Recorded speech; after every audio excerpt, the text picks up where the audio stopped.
2025 is the 25th anniversary of the Sims franchise, and as a massive fan of The Sims 2 and 3 as a kid, I wanted to start working on covering the Ultimate Sims Iceberg chart. This chart will cover everything from the lore to famous mods to forgotten games in the franchise, so start frying up some grilled cheese and get ready to kick a gnome, as today we're going to go through all 225 entries of the Ultimate Sims Iceberg. Now, in case you didn't know how an iceberg chart works, just like how an iceberg chart is in real life, the items at the top are more common topics and more well-known things that just casual fans will know. However, the lower will go down on the iceberg, the more well-known things aren't. You know, they become least known, and actually to a point where a lot of true fans won't even know a lot of things at the very bottom. So I'm going to be covering a lot of the topics at the top a bit quicker, and then as we'll go further down, I'll go more in depth about some of the topics. So stick around, as there are some really interesting things on this chart, and you're most likely not going to know every single one of them. So you'll at least learn a little bit, even if you're a truly hardcore fan.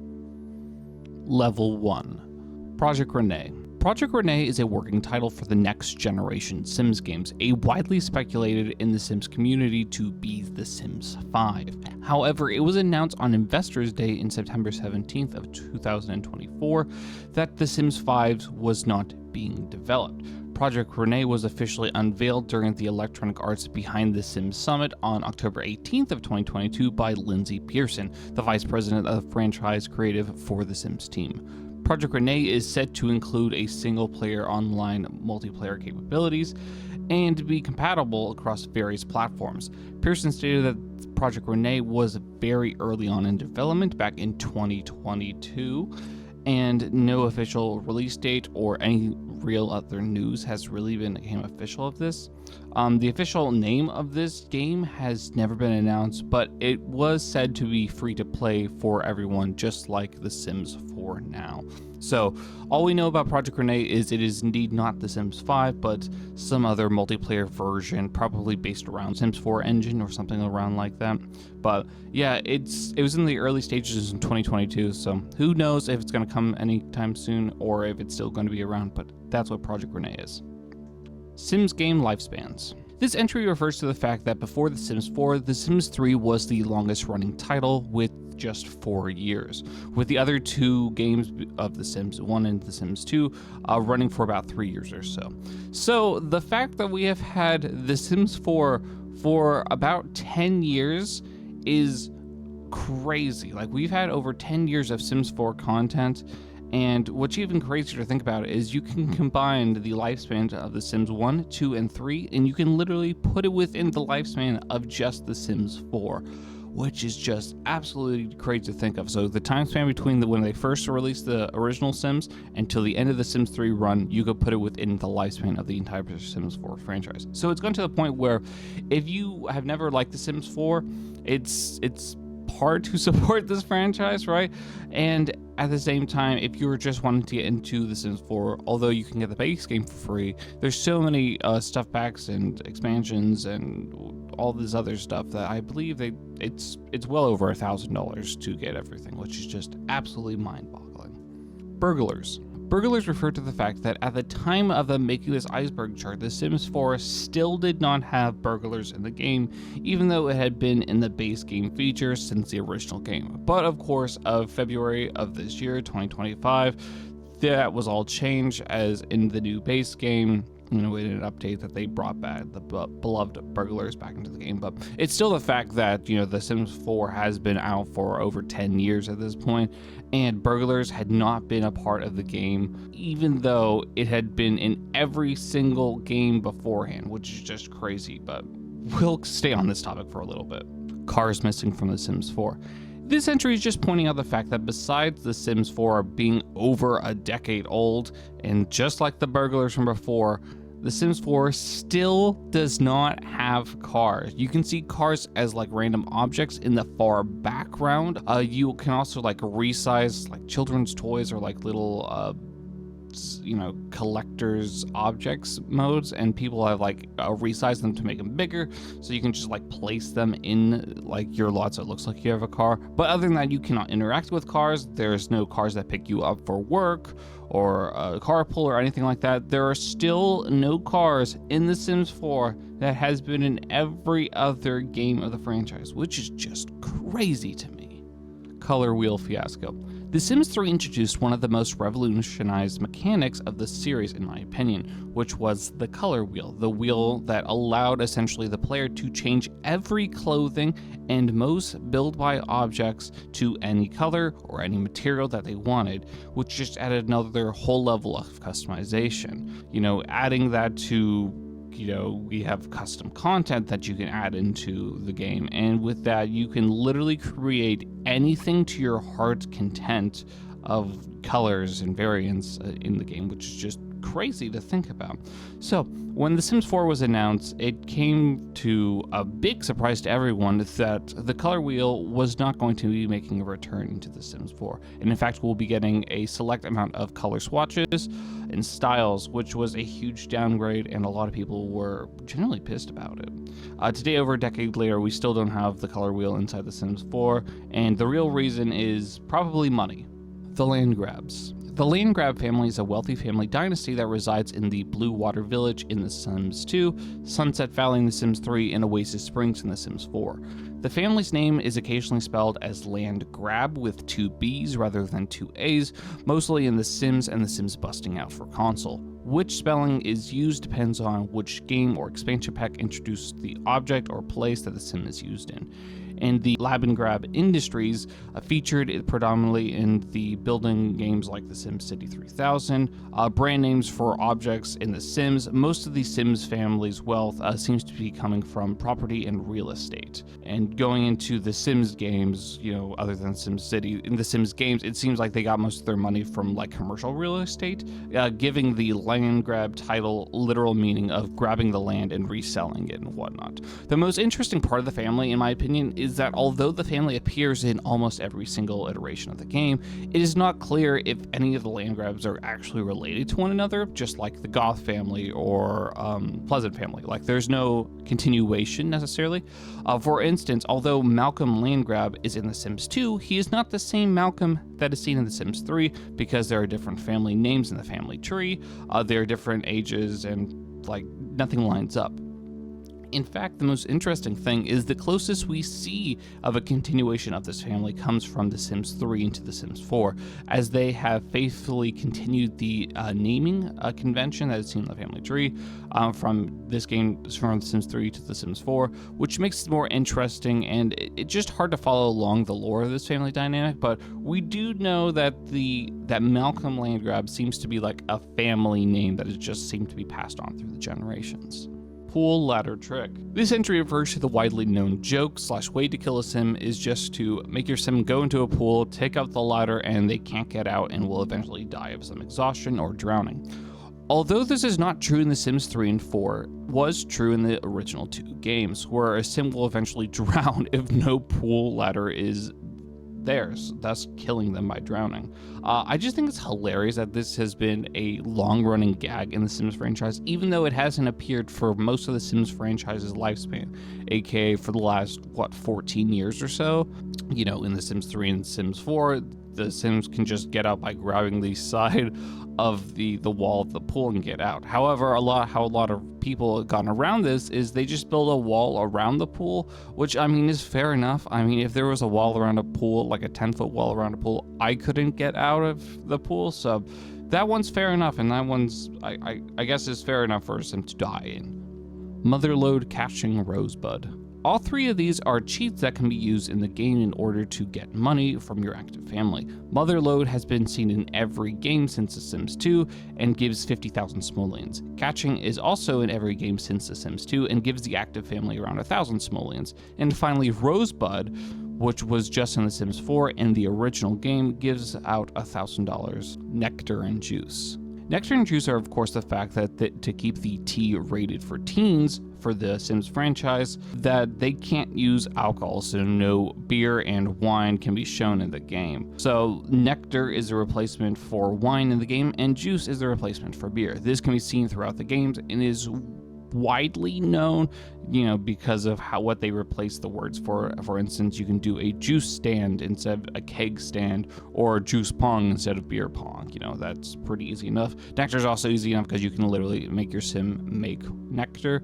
I hate that word, but they can squash the grapes, squash various fruits, and literally create wine bottles and whatnot. So it's very clear what this is, but it just brings up the question as to why they can't do this in the Sims franchise, but in the Sims Medieval, they actually put ale and wine in it, which is just very interesting because that's still rated T for teens. But Sims Medieval, we'll get into this a bit later, but that's just to open a whole another can of worms, because there is actual murder, you do sword fight and have someone be killed.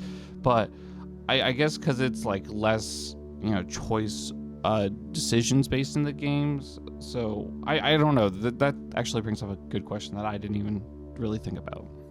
The Sims 4 launch. I would say a lot of people have joined the Sims franchise on The Sims 4, as that's when the game really became more mainstream and collected a larger audience, especially because it's now free.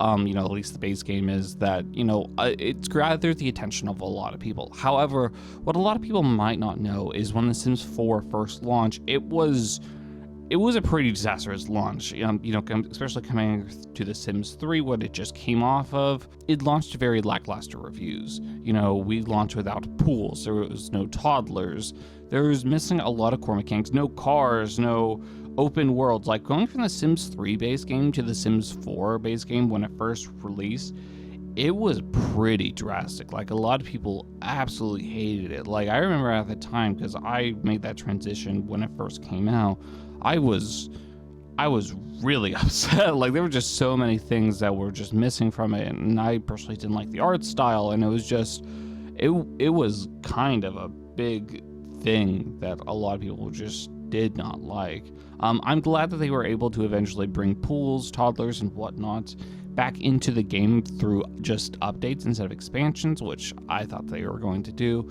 But I'm glad they managed to fix these updates over times, because man, it was really rough at the very beginning. Ghosts change color based on their death. In The Sims 2 and 3, the color and the pattern of their Sims will change depending on how they died. So, how they die, depends on drowning or starvation or whatnot, will directly affect what color the ghosts are whenever they die. So, if you have killed your Sims family in different enough ways, you might have a literal rainbow of ghosts that's on your lot. However, compared differently to The Sims 4, that changed to what color their emotion is. So the color of their ghost depends on what their emotion is, and because emotions are a huge part of The Sims 4, essentially that changed the whole thing that was set up in The Sims 2 and 3. However, I have to say that with the Sims 4 Life and Death expansion that just recently came out, the players can just change the color of the ghost to whatever they want. So now it's no longer an emotion or how they died, it's just whatever the player really wants to do, which is, it kind of takes away some of the magic for that. But I have to say, this is getting off a little bit off topic, but I really liked one of the things they did with The Sims 4 was based on how the sim died, they also get a special power that comes to it. For instance, if the sim died by a killer rabbit, they will randomly scare rabbits off the lot. Or if they died of laughter, they will play pranks and make other sims happy or playful. And those who died by fire can just randomly start fires on the lot, and those died of hunger will have their hunger deplete twice as fast. There's a lot more deaths and abilities that come in The Sims 4, and I just actually really love this idea and would rather have powers compared to the color. So, rare W for The Sims 4 on this. From open world to open neighborhood. This refers to the fact that in The Sims 3, the game was an open world, meaning you can scroll until you get to the end of the map, but the entire game is open. Essentially, you can just go zoom in on a random community lot, and it could be open, and you can have your sim just drive there and watch them drive to that without any loading screens. This was, of course, a massive change from The Sims 2 and the original game, which had a lot of loading screens. You know, you wanted to go to a lot, you had to go to a different loading screen, you have to load that in. So whenever The Sims 4 came out, it was a massive downgrade going from open world to open neighborhoods, which lets you load in maybe a handful of lots in an area versus this open neighborhood. You know, now if you want to go to the community lot, you have to load in a little bit, which wasn't as bad when the game first launched, but now it's becoming so bloated over 10 years of updates and content. It takes a while now for some areas to load in, so it's seen as a big downgrade now for sure. Bonehilda. Bonehilda is an NPC that was introduced in The Sims Making Magic, then later returned in The Sims 3 Supernatural, and in The Sims 4 Paranormal Stuff. She, of course, is a skeleton, hence the bone in her name. She is a maid that can be summoned in the game and can essentially just clean your house for free forever. Nothing is better than having multiple generations of the same maid and just a continuation, and just makes the regular maid and or butler services that you might find in the games just not worth it, because Bonehilda is just so much better. Skin tone and gender updates. In October of 2024, The Sims 4 had an update that added over 100 skin tones and then sliders for the game that allows players to basically have any skin tone under the sun. Like literally anything is possible now that they've added all of these different skin tones and sliders. Also in the same update, they added in pronouns to the game. So your sim will have the correct labels and pronouns that your player wants, they want them to identify as, which is actually a very rare W for The Sims 4. The Sims 4 Hidden Worlds. As of writing this, there are a total of 7 hidden spots within The Sims 4. 2 are in the base game and 5 in the various expansions and DLC. Each one has a set of sequences you must interact with in order to unlock the region. For instance, in the Sylvan Glade, in the base game, those who wish to find it must travel to the Crit Cabana lot in Willow Creek and find a large tree that looks a bit out of place, like this. Players must then have their Sims spam the interactions of view, water, compliment on leaves, and chat about roots, and then you'll eventually get the option to unlock Explore. After the Sim has entered the tree, they must follow the following sequence. You must press follow the sound, travel downstream, enter the mists, and finally travel to the glade. The world is filled with lush greenery, picturesque ponds with rainbows and waterfalls. Other than fishing and collecting uncommon plants and frogs, there's not much really to do here. Other than Sylvan Glade, you can also find, the Forgotten Grotto, Sixum, Headless Quarters, Mount Koabi, and the Magic Realm. Again, I'm not going to go through every single one and how to get to it, but just know there are hidden worlds out there with lots that you can actually build things on, and it's just a different cool place that your Sims can go to. Grilled cheese aspiration. The Sims 4 features a hidden aspiration, grilled cheese. This secret desire to consume the benefits of a healthy grilled cheese diet can be unlocked by any Sim who is old enough to cook. You can unlock this aspiration by cooking 3 single-serve dishes of grilled cheese, then eating them all in a row. This then will has the player go through a few different requirements, with the end reward being pretty totally worth it. The end reward is actually completing this Melt Master reward trait, which allows you to click your Sim and press the interaction Summon Grilled Cheese. Additionally, you may select the Paint Grilled Cheese option at the easel, which just allows you to constantly be painting pictures of grilled cheese and just hang them around your house, which is fun to do. So totally check out this grilled cheese aspiration. It is super fun, and the rewards definitely outweigh the few things you have to do for it. TV show footage. An interesting fact about the series is that in every game, when your Sim is watching TV, the TV show is the footage from the previous game. For example, all the TV show footage in The Sims 4 is actually footage that has been made in either trailers or just gameplay of The Sims 3. In The Sims 3, it is all from The Sims 2, and so on. This is a really cool Easter egg for those fans of the series over the years, and honestly, it's not that hidden that well. You might notice just the different graphics, and if you do any bit of Googling, you'll be able to find it, but it's just a really cool reference, because in The Sims 4, I'll see like a bunch of trailers from The Sims 3, and so on and so forth. It's just really cool. Wicked Whims. Wicked Whims is a mod created by Tober Driver for The Sims 4, which adds realistic nudity and spicy animations. It also contains a number of optional features, most notably the menstrual cycle, birth control, peeping toms, STIs, adding the chances of pregnancy instead of automatic. The mod also adds a little bit of spicy animations created by other players to install and play in the game, which basically just gets rid of that the gridded privacy thing that Sims have, and you can just create all kinds of stuff. Yeah, you can download it online from mods and whatnot. But yeah, that's Wicked Whims, all right. Cow plants. The Lagnophilus similori, commonly known as the cow plant or cow plant, is a partially carnivorous form of vegetation that is large enough to swallow a sim whole. It first appeared as a career reward in the natural science career in the Sims 2 University. Since then, it has appeared in The Sims 3 as a store item, and then is in The Sims 4 in a base game that has been fully updated. Depending on which game, you may have to grow this plant, like in The Sims 4, but ultimately whenever the plant reaches an adulthood state, the plant can be interacted with and fed various items and can be milked for the benefit of the Sims. However, this comes with a price, as a few Sim days later, the plant will then taunt Sims with a little cake sticking out of its mouth, and there's a chance that if your Sim wants to interact with it and tries to eat the cake, it will actually be eaten and then killed by the plant. Flamingos. Flamingos, like llamas, are a recurring motif in the Sims franchise. In the first 3 games, plastic lawn flamingos can be seen as a cheap outdoor decorations. However, in The Sims Make It Magic, by casting the enchantment spell on a pink flamingo, the flamingo go-go dancer, an NPC, can be summoned, which is someone who didn't grow up playing the original game. Is just so wild to me that you can actually create an NPC out of an object, and I absolutely love this, and I will definitely be trying this out because I have the game.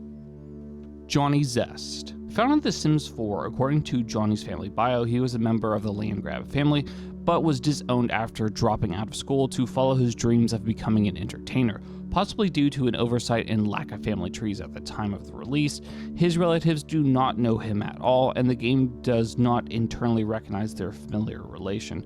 This can cause a bit of chaos, as with story progression enabled, he may enter a relationship and marry other landgrabs.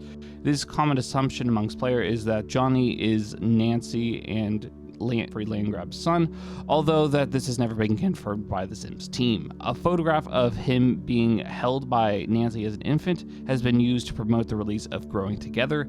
However, the alt text of the image neutrally labels her as a relative rather than his mother.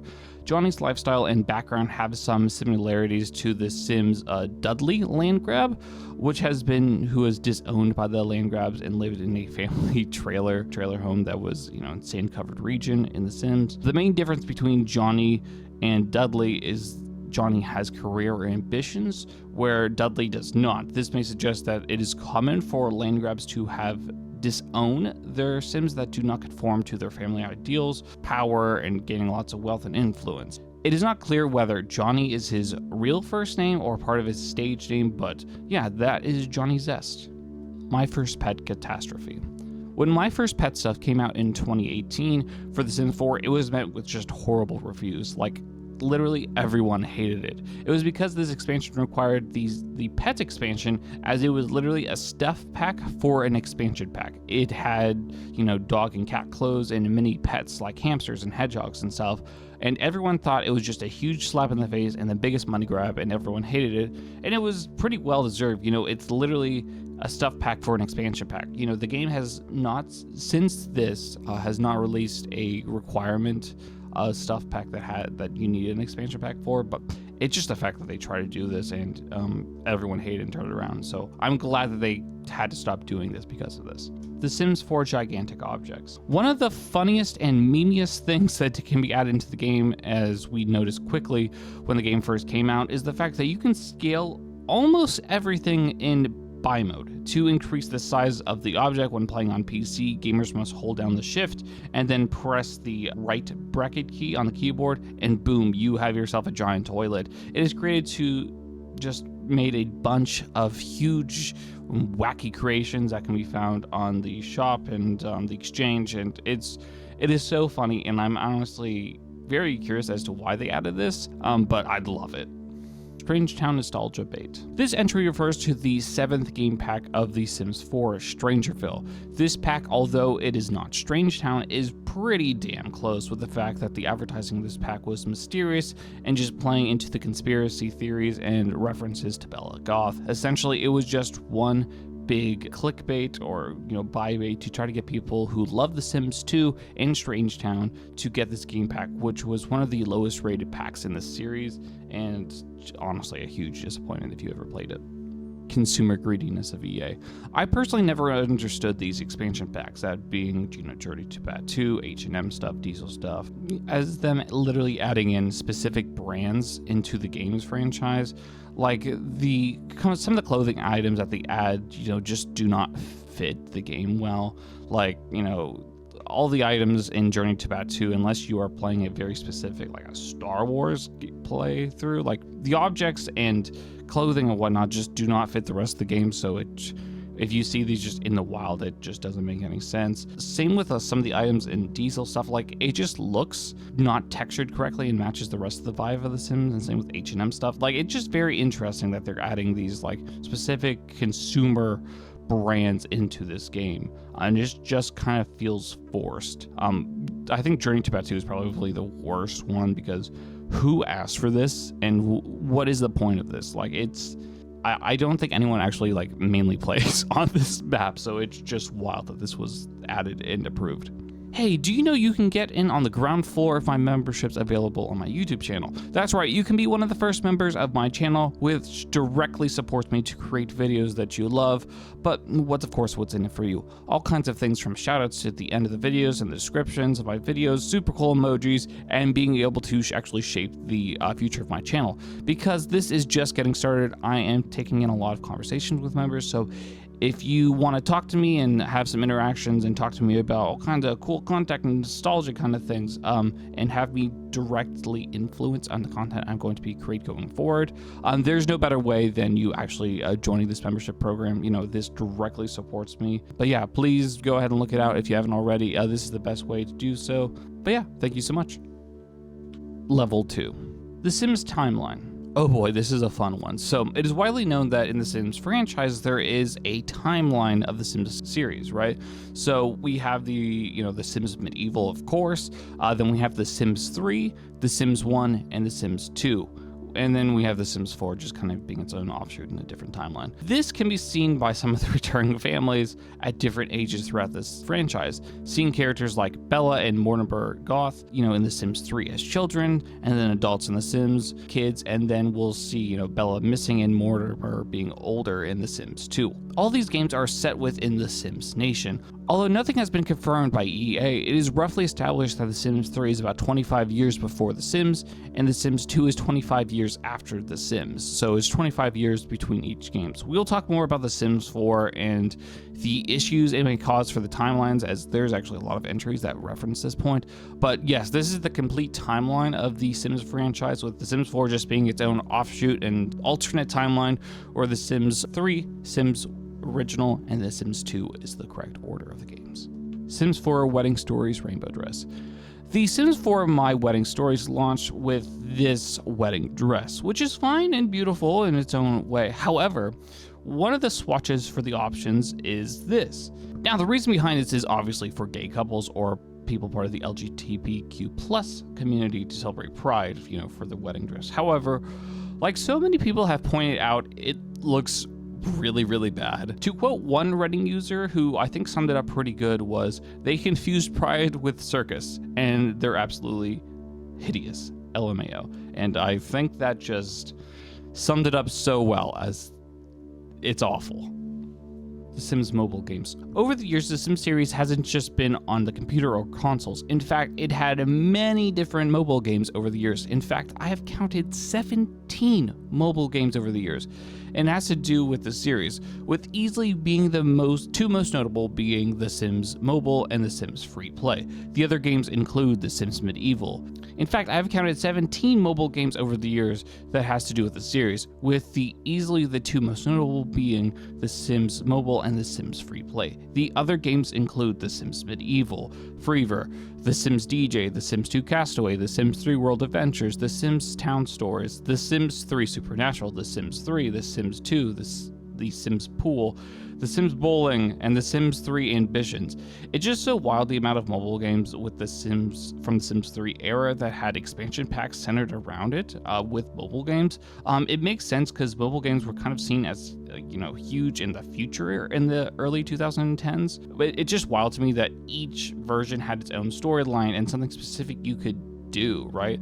Honestly, I have to say that, most of the time it isn't really just a Sims game. It's more like a series of quests, and you can play like mini games to do so you aren't really playing the Sims in these mobile versions. But I want to dive into this topic, I think, in the future, as it could be a whole separate video. If anyone has any interest in this topic, please let me know. But I think the Sims mobile game is just a wild concept because there are so many of them.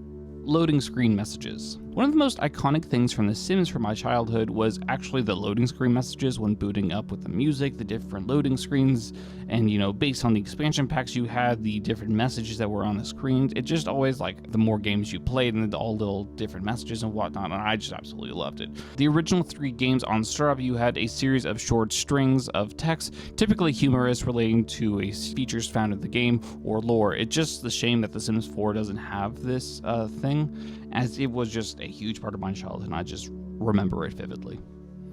The Sims Medieval. The Sims Medieval was released on March 22nd of 2011. The game runs on the Sims 3 engine and is a spin-off similar to the way that the Sims Stories games were a spin-off of The Sims 2. However, there are notable differences. The Sims Medieval is not simply The Sims 3 translated into medieval settings like other spin-offs.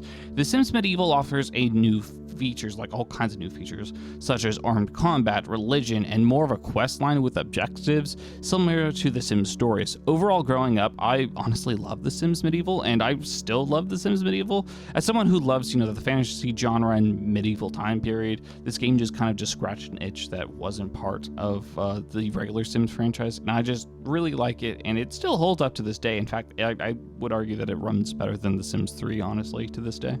Plant Sims. Seen in all of the main titles of the Sims series except as just a cosmetic in The Sims Making Magic, Plant Sims are a part of the Sims franchise and are literally Sims that are part Sims, part plants, and are found within all the series. They are usually grown from the forbidden fruit, and they have a chance of becoming a special plant Sim.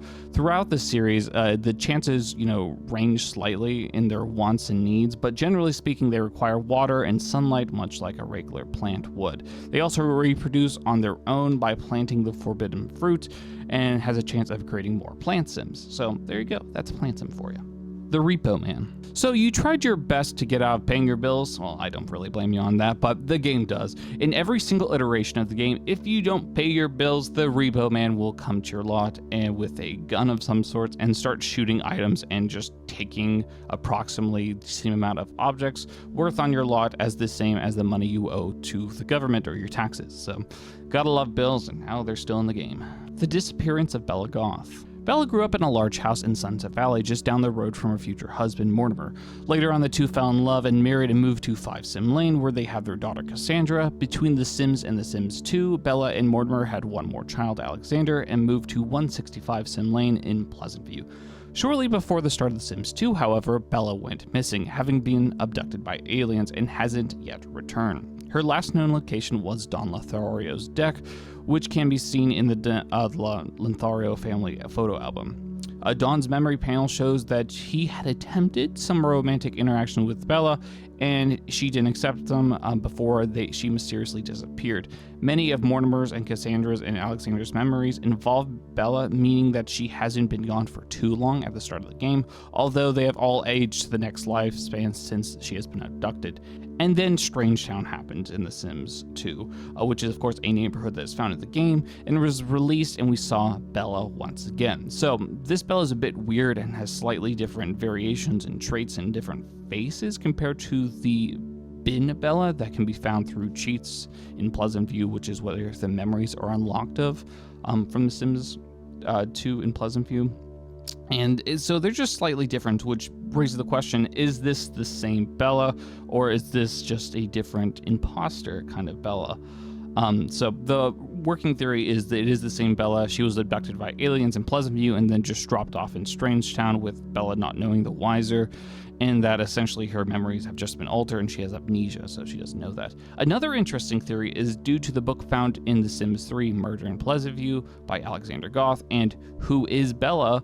As in Bella is just a child in The Sims 3. It is believed that Alexander, time traveled, because obviously he is not alive in The Sims 3 because Bella is just a child. It is believed that Alexander Goth time traveled from The Sims 3, from The Sims 2 to The Sims 3, and basically wrote this book and created the timeline of The Sims 4. But we'll be getting into this story and more depth about this in a lot of other entries, so stay tuned for that. Dawn Lothario.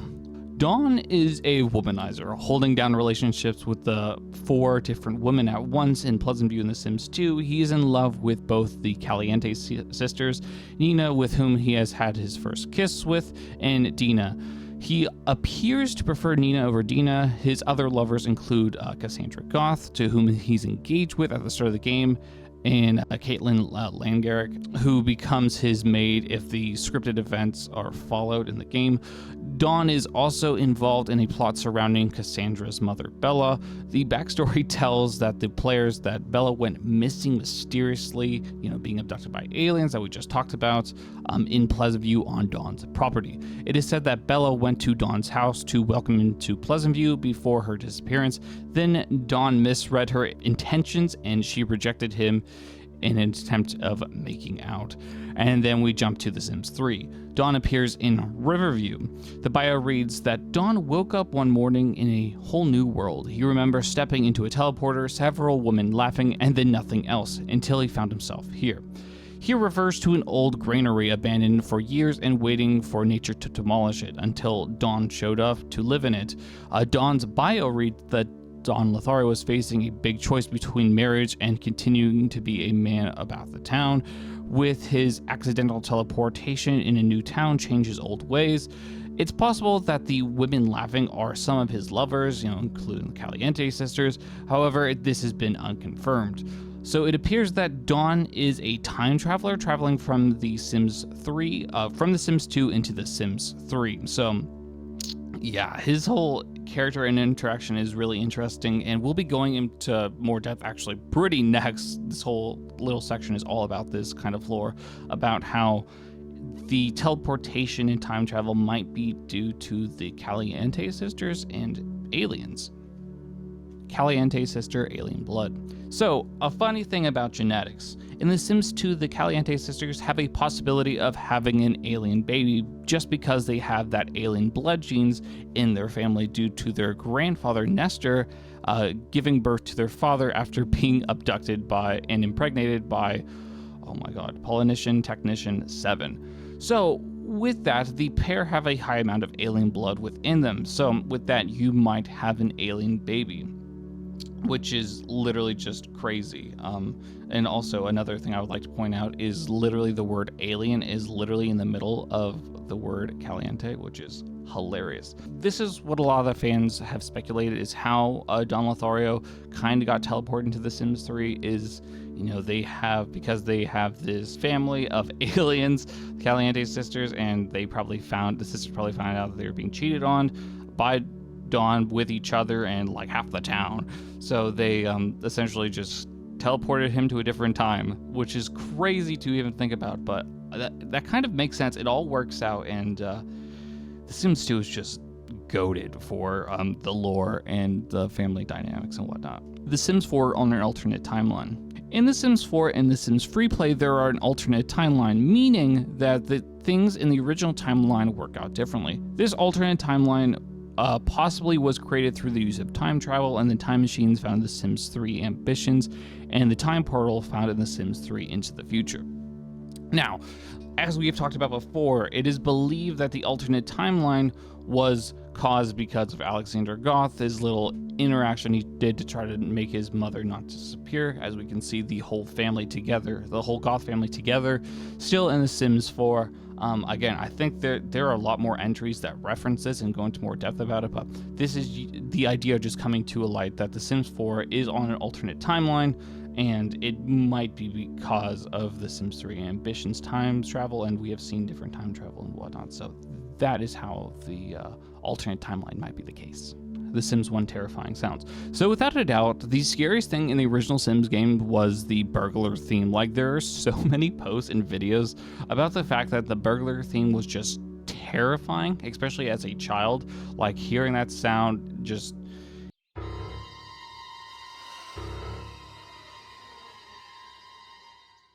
like, gives you an eerie feeling. The sound design is just absolutely amazing in the original Sims game. It's just so iconic and it's pretty eerie. Within that, there are a couple of other just terrifying like noises of alarms and whatnot of whenever a bad interaction's about to happen. So yeah, The Sims 1 just has terrifying sounds, and burglar theme, terrifying. Like, just listen. Sims 1 prank calls. The Sims will occasionally receive prank calls over the phone. They can occur any time of the day, but calls that occur between midnight and 8 a.m. are the most, are almost always prank calls, unless the Sim has missed work. They are usually worded in such a way that makes the player scared or worried, and are typically nonsensical in nature. Prank calls are harmless in the game, but they can wake sleeping Sims if the phone is located in the same room and it's just really loud. The Sims cannot place prank phone calls on other households, which is really disappointing. However, let me just read to you some of the creepy calls, because as a notification, some of them can just be really eerie, especially if you're playing like really late at night, and just listen, right? The drop-off has been made. You've been warned. The end is near. Make preparations. The flashing light was just a test. You'll have plenty of warning next time. They're coming soon. Maybe you should think twice about opening the door. We're fixing the phone line. Don't pick up the phone the next time it rings. Like, these are just super eerie words, and there's so many other ones that I had to cut them off after a while, but yeah, prank phone calls are kind of no joke, and are just, especially the first time you're playing the game and you see that and you don't know about it, they're just super eerie. Written Simlish changes. Written Simlish changes from one game to another often refers to the fact that the overlooked evolution of Simlish as a written language changes throughout the Sims franchise from one iteration of the game to the other. While Simlish has always been deliberately nonsensical and not translatable of a language, more emotional tone than structural grammar, many players have began to notice that the symbols and characters used in signs and books and graffiti and the elements in the game have significantly changed between the games. In The Sims 1 and 2, written Simlish often appears as squiggles or glyphs loosely inspired by Latin or like cryptic alphabet.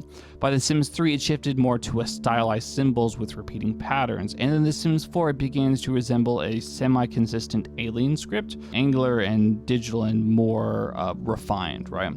Some fans have attempted to decode these symbols over the years, noting that the menus, posters, and signs and sometimes reused same phrases, leading to believe that there are many semi-intentional, icons behind the nonsense and meaning behind it. Others believe that the changes reflect deeper in the in-universe lore, that Simlish is evolving with the passage of time, and that each Sims games take place on an alternate dimension where there is an alphabet that is being diverged. So, a whole lot of theories coming in out of this one, but I think it's just different art styles taking a different interpretation on the Simlish design. However, if there's one thing I've noticed going through this iceberg, some things are intentional, and this might be an intentional design choice. So, who knows? The Sims Online. The Sims Online refers to the EA and Maxis' ambitious early 2000s experiment to turn The Sims into an MMO experience. Launched in 2002 and rebranded briefly as EA Land before it shut down in 2008, while at first glance it was a straightforward extension of the classical Sims formula, letting players build homes, form relationships, and run businesses together in real time, it quickly evolved into something far stranger, unmoderated, and unpredictable. The Sims Online became a chaotic virtual society filled with enigmatic behavior, real businesses formed, mafias controlled entire neighborhoods, players role-played as landlords and escorts and politicians and cult leaders. In its most infamous moments, scams ran unchecked, cyber marriages turned to betrayal, and entire cities were ruled by, like, cliques. There were even rumors of hidden rooms, developer-controlled avatars that spied on players, and conspiracies about EA manipulating in-game economies. This is a whole rabbit hole, and something I also might want to develop into a full, video and full-length video, as there's just so much interesting things that happen on The Sims Online. So if that interests you whatsoever, again, please say any of these topics that interest you for a full-length deep dive. Let me know down below. We'll also be talking about this topic a little bit more later on, as there's a few more interesting things to talk about in this topic. Sims 5 F2P Microtransaction Nightmare. Sims 5 F2P Microtransaction Nightmare refers to the growing concern within the Sims community over the officially confirmed direction for The Sims 5, codenamed Project Renee, which will reportedly launch as a free-to-play title with a live service element in microtransactions. So the idea is, as we've talked about in Project Renee in the first topic of this iceberg, Project Renee isn't The Sims 5, but like an offshoot of it. So the idea behind it is, The Sims 4 has just gone bloated, and they've broken up little packs into different subtopics, and you need an expansion pack for a stuff pack for an expansion pack, like little things like that. So it's the shift that we're seeing with EA and Maxis. We're going to see more microtransactions, and because this Sims 5 or Project Renee or whatever is going to be all online, it's going to be like microtransactions and just a nightmare with all those kind of things. So that's all this is. It's just the idea that whatever is next in the Sims series, it's probably going to be worse and more money hungry, is the idea of this theory. Servo. Servo is a robot that was first introduced in The Sims Living Large, reintroduced in The Sims 2 Open for Business, and then The Sims 4 Discover University. Servo is purchased as an object in Live and Large, but is built in Open for Business and Discover University. In the latter two games, Servo is effectively treated as a member of the household. It is playable, has motives, and is counted against the family's maximum number of members. Servo does not return to the Sims 3 base game because the Sims 3 Ambitions introduced the Simbot in its place. Since the original worlds of the Sims 3 were placed before the Sims and the Sims 2, the Simbot would be considered like a predecessor to the Servo, with the Sims 3 Into the Future taking place after the Sims 2 and like far into the future. We get the Plumbot, which is a more customizable version of the Sims of the Servo. So we are seeing like this evolutionary phase of like the robots in the Sims world. So we get Plumbot, Servo, Simbot. That's the right order. So it's just a nice little transition that we see going through it. Bella can be found in Strangetown. The Bella Goth of Strangetown was confirmed by Maxis to be the same sim as Bella Goth from Pleasant View, as it relates to the game's storyline from the technical standpoint. However, Strangetown Bella and Pleasant View Bella are separate sims and are not the same. Additionally, there are some notable differences between Strangetown Bella and Pleasant View Bella. How Bella ended up in Strangetown without her memories or her past, and how her appearance changed is one of the most well-known mysteries in the Sims series. Like other townies, she can be made playable by befriending her and asking her to move in and then marrying her. Bella is unique among townies in The Sims 2. She's the only townie in The Sims 2 with a preset biography, unlike other townies or NPCs who normally have 29 days away from becoming an elder, that's an adult. Bella actually is 28 days away from aging up, which is just a very interesting little touch to it. Additionally, unlike other townies NPCs, Bella has a default gender preference to males. Most townies and NPCs do not have a gender preference at the start of the game. Although Bella is said to be the same sim as Pleasant View Bella, they have several physical and personality differences as well. Strangetown Bella Goth shares the biography and personality with Bella Goth from the Neighborhood 1 from The Sims. In Strangetown, Bella's face is customized and variated from the first face of the Create Sim, whereas Pleasant View Bella has a customized variation of the second face template. So generally speaking, they're actually very different. The Strangetown Bella actually resembles more of her father than I would say than Pleasant View Bella and other versions of Bella. it's just really interesting that they are, in fact, by canon, the same person, right? But they are slightly different. It has just led to other people questioning whether or not this is actually the same Bella, or was she replaced? Is she's like, obviously, what is she more robotic now? Is she like, what did the aliens do to her? Because she is different, and this just drives fans up, even though it's been confirmed that this is meant to be the same sim. So there we go. Occults throughout the games. I'm playing on this one. If you have played any Sims game, you will know that in almost every game, you can play as a different life stage or occult. The Sims had the least amount of different life types, as really only the zombie is it, which just takes place of the ghost lifespan in later games. And really the only one other than that are just like temporary changes. However, found in The Sims 2 and The Sims 3 and The Sims 4 are the following types. So we have ghosts, aliens, plant sims, servos, simbots, vampires, werewolves, witch, and that is found in all of the later 3 games. And now we have the only ones that are found in The Sims 2, which is just Bigfoot. It's the only one found in The Sims 2. In The Sims 3, you have the genie, imaginary friend, and the mummy that is found just in The Sims 3. And then found in only The Sims 3 and The Sims 4, so not in The Sims 2, we have the mermaid and the fairy. So obviously speaking, The Sims 3 had by far the most amount of occults in the game. However, The Sims 4 still has more time to do it. We just saw the fairy being released to The Sims 4, and we are also getting hinted at that plant sims are going to be making returns. So who knows, will we be seeing more of this in the future? That's just more of you to think about. On to Crumplebottom lore. First introduced in The Sims Hot Dates as the infamous Mrs. Crumplebottom, a prim, purse-swinging enforcer of modesty, Anja is revealed in The Sims 3 to have a much sadder origin. Set years before her elderly appearances, she lives alone in Sunset Valley as a recently widowed woman. Her husband, Derek Darling, drowned on their honeymoon's pool under mysterious circumstances, possibly a grim foreshadowing of The Sims' infamous ladder removal death trick. After her passing, Anj isolates herself, destroying part of her bedroom and embracing a life of bitterness and solitude. She becomes a symbol of grief turned into repression, channeling sorrow into judgment and towards public displays of affection. Over the time, fans have speculated that Mrs. Crumplebottom and Anj are one and the same, that are eternally aging Anj haunts various timelines, unwilling or unable to let go of her loss. Some even view her as like a cautionary specter, doomed to the wandering Sims neighborhood, punishing others as a happiness she once had. So basically, Anj's husband, Eric Darling, died on their honeymoon.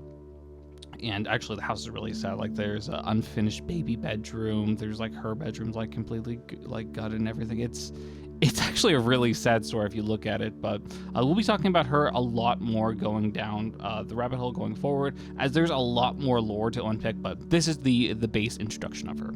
Anniversary hot tub drama.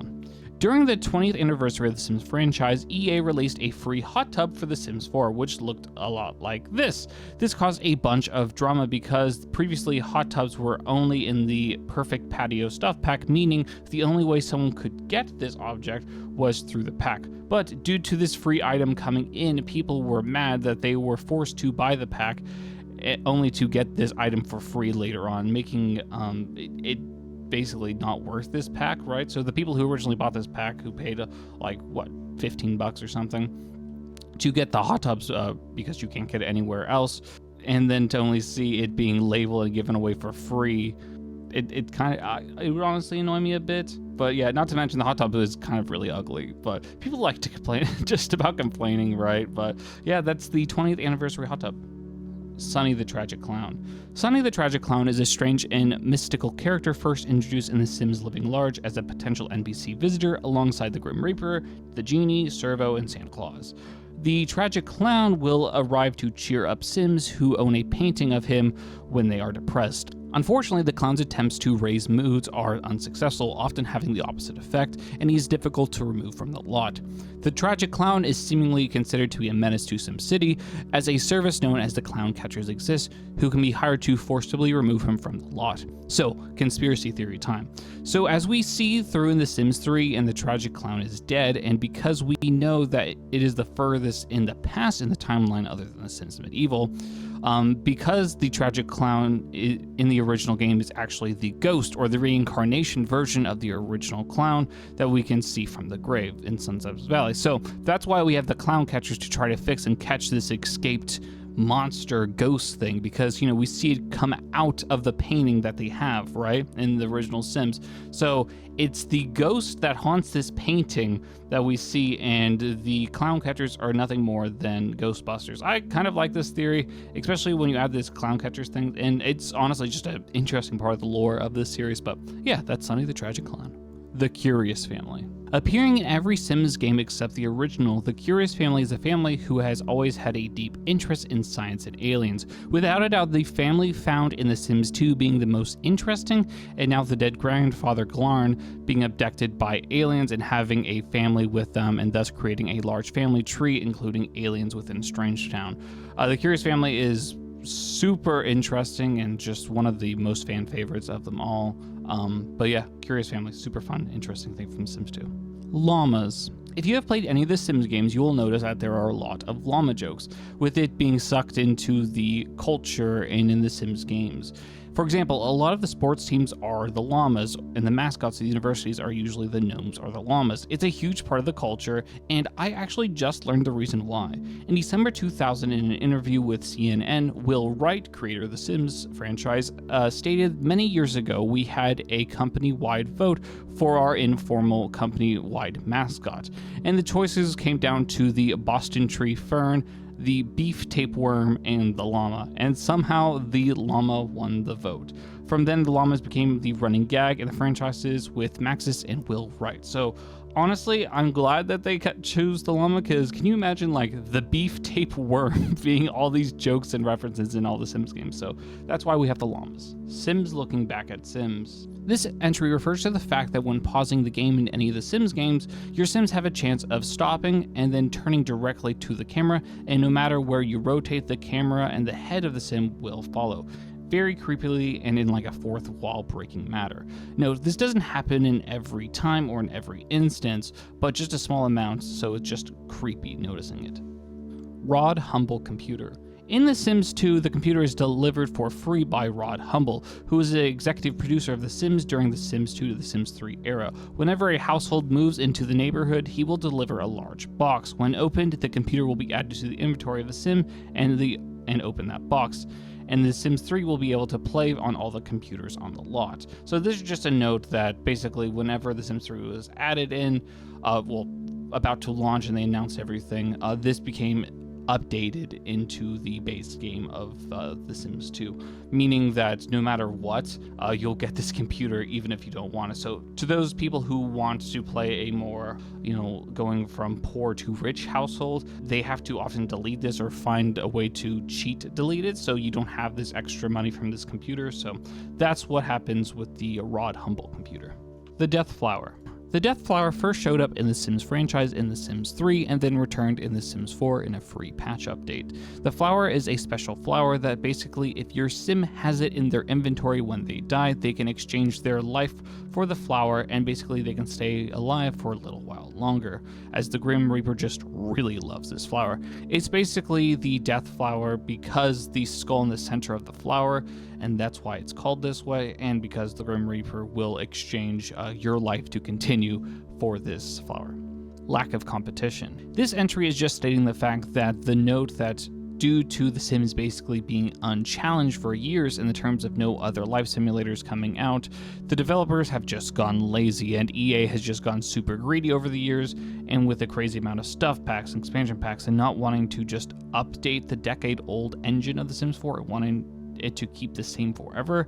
I'm just basically ranting at this point, but yeah, it's the statement that they have just gone lazy and greedy with money over the lack of competition, which is interesting as to why new simulation games have been coming out, and to see where this might turn in that tide. Level 3. Simlish song covers. Over the years, there have been some really cool artists who have done Simlish song covers of their own songs, which is just a fantastic idea that real singers will pretend to sing a silly video game, and there are plenty of behind-the-scenes footage of singers just singing nonsense to the tune of their hit songs. Anyway, highly recommend you go watch some of these videos, but here are some of the big-name bands or singers that stood out to me on this front. So we have Paramount, we have Katy Perry, Luke Bryan, All Time Low, Jimmy Eats the World, Soulja Boy, My Chemical Romance, Neon Trees, They Might Be Giants, Plain White Tees, Bare Naked Ladies, and the Black Eyed Peas. There's of course hundreds of groups that have performed for Simlish songs over the years, but these are just the ones that I've found that are most wide known for the general population, and it is just hilarious of seeing these people sing to the tune of their hit songs in a language that doesn't exist. The Sims movie in production. After the success of the Barbie movie in summer of 2023, it was announced soon afterwards that the Sims movie would be in the works, with Margot Robbie said to be a producer on the movie.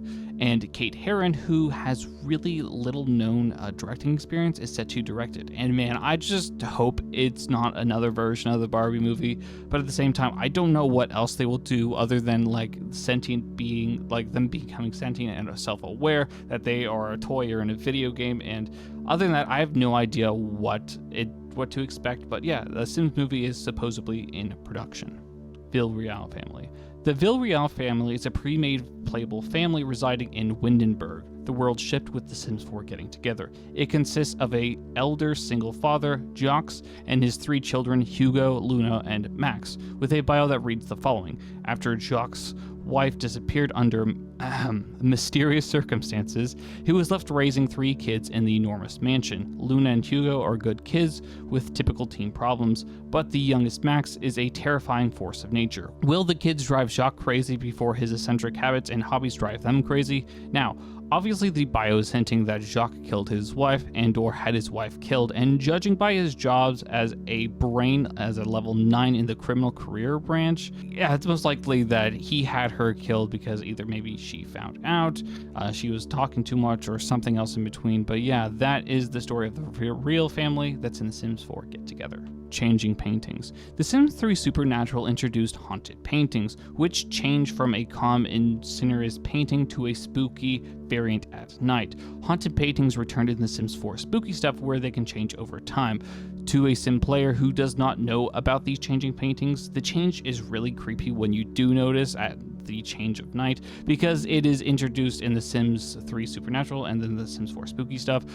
I can say without a doubt these paintings change due to paranormal means, obviously because they are introduced in those kind of packs, and that's why they are the way they are. But again, for someone who doesn't know that they are changing paintings in the game, it can really creep you out. Del Sol Valley, missing toilets. Del Sol Valley was introduced in the Sims 4 Get Famous expansion. This large suburban city has tons of homes and celebrities of the rich and wealthy, right?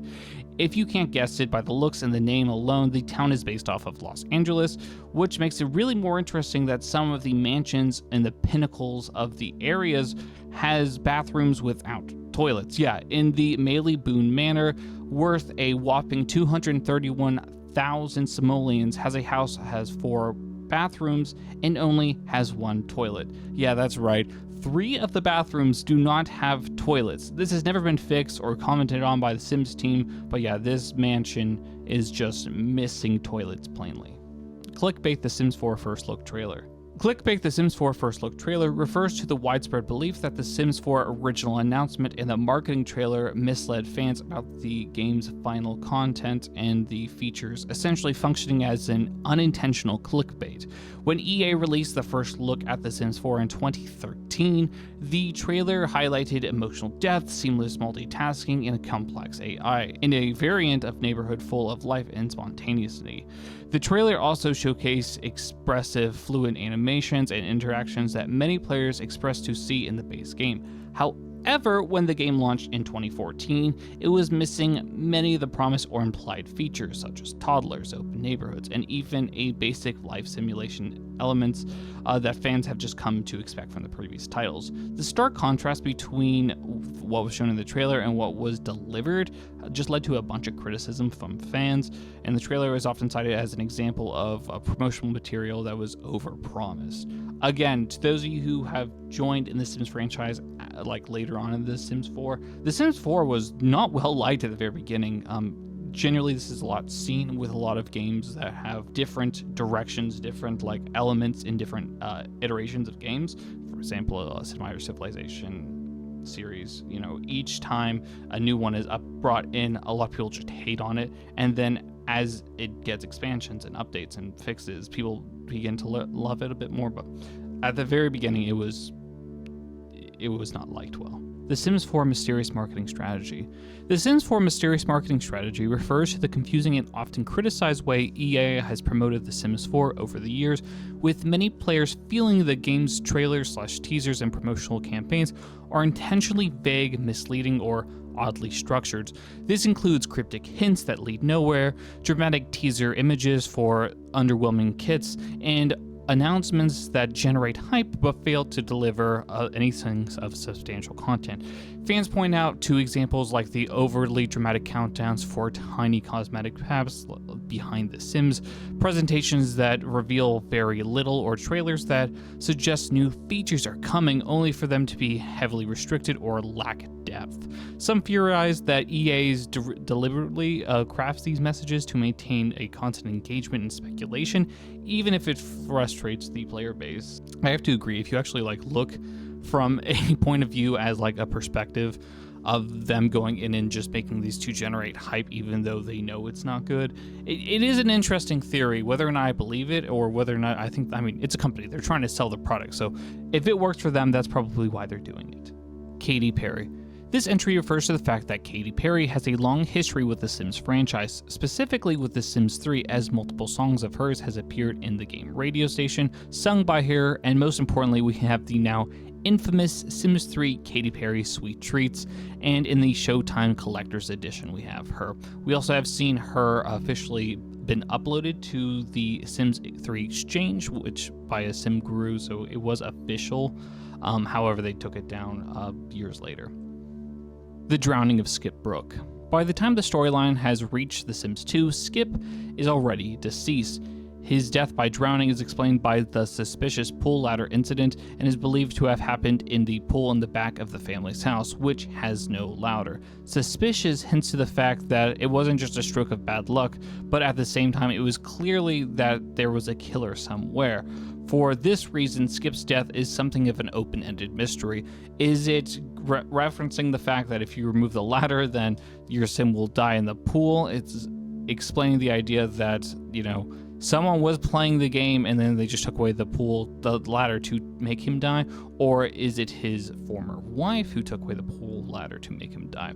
Either way, it doesn't explain what at all happened, and just a mystery of what actually happened to him and how he drowned. Pregnant Sims are immortal. In The Sims 3 and The Sims 4, pregnant Sims cannot die without cheats. This includes Sims that don't know that they are pregnant but have successfully been impregnated. They will not age up, they will not do activities that may cause death, comparing that to The Sims 2 where pregnant Sims could just die. It's a very different how The Sims 3 and The Sims 4 have handled this, where they are essentially immortal, and if you want to have your dishwasher repaired with a pool of water underneath it, send your pregnant wife to go do it because they cannot die. However, everyone else can. The Pleasant family. The Pleasant family have appeared in every single Sims game to date, and the real story we are going to talk about is what happens in The Sims 2. They appear to portray the stereotypical perfect upper middle class family, as they are Pleasant View's second richest family at the game's start, and seemingly try to behave as if they have no problems. However, it is clear given their relationships with each other, the family is dysfunctional to say the least. Daniel the father is having an affair with the maid, but the player can decide what happens with that. Angela, one of the twin daughters, who seems to be the sweetheart of the family wants to have her first kiss with her boyfriend Dustin Brooke.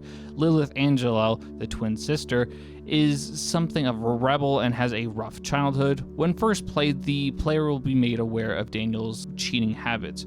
Who says good help is hard to find? Daniel has his eye on the maid and wants a little romance, but his decision threatens family unity. Mary Sue will either be fired from her job or demoted unless the player decides to ignore the chance card she gets. Either way, she is sent home early, in which she is designed by the game designers to catch Daniel and Caitlin if Daniel decides to have Caitlin stay after work.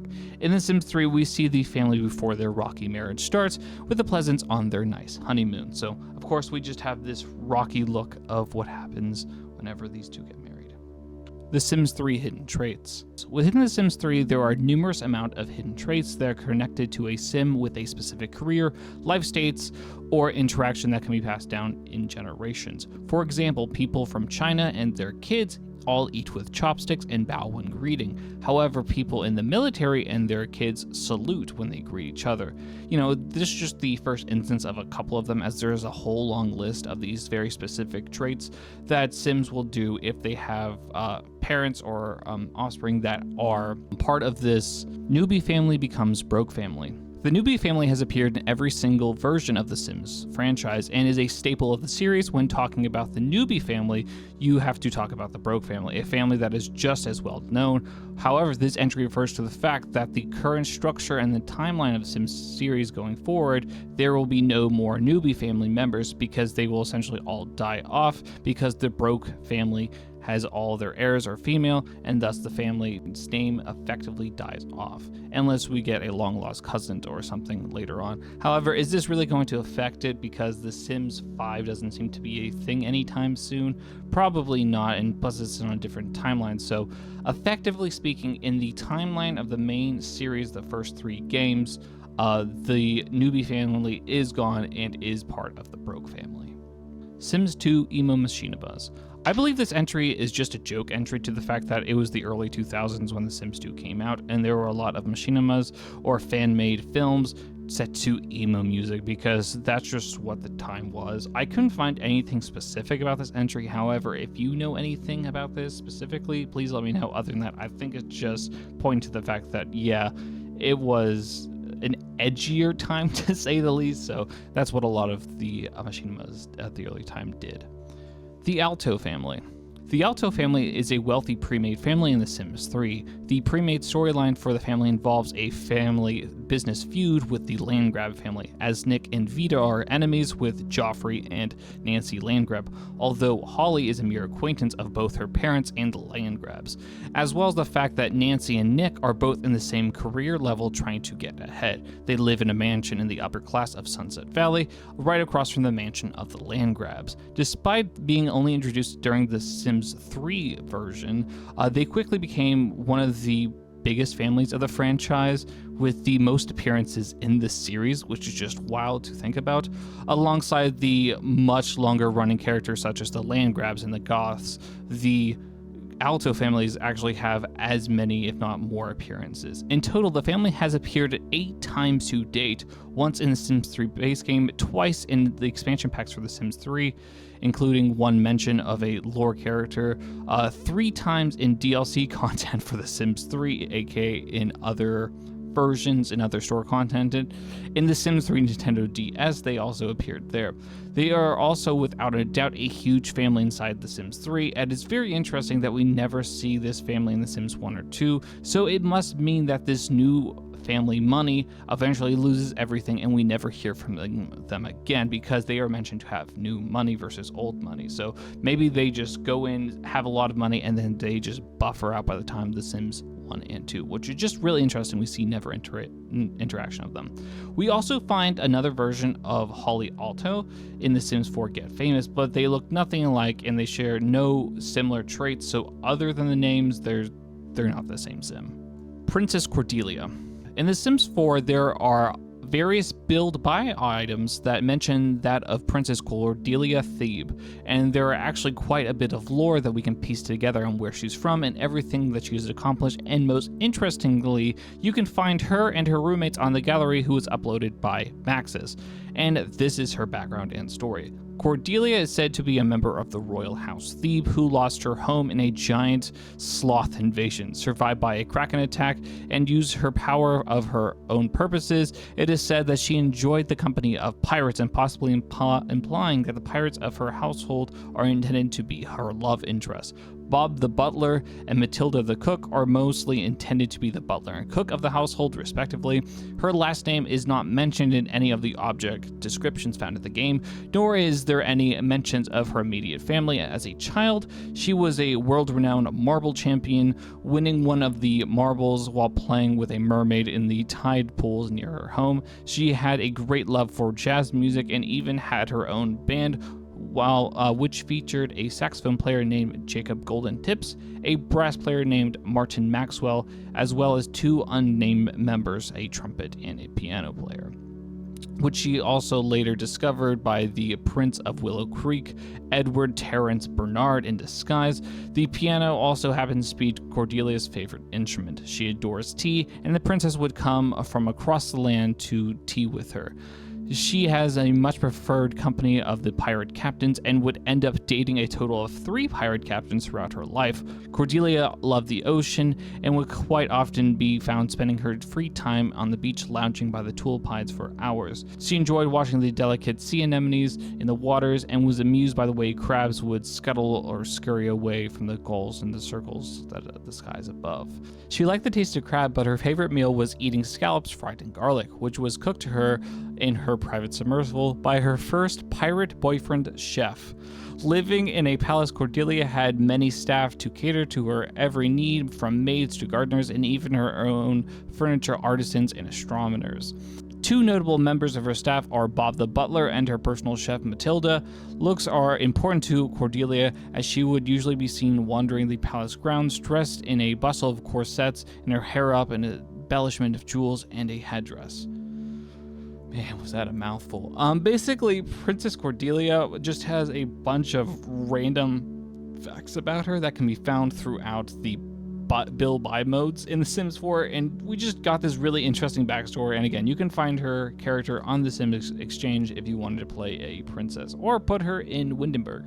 The Sims Stories. The Sims Stories, originally known as The Sims 2 Stories, is a product line of laptop-friendly versions of The Sims 2. There were 3 titles prepared for the Sims Stories product line, and they are The Sims Life Stories, The Sims Pet Stories, and The Sims Castaway Stories. Unlike other Sims games where you can create your own stories and lives for the characters, in this game there is already stories and characters that are already predetermined. It has a story that has kind of like a quest line that you follow along, much like The Sims Medieval.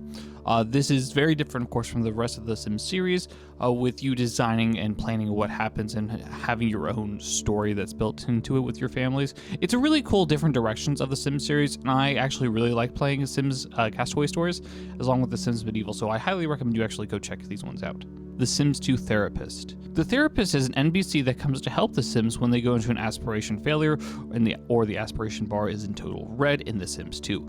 He examines the Sims and helps them get back a little bit of their aspiration bar, then disappears. The Therapist is just a mirage seen in the Sims with the aspiration failure and does not actually exist. It is just seen by the Sims who has that failure. The shrink can only be seen by that Sim that they're taking care of, and the player can only see the shrink if the Sim the therapist is tending to is selected. So if you go select a different other person, you cannot see them. It's similar in design to the Sims 3 Imaginary Friend. Sims in the same room will turn to the Sim that's being helped and doing the "you crazy" sign as they just stare at this person interacting with literally nothing. Olive Specter's Suspicious Backyard. Olive Specter's Backyard is referring to the unsettling lot that belongs to Olive Specter, one of the Sims 2's most infamous and lore-rich characters. Olive lives alone on the edge of Strangetown in a gothic decaying house surrounded by a backyard just littered with gravestones, an unusually large number even by the standards of Sims households. While some of the names on the tombstones belong to service NPCs like repairman and maids, others seem to be entirely random or suspicious and personal. The implication that Olive just didn't inherit these graves and she might have caused them. Fan theories run wild. Some believe she is a serial killer, and others say that she has ties to the Grim Reaper worship and or part of a dark pack immortal. Adding to the mystery, in the Sims 2 storytelling mechanics, like the family trees and ghosts, support the idea that many of the deceased Sims died under her roof. Some of them being former lovers, some of them being just a random NPC that have came here after being labeled as missing. And yeah, she just has ties to a bunch of major characters, including the biological mother of Nervous Subject. She is the mother of Nervous Subject, and although there's nothing confirmed as to Nervous Subject's true father, it is widely believed that it is the Grim Reaper, and thus Olive Spectre had this relation with the Grim Reaper just because she's been managing to kill so many people, and thus he keeps showing up in their lot. So, and that's how deep it is, and that just shows how horrible this figure can be, and just a central figure in the Strange Hound's just morbid web of secrets. Bella Goth continued her life on Lunar Lakes. Bella makes an appearance as a pre-made deceased Sim in The Sims 3. Her tombstone is located on the Lunar Lakes Moon Shadow Graveyard location, where she was buried after dying of old age. She follows the standard appearance that is seen in most of the Lunar Lakes deceased Sims, that being that yellowish skin tone and clothing and blonde hair. However, Sim Guru Sarah has confirmed that she is the same Bella of the one that appeared in Pleasant View and Sunset Valley, meaning that this is the same Bella as everything. So it is widely confirmed, basically, that Strangetown Bella is also have been confirmed to be the Bella that was in Pleasant View. So it starts getting a bit wonky in the side story. So maybe it's the fact that Bella Goth got abducted in Pleasant View, then she was dropped down in Strangetown for a little while, then she got abducted again, and she finished her life on Lunar Lakes. Maybe that's why they never make a connection later on. But yeah, but the how and why she ended up in Lunar Lakes is just kind of just left unexplained, as this is the furthest future location of the Sims franchise that it is believed to be in the future, that aka Bella, she was abducted by aliens and then brought her to live the rest of her life and died. Essentially implied the canon ending as Bella Goth never got to see her husband and family again, and this is the true timeline as to what happened. Gnomes. Alongside llamas, gnomes are another staple to the Sims franchise, appearing in every edition of the game. They are magical and come to life in some form of sorts, and they go around the house turning on objects and interacting with things around the place. Also adding to the fact that they are mascots as to local sports teams. When there aren't llamas, they are gnomes, same with university mascots, so gnomes are just as much of a staple as llamas. As to the reason, there is no inherent reason as to why gnomes are as present as llamas, but they're just little garden gnomes, and they're just a really cool addition. Sims spin-off games. Sims spin-off games refers to the strange and often forgotten side of canon in the Sims franchise, a loosely connection of console exclusive and handheld titles that veer drastically from the suburban sandboxy of the main stories of the main games. Titles like The Sims Busting Out, The Herbs, Sims in the City, and The Sims 2 Castaway introduced a narrative-driven gameplay, fixed goals, and bizarre world building that often leaned into dystopia, isolation, and surreal satire. In The Sims Busting Out, players face off against the cartoonishly evil Daddy Big Bucks, who seems to own every piece of Sim society. In The Herbs, the social status becomes a literal currency, and the player must navigate famed cults, media empires, and underground movements. In Castaway, flips the tone completely, dropping players into a survival mode of an uncharted island with themes of abandonment, lost civilizations, and identity lost. What makes these spin-offs Iceberg worthy is their tonal departure, right? There are darker, more linear, and eerily kind of self-aware in some points. They often hint at a shadowy organization, broken systems, and versions of the Sims life far removed from the cheerful chaos of the main games. The spin-off games are actually a lot of fun, in my opinion. They deserve a lot more credit, and I don't see enough people talking about them because they are fun. Black Eyed Peas and The Herbs. This entry refers to the fact that the game The Herbs, Sims in the City actually had the Black Eyed Peas who were in it. This is when they were kind of like peak in popularity, provided like several music scores for the actual game itself, and that were translated into Simlish, and then they actually had several members of the group that appeared as guests in the game. It's just another wild part of history where you see like actually like big time at like actors and or music artists who at the time were huge in popularity appear in these like little known Sims games. Santa Claus baby powers. The Sims 4 added in Father Winter, aka Santa Claus, and yes, you can have a baby with him. And if you do so, his babies are a little bit more than your average child. They gain an extra trait that gives them the Sim 50% more satisfaction points for fulfilling whims when they get a whim to get another level in a skill, which is usually worth 100 satisfaction points. They instead get 150 instead. Basically, it's easier for those children to get the expensive reward trays from in the shop, but instead you have to play around with them. It's found that the easiest way to get the start in the satisfaction point reserve is whenever they're in toddlers, because the whims are just so easy to fulfill. So you can just play with this and then the other items that interact with the grown-ups, etc. You can send parents to work, employ a nanny, and get as many whims as you can complete and just continue and repeat until you just get bored. Honestly, it's just a great way to farm these satisfaction points is to have this special ability with baby Santa, and it was honestly just a meme for the longest time to just have a baby with Santa because you can. The Sims 1 Genie. In The Sims 1 Living Large, the genie will give a sim 2 choices for a wish upon being summoned. The player has no control over which choices are offered. These wishes have like very ambiguous names such as air and fire, which can obscure their outcomes. Wishes can go wrong, and often almost always too. The genie in Living Large is not particularly adept. To purchase the lamp, you just need to purchase the lamp and then clean it once a day. But several wishes can be made a day if one is made from a different lamp. The genie's interpretus is a way of balancing this. So essentially, they give you a series of about 10 or so just random words, from fire to water to earth to air, work, leisure, money, love, friends, and family. And to give you some more examples of, like, it has like almost a 50-50 shot of just being good or bad. For example, for love, right? The good one might be a relationship between two Sims is raised to 100, and the selected Sim falls in love with the active Sim. So just randomly someone that a relationship that your Sim knows will be raised to 100, and the Sim will just fall in love and be attracted to them. Or on the opposite end, it will just lose a relationship with someone. Like automatically, you just lose all the relationship you have with someone. So again, those are just completely random, and it could just be, you know, it could be good or bad, and it's pretty chaotic at times. But it's part of the original Sims, which is very chaotic by itself. Real life celebrities in The Sims 1 Superstar. The Sims Superstar was the 6th expansion pack of the original game, and man, was it just a wild card. Unlike every other game that followed, The Sims 1 actually had real-world celebrities and characters that showed up in the game. Compare that to the later on games, which are more parodies of celebrities and not as obvious, with just like hints to what they really are.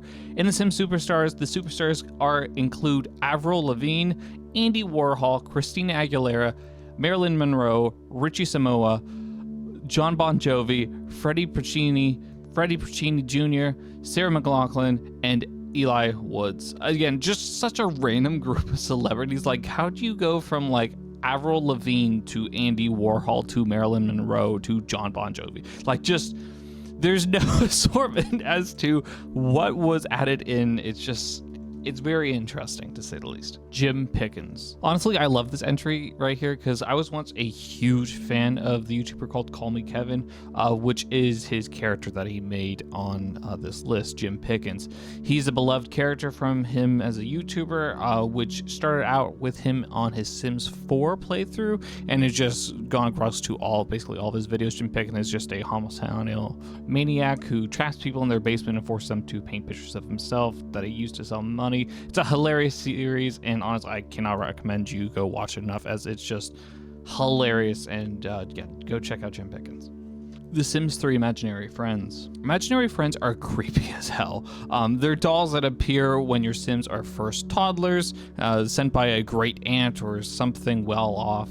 And essentially, if your sim plays around with it for long enough and you drop it on the floor, it will age up and it will look like this thing. It becomes more like a real NPC interaction, in which the imaginary friends just look really creepy in this form. And yeah, you can ask them to do things, you can play with them, and much like the psychiatrist that we talked about earlier on, other people cannot see them, so your sim will just be talking to no one if you switch to a different character. However, you can create a potion that will bring this imaginary friend to life, which is interesting enough. And yeah, you can end up sleeping with your imaginary friend and having a baby with it if you really want to. But yeah, no, that's the imaginary friend in The Sims 3. The Sims 3 World Adventures and Colonialism. The Sims 3 World Adventures Colonialism refers to the deeper critical interpretation of the World Adventures expansion pack, where, players travel to fictional versions of Egypt, China, and France to explore tombs, complete quests, and collect relics. While the gameplay is framed as a lighthearted exploration, it unintentionally mirrors the colonialist trope seen through history and media. Your sim arrives to these regions as an outsider, bypasses local authority, and goes into these sacred sites, and then just extracts cultural artifacts for personal gain, and then can sell it or just keep it along in their private collections. Locals are often portrayed as quest givers, shopkeepers, skill trainers, enforcing a narrative where foreign cultures exist primarily to serve the visiting sim. The expansion's romanticizing portrayal of these exotic lands and its emphasis on exploration, quest, and acquisition strongly parallel the imperialist science fiction like Indiana Jones or 19th century colonial expeditions. So it's just pointing out the fact that it's very much it's super fun. World Adventures is super fun in my opinion. I love it. However, it's the idea of it is definitely seen in more of a negative tone, especially nowadays, where you have museums for the Greeks, right? Like you have all these museums for the Greeks, and then that's missing one statue, and you go to England and the Royal Museum, and you just see that it has one statue of this one Greek statue, and that's the one that's missing from their natural heritage site. It's just stuff like that. Level 4. My Sims spin-off. My Sims spin-off refers to the curious and offshoot of the Sims franchise known as My Sims, a series of stylized kid-friendly release games for the Nintendo Wii and DS, and then just recently came to PC between 2007 and 2010. Unlike the traditional Sim titles, My Sims featured a more anime style of character design, simplified building mechanics, and focused on quests, friendship meters, and town building. While on the surface it seems like an innocent attempt to bring the Sims series to a younger audience, the series quickly drew stranger with each release. Later titles like My Sims Agents and My Sims Kingdoms introduced elements of conspiracy, surveillance, dystopian rulers, and even artifact-based divine power systems, all hidden beneath the cartoonist art style. Some fans have noted that the recurring characters like Morbius, a corporate villain, and a suspected demon hint at a deeper lore connecting the My Sims universe across timelines, suggesting that the world might be distorted a parallel version of the main Sims canon. Others believe that My Sims is just what happens when a simulation is resetting or simplified after collapse, in a childhood-like reconstruction of a broken world, still echoing the systems that once had, but stripped of an agency. I personally love the My Sims series. I played it really before I got into the other versions of The Sims, or I played it at the same time, really. And My Sims was so fun to me, and I loved it as a kid. Interestingly enough, you can find some of the characters in the Sims series. For example, this is just going off the top of my head. Something Skullfinder is Vincent Skullfinder. That's it. Is a character that appears within the My Sims stories. He's an archaeologist and owns museums, and his grave can actually be found in the Sims 3 Sunset Valley Graveyard, which is just an interesting little spin-off. But yeah, it's the idea that this was a kid more friendly version of the Sims series. Twilight references. Twilight references refers to the subtle nods and Easter eggs scattered through the Sims 3 Supernatural expansion and other Sims content that appear to parody or reference the Twilight franchise. Released in the midst of the vampire craze, The Sims 3 Supernatural introduced vampires, werewolves, fairies, and witches to play in the game. But it was portrayed of vampires that kind of drew the attention of like Twilight fans. Players noticed that some of the pre-made vampire Sims bore pretty striking similarities to the characters in the books in looks, behavior, and like brooding manner. One often cites the example of Bo Merrick, who lives in Moonlight Falls and fits the mysterious vampire heartthrob trope, often referenced to include love triangles between vampires, werewolves, and moodlet descriptions that parody teen drama, and even sparkly vampire visual effects for their vampiric sunscreen, which basically doesn't let them get sun damage while they're in the thing, which is referencing the sparkly vampires in it. Fans just believe this is just a tongue-cheek jab at Edward Cullen's glowing skin, and it's just all kinds of references to Twilight because this was, again, huge at the time of the release, or I think it was just getting off the craze of Twilight. Go Buy Us Coffee, Arrested Development reference. Go Buy Us Coffee, Arrested Development reference refers to the clever play on words in The Sims 3 that fans believe is a nod to the cult TV show Arrested Development. The character in question, Joe Buys Coffee, lives in the Sunset Valley neighborhood, and that his name is that when spoken aloud, it sounds like Go Buy Us Coffee.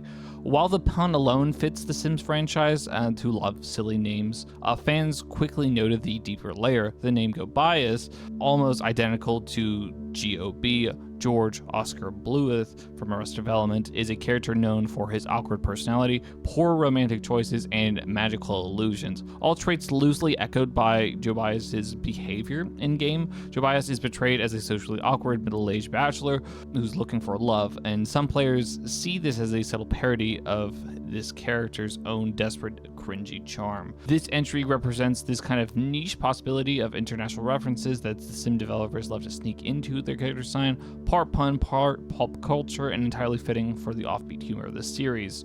I could honestly make a whole video about references like this that we just talked about, these last two entries. For instance, The Sims 3 also has a lot of references to the TV show Community in their University Life expansion. Like, you can find the entire cast of Community literally recreated in there multiple times, and it's hilarious. But yeah, I don't know why they're singling out these two things in particularly, but yeah, there are so many references and Easter eggs to like other TV shows and pulp culture references that this is just literally the tip of the iceberg. The Sims Social. The Sims Social refers to the now defunct Facebook-based Sims game that launched in 2011 and was shut down just 2 years later in 2013.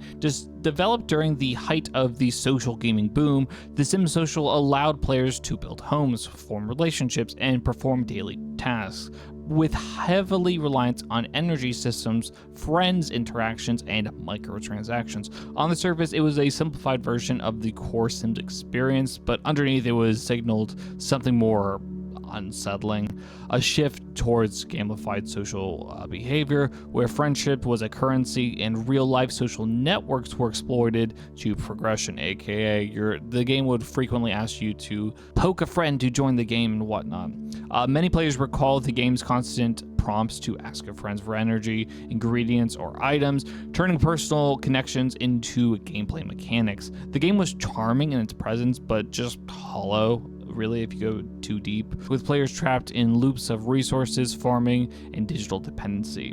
The Doe family. The Doe family consists of corporate employee John Doe, his wife Jane Doe, and their children Joseph, Jennifer, and James. They look a lot like the traditional family that's straight out of a pre-war Fallout kind of story. Despite their innocent appearance, they might be hiding a darker secret, as evidenced by their family's official description. It says that the Does seem to have a perfect life and nothing mysterious seems to be happening, but it's also unusual that their house had a basement that has somehow disappeared. So the theories I saw going around include the fact that the Doe family are obviously using fake surnames, in that all their names correspond to names law enforcement would use for like unclaimed, unknown dead bodies.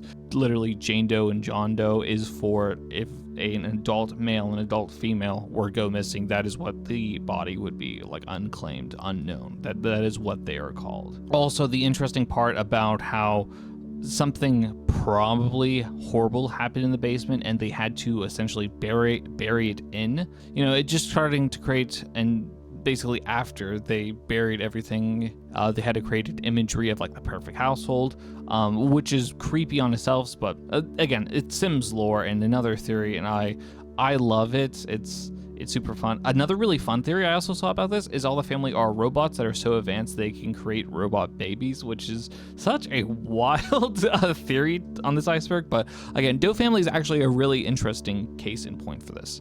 The Bachelor family.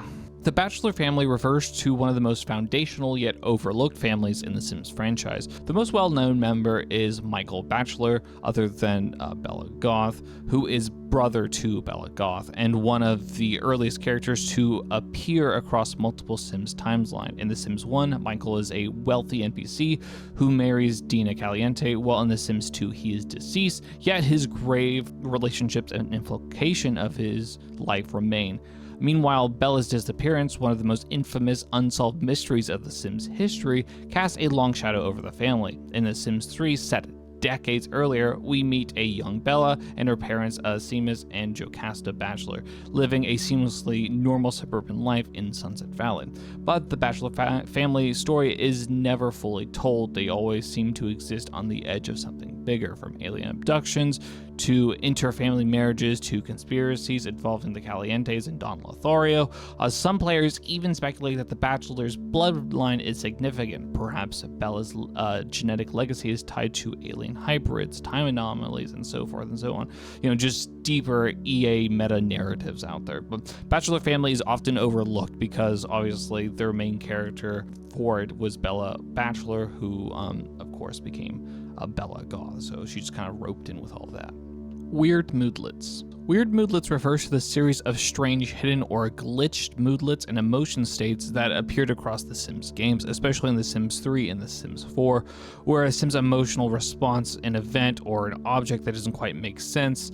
Normally, moodlets are like flirty, embarrassed, or focused, or straightforward. They reflect the Sims' surrounding interactions. But players have reported discovering rare or kind of bugged moodlets with cryptic names, missing icons, or unsettling descriptions. Moodlets, negative buffs, or invisible sources of lingering emotional states that persist long after the triggering event is gone. In The Sims 4, some mods and expansions have introduced moodlets that reflect existential dread, AI cooperation, or sudden paranoia. Sometimes these are jokes, but sometimes seemingly appeared out of nowhere. Unmodded games also have appeared in them. They are also internal debug moodlets used by developers for testing, like sim is fine or mood_bewildered, which may accidentally trigger in the game. These moodlets can cause erratic behavior. Like Sims are crying without cause, standing still for hours, or refusing to interact with others. Others, for example, in The Sims 3, there's a lot of just really weird ones, like Bridezilla is one that just doesn't happen that often, which is whenever they get like super mad over something doesn't go right on their wedding day.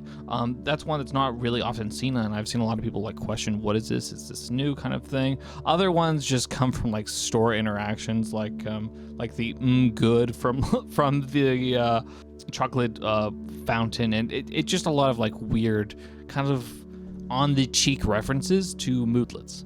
The Netherworld. The Netherworld is where Sims go if they die and don't become ghosts and haunt people. This was first learnt in The Sims 3, where ghosts have the option to return to the Netherworld after they are ghosts, and basically it is believed that the Netherworld is just always been there, but it's never been said out loud in the game. The Netherworld would be this game's version of like Purgatory or Heaven or Hell. Jerry Martin Ask Me Anything. Jerry Martin Ask Me Anything refers to the legendary 2012 Reddit post in which Jerry Martin, the composer responsible for the iconic smooth jazz lounge ambient tracks in The Sims, SimCity, and The Sims 2, hosted an Ask Me Anything, or r/IAMA, for the longtime fans of the franchise. Martin's music is just inseparable from the emotional atmosphere of the early games. His buy mode and build mode composition are just taken almost on like sacred status for like earlier and old time games, evoking just nostalgia, comfort, and just an eerie calm.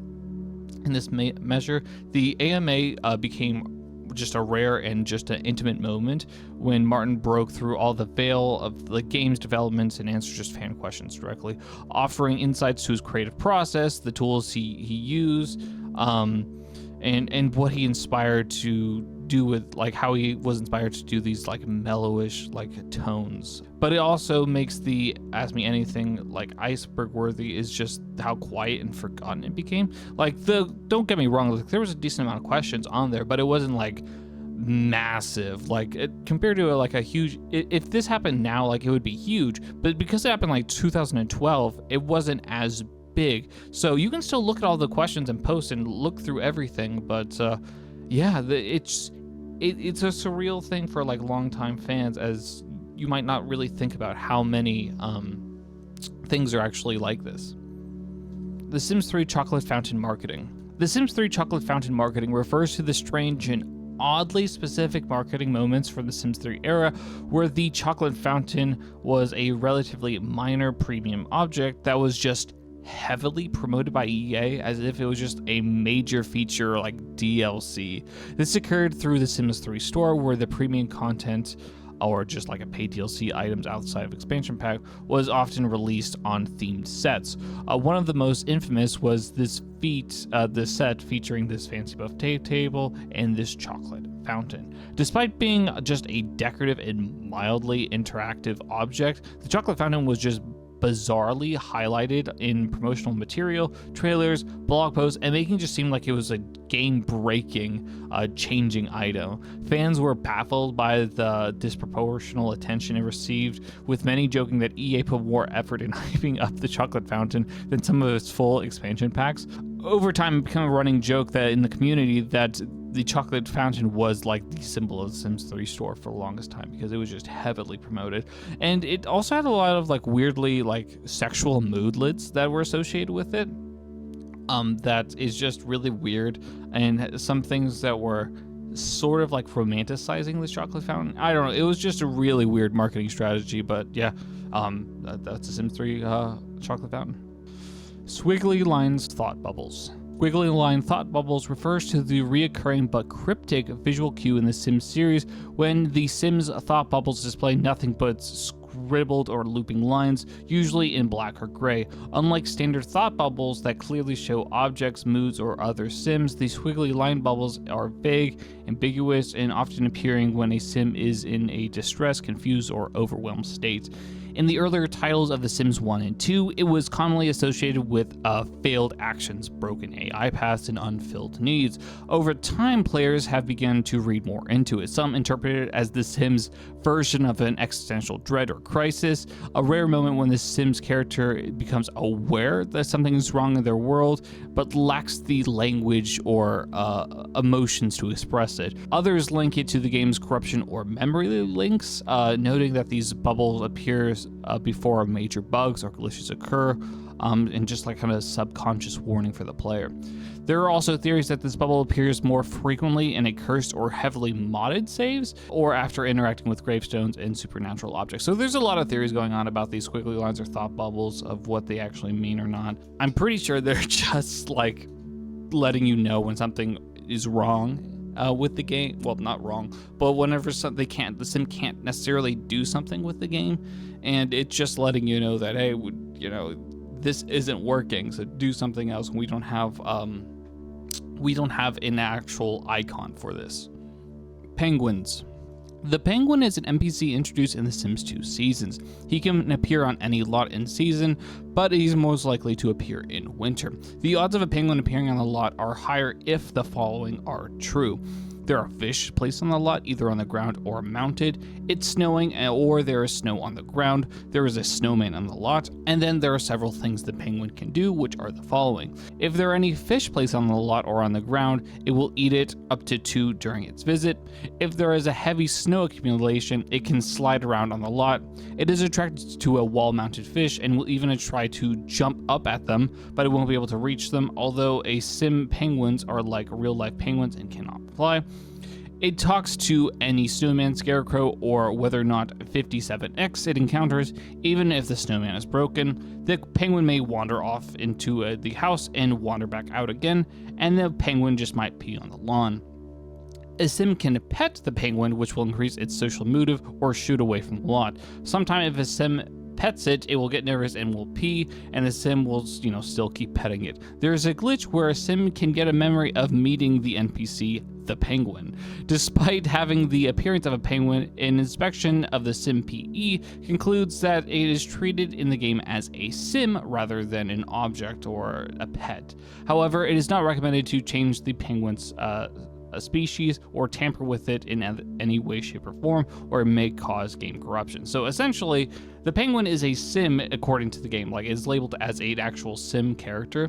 And technically speaking, you can change the species of the penguin to be a normal sim, so it's kind of like a life form, but again, it will cause game corruption. The Kraken. The Kraken is a large squid-like monster that lives in the ocean in the Sims 3 Island Paradise expansion. Sims may encounter this Kraken in the ocean. The Kraken doesn't appear off, but if the Sims stay in a small boat too long, there is a whopping 4% chance of them seeing the Kraken. If the Sim has the Friend of a Kraken lifetime reward, they can click on an idling boat alongside a houseboat or select the Release the Kraken button, and the Kraken will attack the boat shortly after. Once this is done, the Kraken will require a rest before it's commanded again, and they will also see the Kraken near their houseboat if it's far away from the island. Kraken attacks aren't life-threatening though, but they will just destroy boats. There's also a 1% chance that a sim might be attacked by a Kraken. There's an additional 1% chance if the Kraken has swum by the boat, or the boat is near a hidden island, or during heavy rain. In The Sims 4 Get Famous, the Kraken also appears to be part of the child's imagination when clicking play for the water garden. In the rare chance you actually see this creature out in the wild in the game, I can almost guarantee you it will just scare you at first, especially if you don't know it exists. It will absolutely horrify you seeing it, but after knowing the chances of it actually attacking and doing anything and spawning, like it's not scary at all. It's just a really cool thing. Will Wright wanted a game about architecture. Will Wright wanted to create a game about architecture refers to the true origin story of behind the Sims series, one that began not as a life simulator, but as a digital dollhouse focused entirely on home design. After the success of The Sims City, Will Wright, the creator of the Sims franchise, envisioned a game centered around building and furnishing houses. His initial concept was inspired by his personal experience after losing his home in a fire. Will was fascinated with architecture, design, and the emotional connection of people with their living spaces. The earliest prototypes of The Sims were focused entirely on construction and decorating the homes. The Sims merely existed just to give the players feedback on their design and choices. The idea of simulating a daily life only came later on, when developers realized that players were actually more emotionally attached and invested in the characters that they created rather than the structures that they built. Lolita Goth. Lolita Goth is a pre-made deceased sim from The Sims 3. Her tombstone is located in her family graveyard on their lot in Sunset Valley, where her ghost also haunts them. According to her ghost, she died of electrocution as a young adult. She has a small tombstone, and Lolita's exact relationship with the rest of the family is unknown. Since she does not appear in the family tree compared to all the other ghosts and tombstones on the lot, it was never mentioned in any of the previous Sims games. Whilst there might be an oversight by the Sims developers, Lolita can have romantic interactions with Gunther, implying that she is not a Goth family member by blood. If she were a family member by blood, she would not be able to have any romantic interactions with Gunther whatsoever. So it is a big theory within the community that something I actually believe in, is that Lolita was the first wife of Gunther Goth, and this would explain why she's buried in the cemetery of the Goth lot and why she has the last name Goth. It also makes sense why, in a game mechanic standpoint, she wouldn't be in the family tree, as two Sims who got married and one died without having kids, they wouldn't appear as a relationship in the family tree. Also, on another side theory, it would also explain the lack of technology on the Goth household lot. It would explain why Gunther would want to get rid of essentially all technology if his wife died of electrocution while trying to fix something or something like that. So I think that's the idea and theory that I subscribe to the most, and I think it makes the most sense personally. The Remington family. The Remington family, aka the Jones family, are a pre-made playable family residing in Riverview in The Sims 3 at 1 Remington Point. It consists of a married couple, Aiden and Hannah, who live in a haunted house on a hill. Hannah inherited the house after her deceased family, aka the Remingtons, who are ghosts in the house that haunt the house. It is unknown why all the previous occupants died in various ways, making them haunt the house as a restless ghost. The house is very much made to be a haunted house and built in such a weird way with random doors and rooms leading to nowhere in just random spots. The Remington House mansion actually might be a spoof of the Winchester Mystery Mansion, and it 100% is, in my opinion, as both the Winchester and Remington families share names with well-known brands of firearms, and also both mansions have are famed to be haunted, and the house is just built in such a random design that it just kind of doesn't make any sense. So yeah, that's what I think the spoof is of it. Clown catchers. Although we really only see the tragic clown in the original Sims game, it adds so much lore and is a fan favorite with it, and it also adds in the clown catchers. This is a group of people who can be hired to forcibly remove the tragic clown from your home lot after harassing your sim, and with that is really all we know about this service. So with it, we can assume that if there is a service for these tragic clowns to catch them, they can be considered a menace within the society, right? So it just leads to the question of how many tragic clowns are there actually out there? You know, how often do they actually do this kind of event that they need to warrant a full service for it? Again, because we've only seen them in the original game and we haven't seen or heard a lick of them really since, I doubt we'll really hear anything more about clown catchers, but it's just a really interesting part of the Sims lore that is often forgotten about. Scarecrows are alive. Scarecrows have appeared in every single Sims game since the beginning. However, recently we have started to see scarecrows starting to come alive. Starting in the Sims 3 season, scarecrows are an object. However, they will come to life, if so very slightly, if a Sim views them for a long enough time period, in which they may attempt to scare the viewer or do a little silly dance which will cause these Sims to look away. Scarecrows were then reintroduced in the Sims 4 seasons as in the form of an NPC called Patchy the Strawman. When first purchased, the Patchy is inanimate. Then when a Sim can start talking and chatting with Patchy and start building a relationship with him, he will eventually come alive and help the player attend their garden.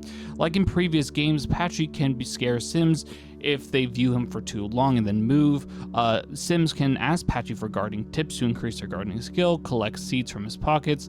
As long as Patchy maintains a good relationship with their Sim, he will stay alive and continue to help out. So I think Patchy is actually a really good NPC to add to The Sims, and I think it totally makes sense.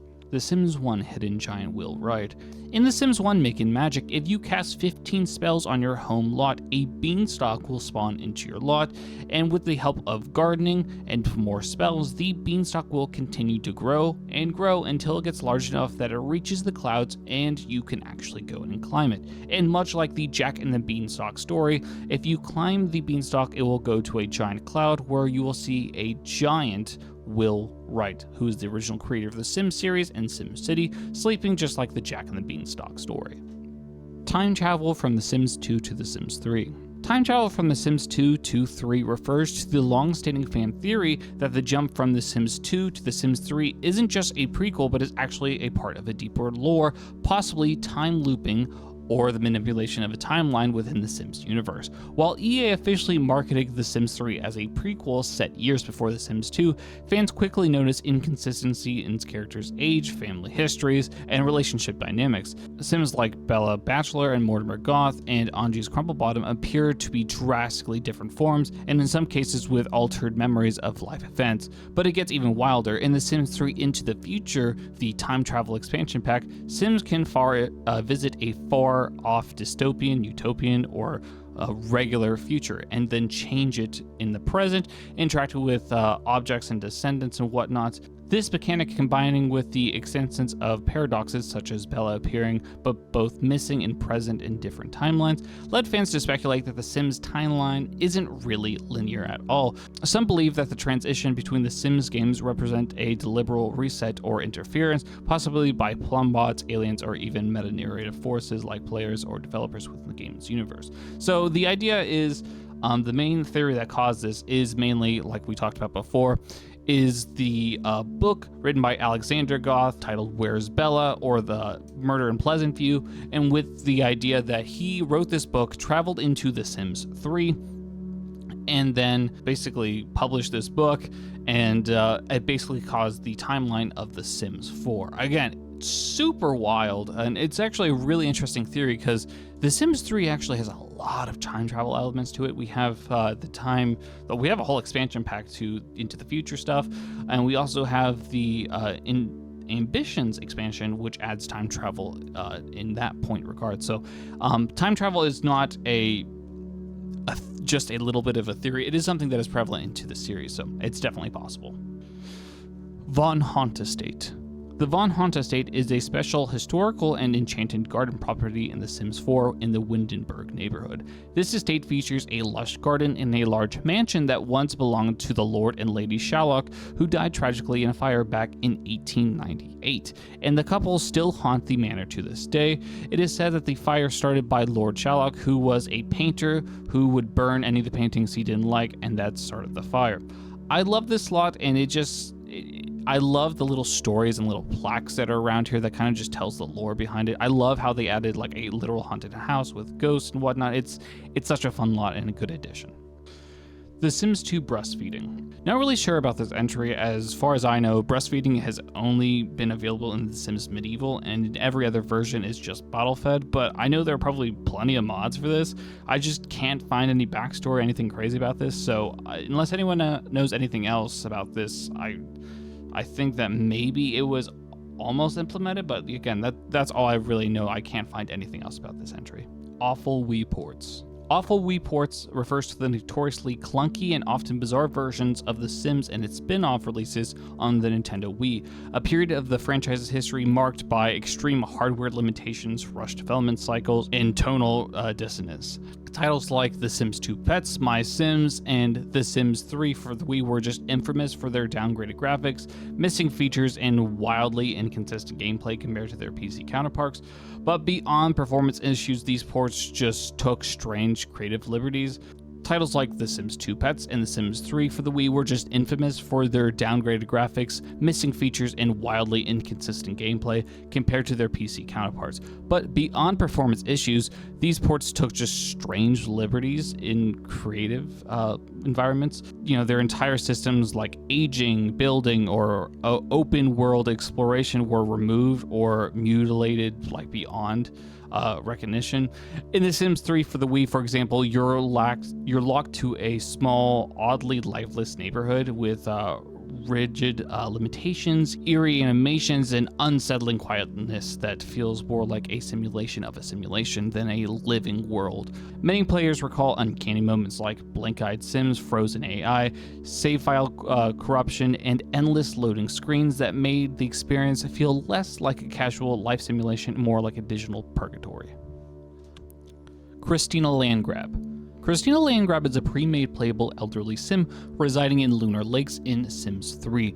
She is the mother/creator of the clones Chris, Chrissy, Krista, and Christina. Christina works as a top researcher at the Perigee and is known as a brilliant, self-centered scientist. She has a long, light blonde hair, gray eyes, and pale skin. She wears a white tank top with blue polka dots and a blue skirt with white polka dots, white gloves, and blue shoes. She dresses with the same style and has the same favorite things: turquoise, key lime pie, and classical music as her children, to emphasize the fact that they were all cloned. She is likely a descendant of the Landgrab dynasty because she shares the wealth and her last name. Christina is also one of the two Sims in the Sim series to have known to have cloned herself, the other being Loki Beaker.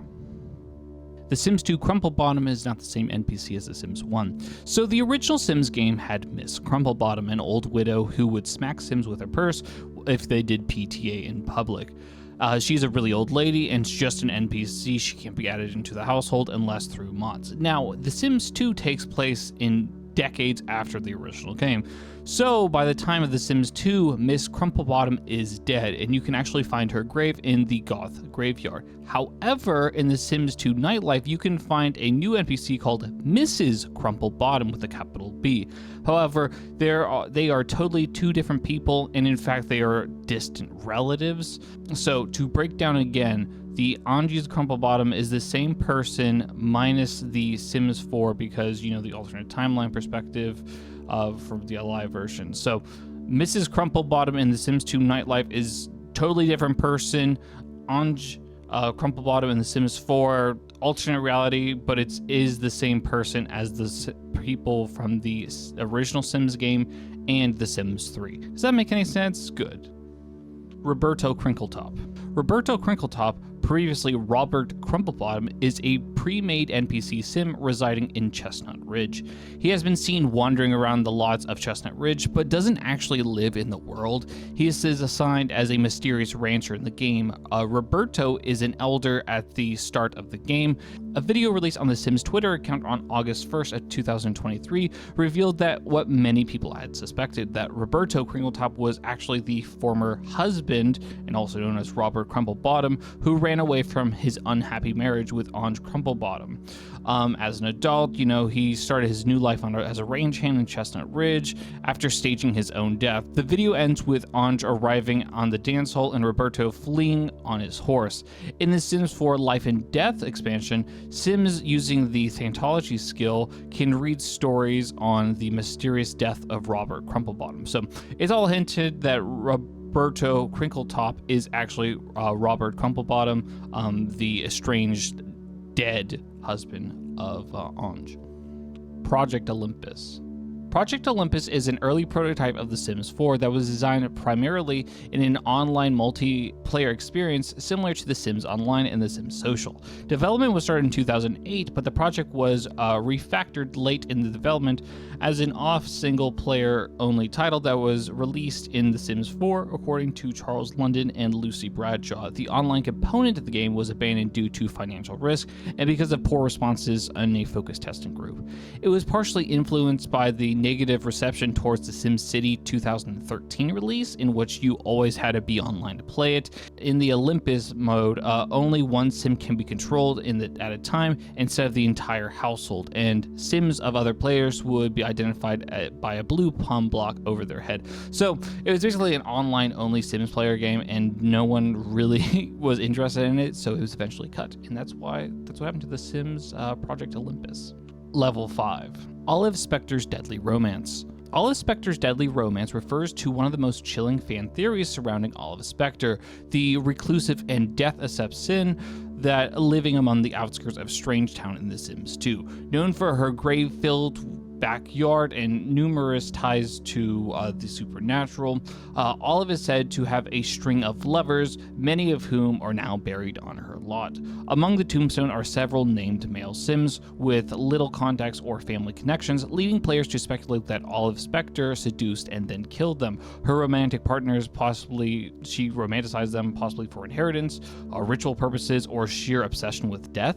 In-game files and family trees that hint that some of these men may have been romantically linked with her at some point, while others seem to have simply died under mysterious circumstances after entering her orbit. The most enduring version of the theory suggests that Olive Specter's relationships were all part of a macabre pattern, and that her bond with the Grim Reaper herself, a character she is known to have interacted with, might not have been strictly metaphorical. Some players even believe that her obsession with death itself blurred the lines between romance and mortality, often citing that, you know, she did all these things so she can create a child with death and her love with death. And basically there's a whole line of past lovers she did, and it's rumored she's killed many other people, including just a random handyman that just came to the slot. Nervous Subject Lore. Nervous Subject Lore refers to the complex and disturbing backstory of one of The Sims 2's most infamous pre-made characters, Nervous Subject, a deeply anxious adult sim who lives in the imprisoned Beaker household in Strangetown. Often treated as a comic relief for his twitchy animations and erratic behavior, Nervous actually has one of the darkest hidden histories in the entire franchise. Players who investigate the family tree discover that Olive Spectre is his biological mother, and that his father is listed as the Grim Reaper, a revelation that has fueled fan theories for years. Some believe that this was a developer joke or a glitch, while others interpret it as evidence of the supernatural union, or even a symbolic metaphor for Olive's obsession with death itself. Nervous was taken from Olive as a child and raised, more accurately, experimented on by Loki and Sergei Beaker. So essentially, Nervous Subject was taken away by social services from Olive Spectre and was given to the Beaker household. These two sadistic scientists, known for their cruel behavior, in gameplay, Nervous is basically trapped in their home in the basement, subject to strange machines and clearly suffering from some sort of trauma, making his entire existence just abusive manipulation and control. It's just really sad. Players often attempt to rescue Nervous, treating him as a character worth healing and saving, a rare instance where emotional storytelling emerges from a sandbox game. Sanmaishuno Murder Apartment. Sanmaishuno Murder Apartment refers to the mysterious and unsettling lot in The Sims 4 City Living, especially the apartment at 930 Medina Studios. While this apartment functions like any other in gameplay perspective, it's its lot description that hints at a dark backstory involving a gruesome and unexplained death. The game notes that the previous tenants were celebrities whose glamorous life came to a messy end, and strongly imply that they were murdered in the unit. However, the game never elaborates beyond this vague and ominous hint, and there are no further references to the death, no ghost, no questline, just a lingering mystery. The only thing we do find is hidden underneath a rug in the already furnished apartment. You see an outline of a dead body, similar to like a chalk outline of where a dead body would be in there. This has led to years of speculation and theory crafted in the Sims community, with some players suggesting supernatural ties, hidden lore connections, or even possible links to expansions like the Get Famous expansion. Nothing has been confirmed, however, there's just a lot of theories as to who was murdered, how they were murdered, and like what happened to it. OMG WTF BBQ. This entry refers to the very famous mod from The Sims 2 called Briscuito's OMG WTF BBQ, which is what so many people thought was actually in the game for some weird reason. But no, this is actually a mod. Basically, if you get tired of your baby in The Sims 2, you can download this mod, and all you have to do is just bring your baby to your nice backyard barbecue. And then after a few minutes of cooking, you eat your baby. Yes, that's right. This is where you get great images like this that have been just thrown across the internet. Mods are completely wild, and yeah, this is just the infamous mod for this. SimNation lore. This entry is referring to the fact that every neighborhood in the entire Sims franchise is a part of the Sims Nation, and with that there's actually so much lore and information to be found on this topic that it's just way too much to cover in this one entry, so I'm thinking about making an entire video on this in the future, so follow along for more information about that. Again, if this interests you, please comment down below. Again, with any other topics I've said, if any of these interest you that you would watch a full video on, please let me know, because I'm seriously interested in writing a full video just on the Sim Nation lore. Lacey and Macy. Oh man, so this is another super weird one in The Sims 3. In the town of Twinbrook, you can find two Sims, Macy Chloe and Lacey Dare, who both look incredibly close to one another in appearance and traits and their personalities, so it's assumed that they were twins. But most interestingly, they were both burned in fire and their graves dropped off in one a junkyard and one behind a laundromat. So with that, it's hinting that they were both murdered and their bodies just dropped off in totally two directions. I've read a really interesting theory that the mob had something to do with this, because there's some more sketchy characters that looks like they're the mob and they took over a really nice house and whatnot, and that's what they're hinting at, that this might be what it is. Again, I just really want to talk about Sim theories like this. This is such an interesting thing, and I love when like storytelling is told in like the background. I absolutely love this. The Sim City is likely San Francisco. So Sim City is referenced a lot in the Sims franchise as being a close but large city just a little bit further away from the neighborhood that the player is playing in. And with that being canon that a large fire hit the Sim City in 1906, which is the same year as the famous San Francisco model. We'll talk about that later down in the iceberg. And other than that, that kind of lines it up about why SimCity is likely San Francisco. I believe also in a lot of the references, pictures to SimCity, there's a large bridge that spans across like a canal, similar to San Francisco. So a lot of people are theorizing that that is what they're mirroring each other as. Occult hybrids. Now, this entry refers to the fact is that in some of the games, you are able to essentially create a hybrid between two different occults. For example, a vampire alien. These hybrids can bring a new dimension to the game, adding new difficulties and advantages. Just like The Sims 2, The Sims 3 does have certain forms of hybrids, such as ghost vampires. These hybrids only occur with non-occults, such as a ghost combined with an occult such as a vampire. Temporary life states such as a zombie can also mix in with almost any occult sim. I'm not going to lie, there are way more different hybrids than I thought was even possible, including a genie fairy hybrid in The Sims 3. So there's so much more I can cover in this entry, but again, I just wanted to highlight and talk about that you can create occult hybrids, essentially any form of ghost, whatever, ghost mermaid, ghost vampire, ghost zombie, like all those things can be the same. And then you have same thing with zombie genie, zombie fairy, like all those things. It's like a combination of a hybrid. So any of those, you can check out this list. Just Google occult hybrids Sims, and you can just find a whole list of anything you want to create. Velocity Rooster. The Velocity Rooster is a chicken that wanders around the streets of The Sims Busting Out on handheld in the Sim Valley and in a pet in the Urbs, The Sims in the City from the Nintendo DS. Its name is a combination of the words Velociraptor and Rooster.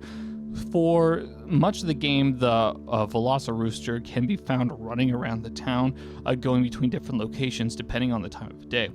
If it catches the player, the sim the player is playing, the sim will just be knocked down and end up in the hospital. The Velociraptor makes a rooster sound and warns players of its presence. It's very interesting and just very wacky as to why this was added to the games, but this thing is in the games for some weird reason. The Sims Busting Out Alien MC Lore. The Sims Busting Out Alien MC lore refers to the deeply strange and largely overlooked subplot of the Game Boy Advance's version of The Sims Busting Out, where the player character works their way up from a janitor to owning the town's motorcycle club, which turns out to be run by aliens. Unlike its console and PC counterparts, the Game Boy Advance's version of The Sims Busting Out features a completely different storyline centered around a town called Sim Valley, filled with bizarre characters and even weirder secrets.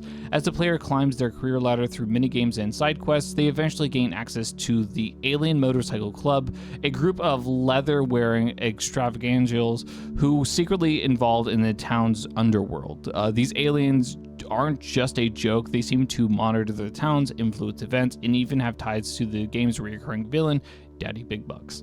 Their presence raises the questions about the town, whether it's a simulation within a simulation, or if the aliens represent an external force controlling or studying Sims. Some players believe the storylines connected to the broader alien lore of The Sims 2, including strange town abductions and the Polynesian tech family tree. The ports of the Sims games are just so wild and just doesn't make any sense, but here we go.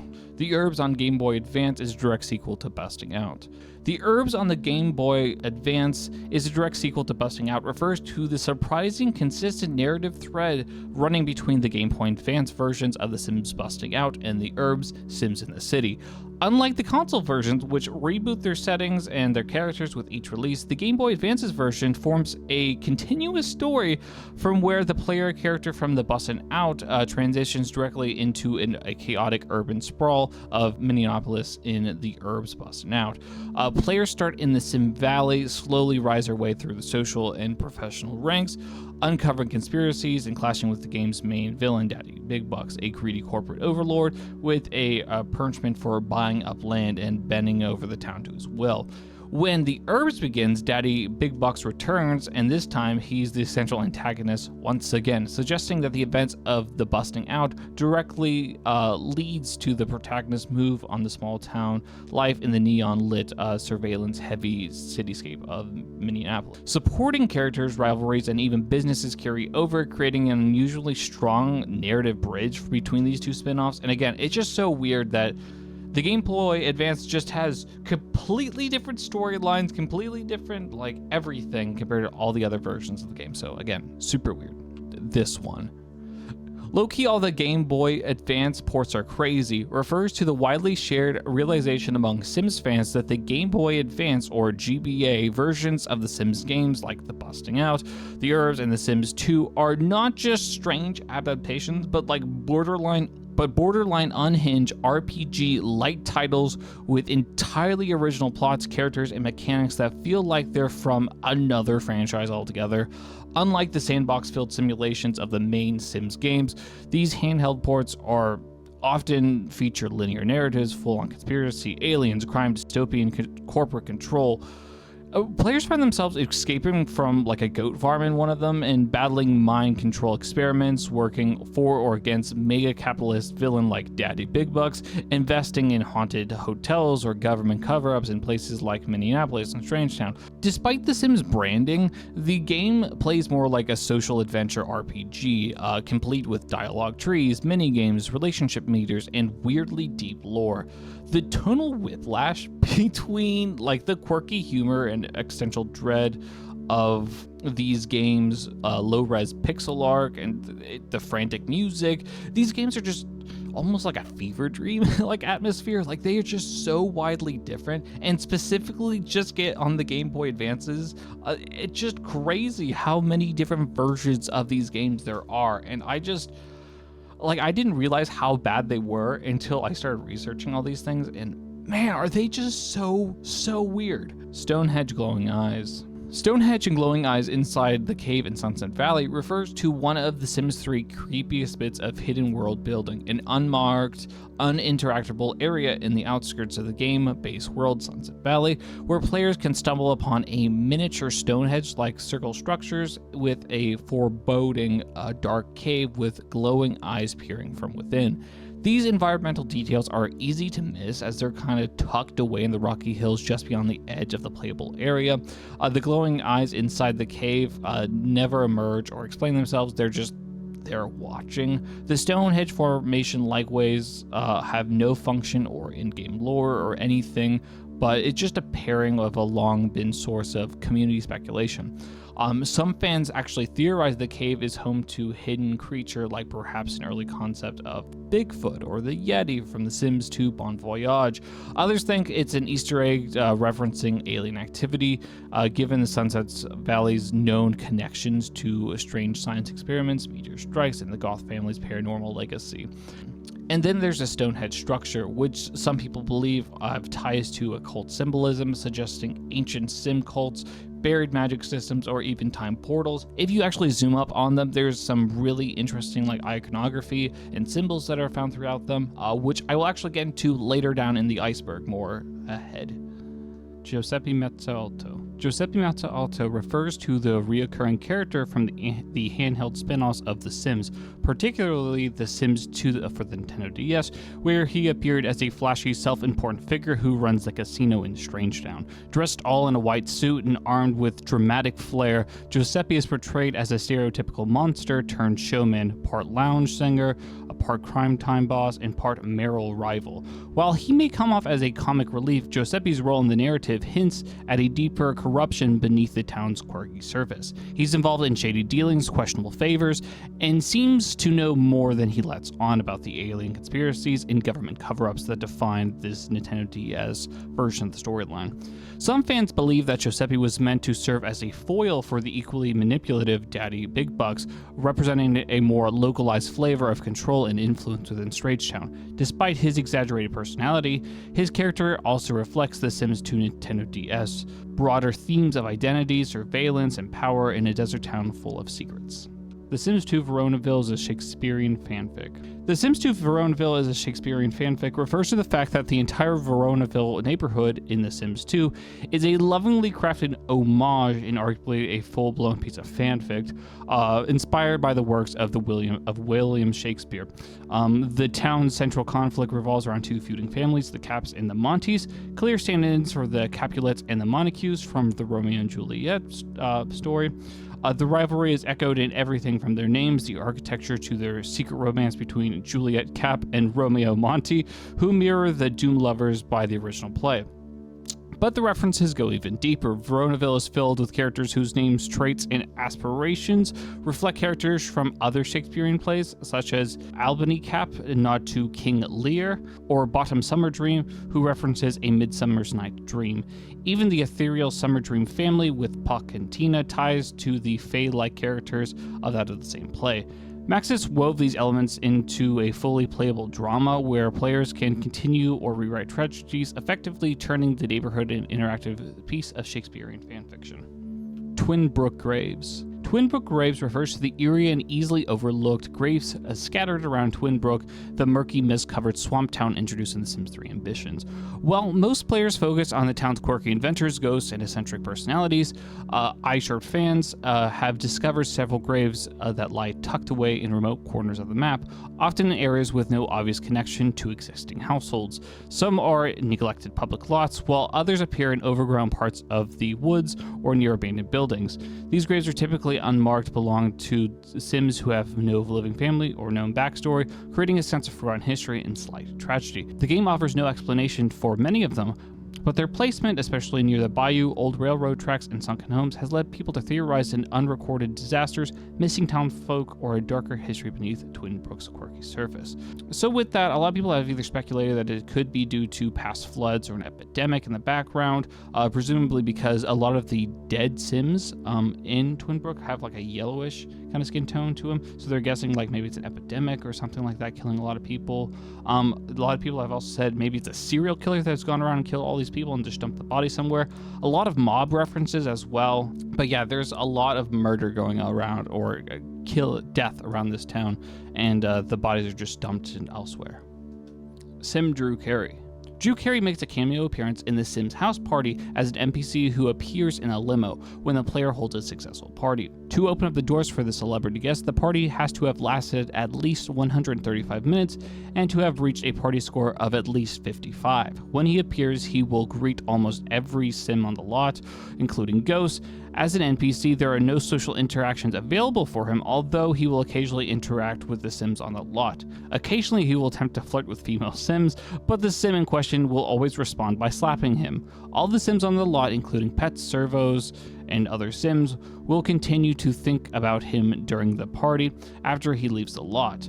Now, as for the reason for adding Drew Carey to this game, is he is said to be a huge fan of simulation-type games like The Sims, including being on record for saying that he enjoyed the MMO Second Life, in which he is likely to be an appealing choice for Maxis to add into the game. Drew Carey Show Sims Scene. Going back to the last entry, it is known that Drew Carey really likes The Sims or life simulation games. So with that, The Sims made 2 cameos actually in the Drew Carey Show, which can be viewed on YouTube, like here. This first clip shows the characters that appear as Sims on the show, and in the second clip, as you can see here, the actors are actually speaking Simlish, and their thoughts and dialogue is conveyed through thought and speech bubbles. So again, it's a mutual interaction that the Sims series has made in Drew Carey Show. The Sims 3 Stalker Ice Cream Truck. The Sims 3 Pets introduced the ice cream truck, to which anyone who has played this expansion will know that the ice cream truck will only come to your house, and there will be there all day, all the time, every day, waiting for you to get ice cream. So it's funny, and then has been like slightly and rightly nicknamed as a Stalker ice cream truck by so many people in the fandom, because it literally just waits for you as you are their one customer. The Sims 1 Pet Dragon. Dragons were introduced in The Sims Make and Magic. Dragons were hatched from Dragon Age, which can be purchased from Vicky the Vampiress in the Magic Town for 49 magic coins, and Vicky's cart also sells dragons treats and toys as well, which are needed to care for the dragons. There are no limit to how many dragons can be owned by a family. There are a number of benefits actually as to have dragons over standard pets. When groomed, they may drop dragon scales. When tickled, they may drop dragon tears, both of which are valuable as magic ingredients for spell and charm making. They also have a few motives and are able to care mostly for themselves without little provision. The one downside is that they are a very dangerous pet and are able to start fires and potentially kill Sim. There are 3 different dragon types that can be hatched. You have a red, a gold, and a purple. Each one has a different name and a different temperament. Red dragons are very likely to start object fires. Generally, they start burning things as soon as they hatch. The dragon's name is Bernie. The gold dragons are a bit more disciplined, but won't shy from torching surrounding objects if neglected. This dragon's name is Pyrite. Purple dragons are very friendly and hardly ever set things on fire. However, even purple dragons are very difficult creatures to maintain and still cause fires, especially if the dragon is neglected. The dragon's name is Torch. The Grey Woman of SimCity. The Grey Woman of SimCity is a statue introduced in The Sims 2 Nightlife and can be purchased in the buy mode for 6,000 simoleons. It is a statue of a woman who died by a house fire, with the following object description. There was an old legend about a Grey Woman of SimCity. It is said that one day while the Grey Woman was baking a turkey, she got a phone call from a long-lost cousin and accidentally forgot about the turkey was in the oven. This caused her house to catch on fire, and tragically the turkey was burned. Still, the woman died, but it was said that she watches over all babies and toddlers from beyond the grave, and this is why they cannot be harmed in a fire. According to the object description, the Grey Lady watches over all young children and protects them from fire. This offers an in-game explanation as to why babies and toddlers won't die by fire, although the likely reason is the game designers didn't want young children, young kids burning to death, as it would be a bit too cruel and frightening. So despite the developer's intention as to making them being unharmed, this is a really nice little onset as to a lore reason as to why. The Sims 2 fire safety skill is useless. Introduced as a life skill in The Sims 2, which are skills that Sims can learn to unlock special interactions or abilities, unlike other skills, they are not learned incrementally. A Sim will not have a life skill, nor will they fulfill any wants or needs to obtain a life skill until they have learned it. For the fire skill part, it allows Sims who are in this skill and has a bit of adapt training in it to be more effective at putting out fires and are calmer when the fire actually starts. However, the useless part comes in with the idea from a player perspective that it is easier to move away from the fire than actually interacting with the object and having them put it out themselves, thus making the fire safety skill pretty much useless unless you want them to put out fires themselves instead of calling the fire department. SimG language. SimG language refers to the lesser known and often overlooked element in The Sims lore, a mysterious hidden dialect that appears briefly in The Sims Online early promotional materials.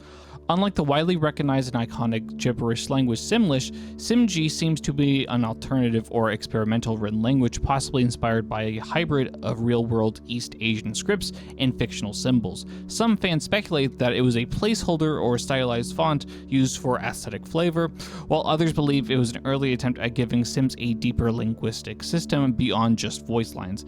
Mention of SimG are scattered and rare and most commonly found on unused textures, UI elements, or obscure XML file references. Because it was never officially explained or implemented in gameplay, it remains a mystery whether SimG was meant to be a distinct language or an abandoned design concept, or simply a stylistic name. The Sims 2 Power Aspiration. The Sims 2 Power Aspiration refers to a rumored or possibly scrapped aspiration type that some players believed that was once planned for The Sims 2 but never officially included in the game. Unlike the 6 canonical aspirations, family, knowledge, romance, fortune, popularity, and pleasure, this so-called power aspiration was allegedly featured by Sims who crave dominance, influence, or control over others, making it a dark counterpart to the more socially driven aspirations. Whispers of these aspirations began in early development forums and resurfaced when players using modding tools like SimPE uncovered unused aspiration icons and partial coding strings of blank aspiration slots that seemed to point towards a 7th unimplemented archetype. The idea of a sim driven by the need to manipulate, lead, or rule fit curiously well with some pre-made characters such as the Beakers or the Goths, and they may need to be intended for a career-focused villainous type sim. Some even speculate that the traces of the power aspiration live on in hidden want trees or behavior patterns quietly influencing over certain Sims act, despite having no visible aspiration tied to it. The Sims 2 Blackout Scenario. The Sims 2 Blackout Scenario refers to the rare and unsettling alternate game mode featured in the early pre-release demo builds of The Sims 2, where the game would simulate a total blackout, turning off all the lights and shifting the mood from a game into something unexpectedly more eerie and intense. First brought into a wider attention in the video by LGR, the scenario was discovered buried within a preview versions of the game sent to gaming media at the head of launch. During the blackout, all electrical appliances shut down, light flickers and dies down, and all the brightly Sims that are whimsical in their environment just start reacting in panic or confusion. There's little official documentation about this feature, leading fans to speculate whether this was an abandoned disaster scenario or an experimental event for a gameplay variety, or perhaps it was just a scripted moment for marketing demo purposes. The creepy ambiance of the player helplessly during the blackouts has even led some to describe it as border on a mini horror sequence, a tonal departure for what The Sims is known for. But yeah, that's the Sims 2 Blackout scenario. The Triku family. The Triku family is a pre-made deceased family that resides in downtown. The sub-neighborhood shipped with The Sims 2 nightlife. It consists of an elderly married couple, John Smith, Jenna Core, and their two daughters, Janelle and Assist. The daughters' respective husbands of Corneth and Kieran, and the couple's respective children of all 8 members are deceased at the start of the game, but can be resurrected. Notably, there are 3 material families in the game. Judging by the house they lived in, the Triku were quite rich, and at least at one... Judging by the house they lived in, the Trikus were at least... Judging by the house they lived in, the Trikus were quite rich, at least at one point in time. The House of Fallen Trees, the family's former residence, is now haunted by the ghost of the Godvani and the Free Launch, alongside the young woman named Renali Ningwa. Alongside a young woman named Renani Ninja, who seems to have moved into the house after the family's death and died of fright after seeing the ghosts of 2 teens, John Smith and Jenna Cornist, who seems to have died of fright after seeing 2 teen ghosts. Kieran, Janelle, and Corvin are also buried in the nearby cemetery, and Gauthier Green Lawns. Jenny Chen and Ellie Rodick.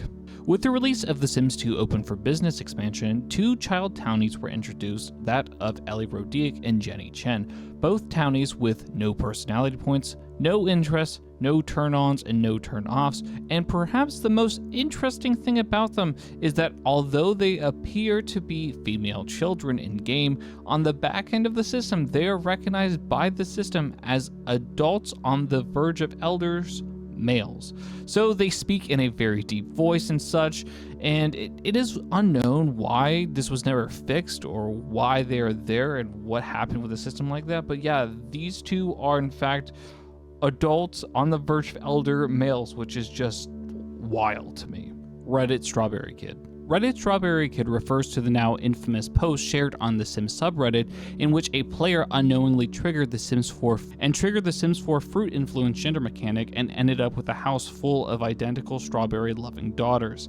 In the Sims 4, eating certain fruits while pregnant could influence the baby's gender. Strawberries increase the chance of having a girl, while carrots increase the chance of having a boy. After the original post, the player was baffled after consistently giving birth to girls, unaware that their Sim had been snacking on strawberries throughout the pregnancy. The story quickly gained traction for its mix of humor and genuine confusion, with players nicknaming the resulting offspring the Strawberry Kids.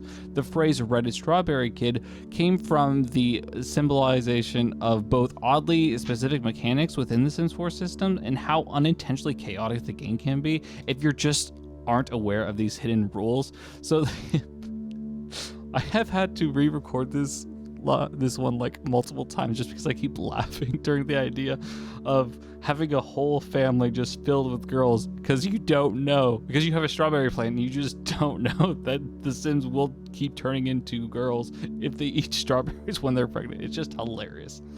Level 6. Old Town plus Neighborhood 1 and 2 are the same town. Old Town / Neighborhood 1 and 2 and Pleasant View are the same towns is a long-standing fan theory that suggests the various default neighborhoods across The Sims 1 and Sims 2 are not separate places, but rather different versions or timelines of the same location evolving through time and technology. In The Sims 1, the default neighborhood is unnamed, but commonly referred to as Neighborhood 1, while the familiar families like the Goths and the Newbies live. When The Sims Unleashed expansion introduced Old Town, it added new lots, characters, and a more grittier urban atmosphere to the original neighborhood. Jump ahead to The Sims 2, the players are dropped into Pleasant View, the new default neighborhood, and only to find out that the Goths, Pleasants, and even the Newbies reappear, older with updated family drama. Mortimer is now elderly, Bella is missing, and Cassandra is preparing to marry Don Lothario. These continuities, along with the references in family trees, suggest that the Pleasant View is actually Neighborhood 1 / the Old Town decades later. After the Sims 1 events have played out, fans have speculated that Neighborhood 2, another selectable Sims 1 save, presents the alternate timeline where a different outcome takes place. So essentially, it's just you're seeing a outcome take place and later on different versions of the same neighborhood. I can get behind this theory as, we see Sims move around a lot. However, I don't think The Sims 3 and like Sunset Valley or any of the neighborhoods in The Sims 3 really would fit into this theory, but I can get behind this idea. Baba Yaga's Hut in Belladonna Cove. Baba Yaga's Hut in Belladonna Cove refers to the longest circulating myth within the Sims 2 continuity, suggesting that a hidden or strangely designed lot in Belladonna Cove neighborhood was inspired by or is a direct homage to the Baba Yaga legendary walking hut from Slavonic folklore. Belladonna Cove, introduced in the Sims 2 apartment life, is already steeped in magical and mysterious undertones featuring witches, secret societies, and moody urban gothic atmosphere. Some players claim to have encountered a small crooked house placed on the outskirts of the neighborhood or placed in pre-built lots, which appears dilapidated or overgrown and elevated on stilts, unusual foundation tools, closely mirroring the Baba Yaga's house on chicken legs. Fan speculation took off when players noticed strange occurrences while visiting or living on these unusual lots, unusual weather patterns, random magical events, erratic NPC behavior, especially when witches are involved. Others believe that it was originally meant to be a witch's lair or secret lot that was scrapped or obscured in development, but remains and still linger in the game files or pre-built structures. The Sims 2 nanny steals babies, and so does The Sims 1 burglar. The Sims 2 nanny steals babies, and so does The Sims 1 burglar refers to the disturbing and semi-legendary occurrence across multiple Sims games in which the entrusted or everyday NPCs like the nannies, and then I guess very much to a lesser extent burglars, appear to abduct infant Sims under certain conditions. In The Sims 2, players have reported rare but unsettling glitches where nannies, instead of placing the baby in a crib or feeding them, simply picks up the infant and just walks off the lot. In some cases, the baby disappears from the household entirely. While usually the result of routing issues or corrupt save files, these moments give rise to the rumor that nannies could steal children, especially if the household was neglectful or chaotic. Similarly, in The Sims 1, players discovered that under very specific conditions, such as pathing errors or overloaded lots, burglars could pick up babies like they were objects and then carry them off the lot, never to return. While not intentional behavior, the image of shadowy burglars vanishing to the night with a baby wrapped around their arms became an infamous urban legend in early Sims forums. The Sims 2 Pink/Purple Soup. The Sims 2 Pink/Purple Soup refers to the well-known and unsettling graphical glitch where the game's environment, characters, and textures are replaced by flat planes of neon pink or purple, rendering the world unrecognizable. A phenomenon fans have nicknamed Pink Soup or Purple Soup, far from just a simple visual bug. This glitch has seen by many in the community as a sign of impending doom on your save game or installation, or most often caused by The Sims 2 running on modern hardware or on or on unsupported graphics cards where texture memory fails to load properly. What makes it so haunting is the way it appears suddenly, a once functional neighborhood of households dissolved into a surreal, glitchy wasteland of eye-seeing color. Sims appear as distorted silhouettes or vanish entirely. In many cases, pink soup is irreversible and players save their game to this state it can corrupt files permanently. Canute Futa. Canute Fruta is a pre-made yet unused deceased delivery person who resided in Strangetown. He died of unknown causes, but was supposed to be buried in Olive Specter's graveyard. Though it is missing from the released game, it is really interesting to see that a delivery person was supposed to be added to the graveyard of Olive Specter. You know, she is a not confirmed, pretty widely theorized serial killer and a murderer. So the fact that this person was supposed to be added into the graveyard makes it more likely that this person just saw something happening, saw a murder happening, and so the only indication of Newt's existence is provided in his death memory and all of his memories. So yeah, that's all we know. That's the only reason we know that he was supposed to be in there. The Sims 1 Knapsack Divorce. The Sims 1 Knapsack Divorce refers to the well-known and quirky glitch from the original Sims game, where a Sim's knapsack, essentially their inventory for carrying items, plays a strange role in a breakup, of marriage. In the base game, when a Sims get divorced or separated, there's a chance that their belongings will not properly transfer or stay with the correct Sim, sometimes causing the items to just disappear, duplicate, or even become stuck in the Sim's backpack. This glitch has led to players humorously referring to this as the knapsack divorce, highlighting how the game's early inventory system would unintentionally create chaotic, messy separations full of lost or weirdly haunted items. The Sims 4 is on a different timeline because of Alexander Goth's book. So I really like this theory as it really wraps a bow around a bunch of different theories that have gone around within the series, and I would even say that I would agree to this theory. So in The Sims 3, there are a couple of books, one titled Murder in Pleasant View and another one called Where's Bella? Obviously both referencing the fact that Bella is missing in The Sims 2, and there might be a murder that has happened to it. However, the author is Alexander Goth, the child of Bella that appears in The Sims 2. Now, of course, Alexander Goth is not in The Sims 3. He is not even conceived yet. He's not even in the original Sims game. So it is theorized that because time travel in the Sims universe, it does indeed exist as seen in The Sims 3, it is possible that Alexander Goth wrote these books, because it is a tribute to him as the author, wrote these books, time traveled back into the time of Sunset Valley, and then created basically a separate timeline with the now knowledge that, to watch out from Don Lothario and all the Caliente sisters, that essentially this created the timeline of The Sims 4, and that's how The Sims 4 timeline exists. And I just think it's a pretty solid theory. I actually really like how it kind of wraps everything up, so yeah. The Sims 3 Haunted Doll. The Sims 3 Haunted Doll refers to a piece of custom content in The Sims 3 that gained an unsettling reputation among players for causing bizarre, sometimes terrifying game behavior. The custom content in question is a porcelain-styled doll object often modeled after an antique or Victorian-style toy, and was originally shared on a third-party mod site as a decorative item. However, after being installed, players began reporting strange effects tied to the object. Sims on their own staring at the doll for hours, freezing in place near it, or reacting with fear even if no traits adjusted it. Some claimed the doll would appear in households without being placed in it, moving from room to room and in between play sessions. In most extreme cases, games would become corrupt and save files broken, and some players even said they experienced jump scares in the form of rapid camera zooms towards the doll location. While some of these are dismissed as just claims as exaggeration or consequential bugs, others speculate that the custom content was either intentionally cursed by the creator or was a result of deeply corrupted mesh or script file. So as to the reason why so many people claim that they never downloaded this mod, but it appeared in their game, was because it has been linked to a bunch of other mods that either have this in like the house that they built or something like that. So essentially you would unknowingly download this mod because you downloaded a different mod, and just create a domino effect, and a bunch of people would download this mod even though they didn't know they had it. Hidden Paint Skill. Hidden paint skill refers to the subtle and lesser known mechanic in some of the Sims games where Sims can develop secret or non-obvious abilities related to painting that go beyond the visible skill bar. In certain versions, Sims who paint frequently can unlock hidden boosts or traits that influence the quality and style of their artwork without explicitly showing up in their skill interface. The hidden skill can affect the rarity of value of the paintings, and sometimes allowing Sims to create masterpieces that seem beyond their displayed ability level.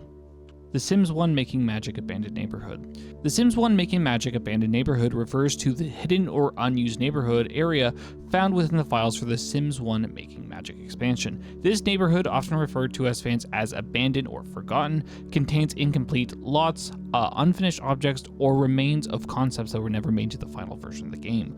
Unlike the likely magical neighborhoods featured in Making Magic, this area has been deserted and an eerie atmosphere is around it, almost like a ghost town. Its existence hints at a scrapped ideas or early development phases where the developers intended to expand the magical world further, but ultimately left these spaces unused. For players and data miners who discover this abandoned neighborhood, it serves as a haunting reminder of the game's unfinished potential and the hidden depths lurking beneath the polished gameplay experience. Malcolm Landgrab fuels his wealth by stealing and busting out.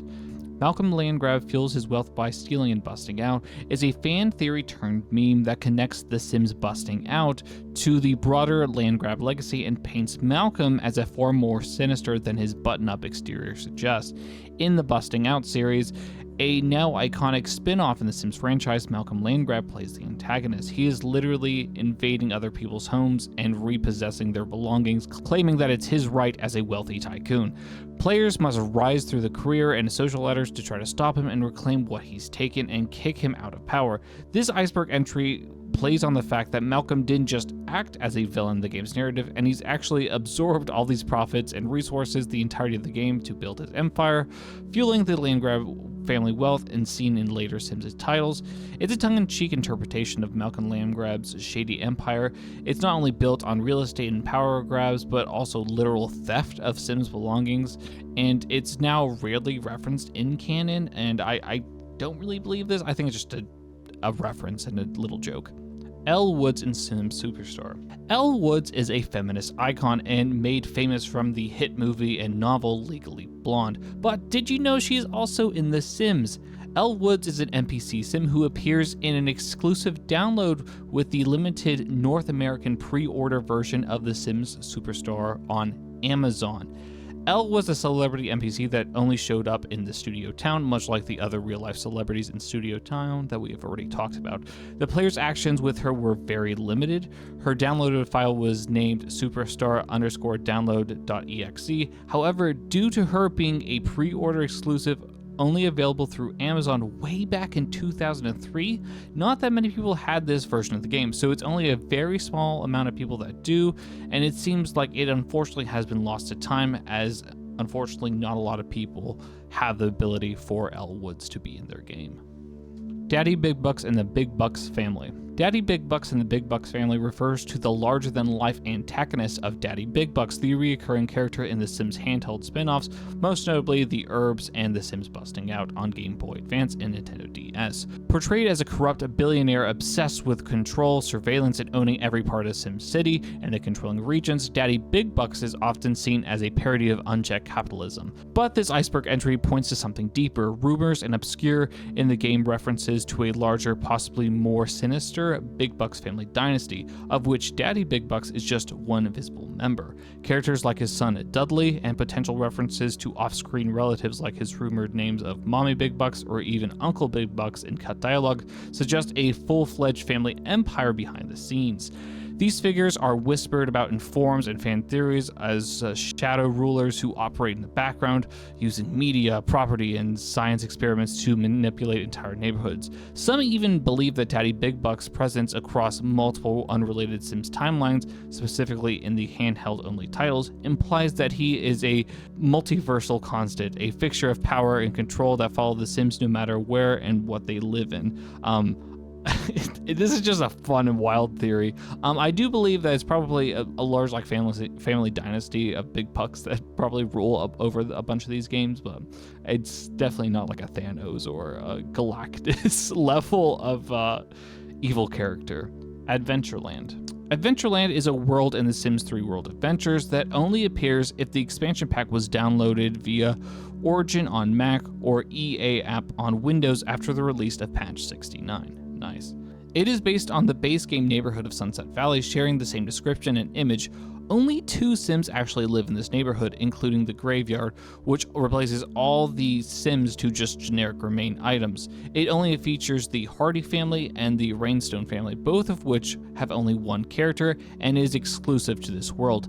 Adventureland is a world that was used during the creation of World Adventures and was made for testing objects and interactions within the pack itself. From the adventure pack itself, since the pack itself didn't feature any main world, only travel destinations.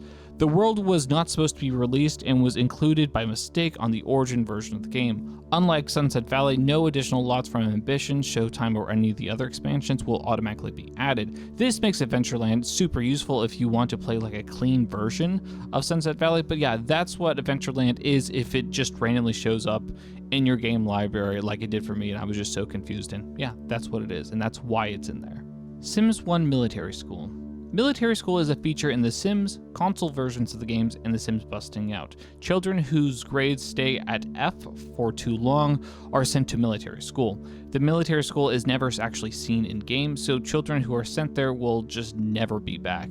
In effect, being sent to military school is the equivalent of an adult leaving after losing a fight, so there is no way for them to get back other than to exit without saving. Once the lot has been saved after the child is left, the child is just completely removed from the game and cannot be recovered even with cheats. The day before a child is sent to military school, they will get a warning saying that their poor grades are putting them into an express line for the military school, and they will be sent there. If their grades do not improve quickly enough to stop the child from going to military school, they must go to school the next day in a good mood and raise their grade through study. If nothing is done before 11 a.m., a dialogue box will appear saying that there is no more second chances, and military school is the child's next stop. After the first few seconds, the camera will automatically zoom straight to where the child is, who will be changed into a gray military uniform, give a salute, and then walk off the lot. This can be delayed by stacking up interactions, as children will only leave for military school if they have nothing else in their action queue. So this is actually really crazy with the idea that if your child just is not good in school, they can effectively just be gone from the game, just with them not being good in school. That's just an absolutely mind-boggling feature that they added in the original game. Opal, Surly, and Sunny the Clown Graves. Opal, Surly, and Sunny the Clown Graves refers to the strange and unsettling mystery in The Sims 2 involving the 2 gravestones hidden deep within the game files, found through the glitches in modding tools like SimPE. These graves belong to 2 obscure Sims, Opal Surly, an otherwise undocumented character with no living presence in any neighborhood, and Sunny the Clown, a spectral figure that some players remember encountering in odd corrupted save files or leftover debugged content. Sunny the Clown is a particularly creepy thing, as many believe he's the remnant or spiritual successor to the Sims Living Large tragic clown, chaotic character clown, but with just a much darker tone. Neither Opal nor Sunny the Clown have appeared in standard gameplay, yet their gravestones are fully rendered with unique data attached. Opal even has a placeholder aspiration and personality, as if she was once meant to exist but was scrubbed from the final build. The presence of these graves are fueled theories that Maxis had unfinished and scrapped characters, and that they were somewhere buried literally deep in the code, only accessible to those players who dug too deep. Nervous Subject's Secret Kiss. Nervous Subject's Secret Kiss refers to a whispered and piece of hidden lore within The Sims 2 that suggests that the deeply troubled and isolated character of Nervous Subject may have once had an experience in secret, unspoken romance, one that was erased from his memory or buried within the game's code. Nervous Subject, the adopted son of the Beaker family, is in Strangetown and most often portrayed as a victim, abused, experimented on, and emotionally stunted. But players using tools like SimPE have occasionally uncovered relationship data linking Nervous Subject to a Sim he has no known interactions with, sometimes even including a faint remnants of a romantic relationship score. The most persistent rumor ties him back to Olive Spectre, his biological mother, or an unknown townie or an NPC who has never appeared in the official game. but still coded as having this shared romantic moment with Nervous, as interpreted as a secret kiss, lost in the game's fragmented storytelling. Whether this was part of a scrapped plotline or a modder's intention and entered folklore or a haunting glitch, the idea of Nervous subjects sharing this hidden moment of love amidst his grim life is just somewhat of a tragedy, honestly. And I really hope it's not all of a specter, because that just makes this so much more weirder. But yeah, apparently he had a romantic relationship with someone and in the game files, but it's just kind of blocked out. Belladonna Grove's Broken Graveyard. In Belladonna Cove, there's a community lot named Gamesend Grounds, which is a cemetery according to its description. However, a glitch actually prevents the graves from spawning in or appearing, meaning that although it's literally a graveyard according to the description of the game, it's essentially just a park and nothing more, as no graves are actually on the community lot. Fortunately, this has been fixed by mods and was never actually fixed by EA. Nervous Subject's lore in The Sims 2 PSP. Nervous Subject is a bit different in the Sims 2 PSP version versus the regular PC version of The Sims 2. As you see, Nervous is no longer around, except as a ghost in the main bedroom at Bella Goth's mansion. Emily Emery tells the player that Nervous was always short on money and then signed up to be a test subject for the Beakers. One day, Loki Beaker kept him in a miserable condition and performed a test on Nervous with one of the machines. Unfortunately, the machine he used shocked him to death. After Nervous Subject's death, the Beakers even kidnapped the garbage man for their test. The player has to obtain a charm from his grave and then give it to Annie Howell in the Night Howl Saloon. It is indicated that he fell in love with Annie and became her boyfriend, but the player soon discovers that Annie is unaware of Nervous's death and that she admits that he left her. Nevertheless, she chooses to keep the charm, hinting that Nervous never stops loving her. Nervous Subject's ghost will eventually leave Bella Goth's mansion after the player completes their task and talks to Emily. The Sims 1 That's Life DLC. The Sims 1 That's Life DLC refers to the particular and semi-official expansion disc released in 2002 in Australia and a few other regions, titled The Sims 1 That's Life, which bundled together previously released content but was marketed as an exclusive new experience. I actually got most of my information about this because I didn't know this existed from the video by LGR in his retrospective. It wasn't a traditional expansion pack by any means, but new gameplay systems or items. It was essentially a repackage, a compilation of the Sims base game with some earlier content, rebranded with a new slick new box art, a dramatic name, and an oddly emotional tone to emphasize the more realistic aspects of the Sims life. Despite the title, it offered no new gameplay, but the marketing gave it a more life simulator as a philosophical statement vibe, leading to the conclusion about whether this was a standalone title or an expansion pack or something else entirely. Sim fans who owned it believed it to be exclusive features simply because of the mystique and rarity around the packaging. But yeah, it's that weird off-market thing that happened, but a lot of people don't even know about it. But yeah, that's life. The Sims 1 Prince. A prince is a type of sim in the Sims Making Magic that is very rarely created when a sim kisses a toad, created by the toadification spell or the Horn of Plenty charm. Magical sims can turn other sims into a toad with the toadification spell. A plague of toads that appear if the Horn of Plenty charm backfires, which occurs when the caster attempts to invoke it when they are not hungry. Toads can then be kissed from this spell and will occasionally drop a toad sweet, but they are very rare and there's a chance that you can turn them into a prince. So Regal Fanfare will begin to play as you kiss the toad and will prompt to appear to asking the prince to be named. He will immediately then join the family. The princes generate with generally a very good personality, usually having max points in a few different categories, with the rest also having a lot of points. There's a chance they could also spawn in to be a 5-star celebrity in the Fame career if the Superstar expansion is installed. Princes also have access to a unique clothing category, Princely, consisting solely of purple and gold finery. The Sims 2 Firstborn Syndrome. In The Sims 2, when a pregnant sim gives birth, the game automatically determines the new baby or baby's physical or personality traits, such as hair color, eye color, skin tone, and personality points. However, a quirk of the game's genetic systems is the genetic sequence restarts from the same place every time The Sims 2 is loaded. In a situation where a player has a pair of Sims that have multiple babies in a different play session, the first baby born in each play session will have identical genetic traits as the couple's firstborn child. It is known as the firstborn syndrome. Level 7. The Sims 2 Ghost Child Glitches.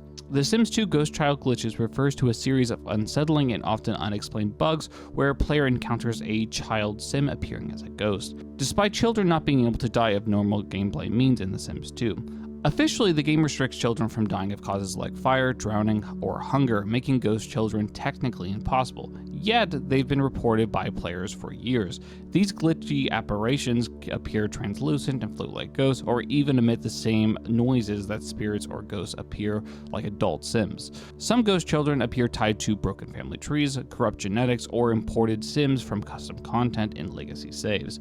Others are results of deleted Sims whose data were never fully purged, leading to this phantom ghost child haunting the lots. In rare cases, ghost children will glitch out during gameplay, stretching, speaking backwards, or standing just in places they shouldn't be, hiding by the uncanny presence. The Sims 1 Concoction Station Effects. The Sims 1 Concoction Station Effects refers to the strange and unpredictable, sometimes disturbing outcomes of using the Concoction Station, a craftable chemistry set introduced in The Sims Living Large, the game's first expansion pack. On the surface level, it appears to be a fun experimental object that Sims can mix colored potions and discover quirky effects, but under the hood, the station becomes a symbol of The Sims 1 chaotic, often sinister charm. Depending on which randomized potion a Sim creates and drinks, the effects could range from something mild like temporary happiness boost or increased cleanliness to the bizarre and unsettling turning blue, cloning themselves, or becoming invisible. The most infamous potion, the red one, instantly kills the Sim upon drinking, sometimes leaving the players confused as to what actually even happened. The randomness of the results combined with the limited visual cues and irreversible nature of some effects give the station a mythical status among fans. It represents The Sims 1 as the most unpredictable and unhinged game that often blurred the line between comedy and just chaos. Lila Grunt's family doesn't know she's dead. Lila Grunt's family doesn't know she's dead refers to the tragic and eerie piece of background lore behind The Sims 2 pre-made neighborhood, Strangetown. Lila Grunt, the wife of General Buzz Grunt and mother of their 3 sons, Tank, Rip, and Buck, is confirmed to be dead before gameplay begins, but her absence is never addressed by her family. Her tombstone isn't present in the neighborhood, and no memories of her death exist in the minds of her husband or children, which is extremely unusual given how The Sims 2 tracks emotional data. Even more suspicious, Lila still exists in the game files and can be resurrected through cheats or mods, revealing that she died under mysterious circumstances.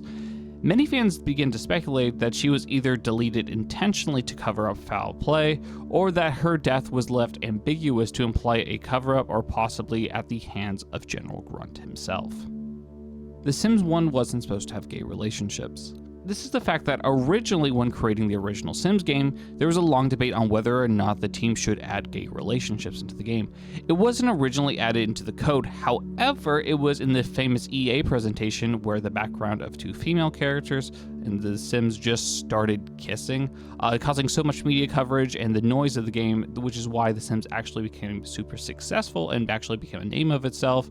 It wasn't even supposed to happen in the first place, and then after this, they had to add it into the files and allow just Sims to do that. We'll talk about this whole debacle later on in the iceberg, but yeah, just know that, originally speaking, there wasn't coded in gay relationships in the original game. The Sims 1 Superstar Obsessed Fan.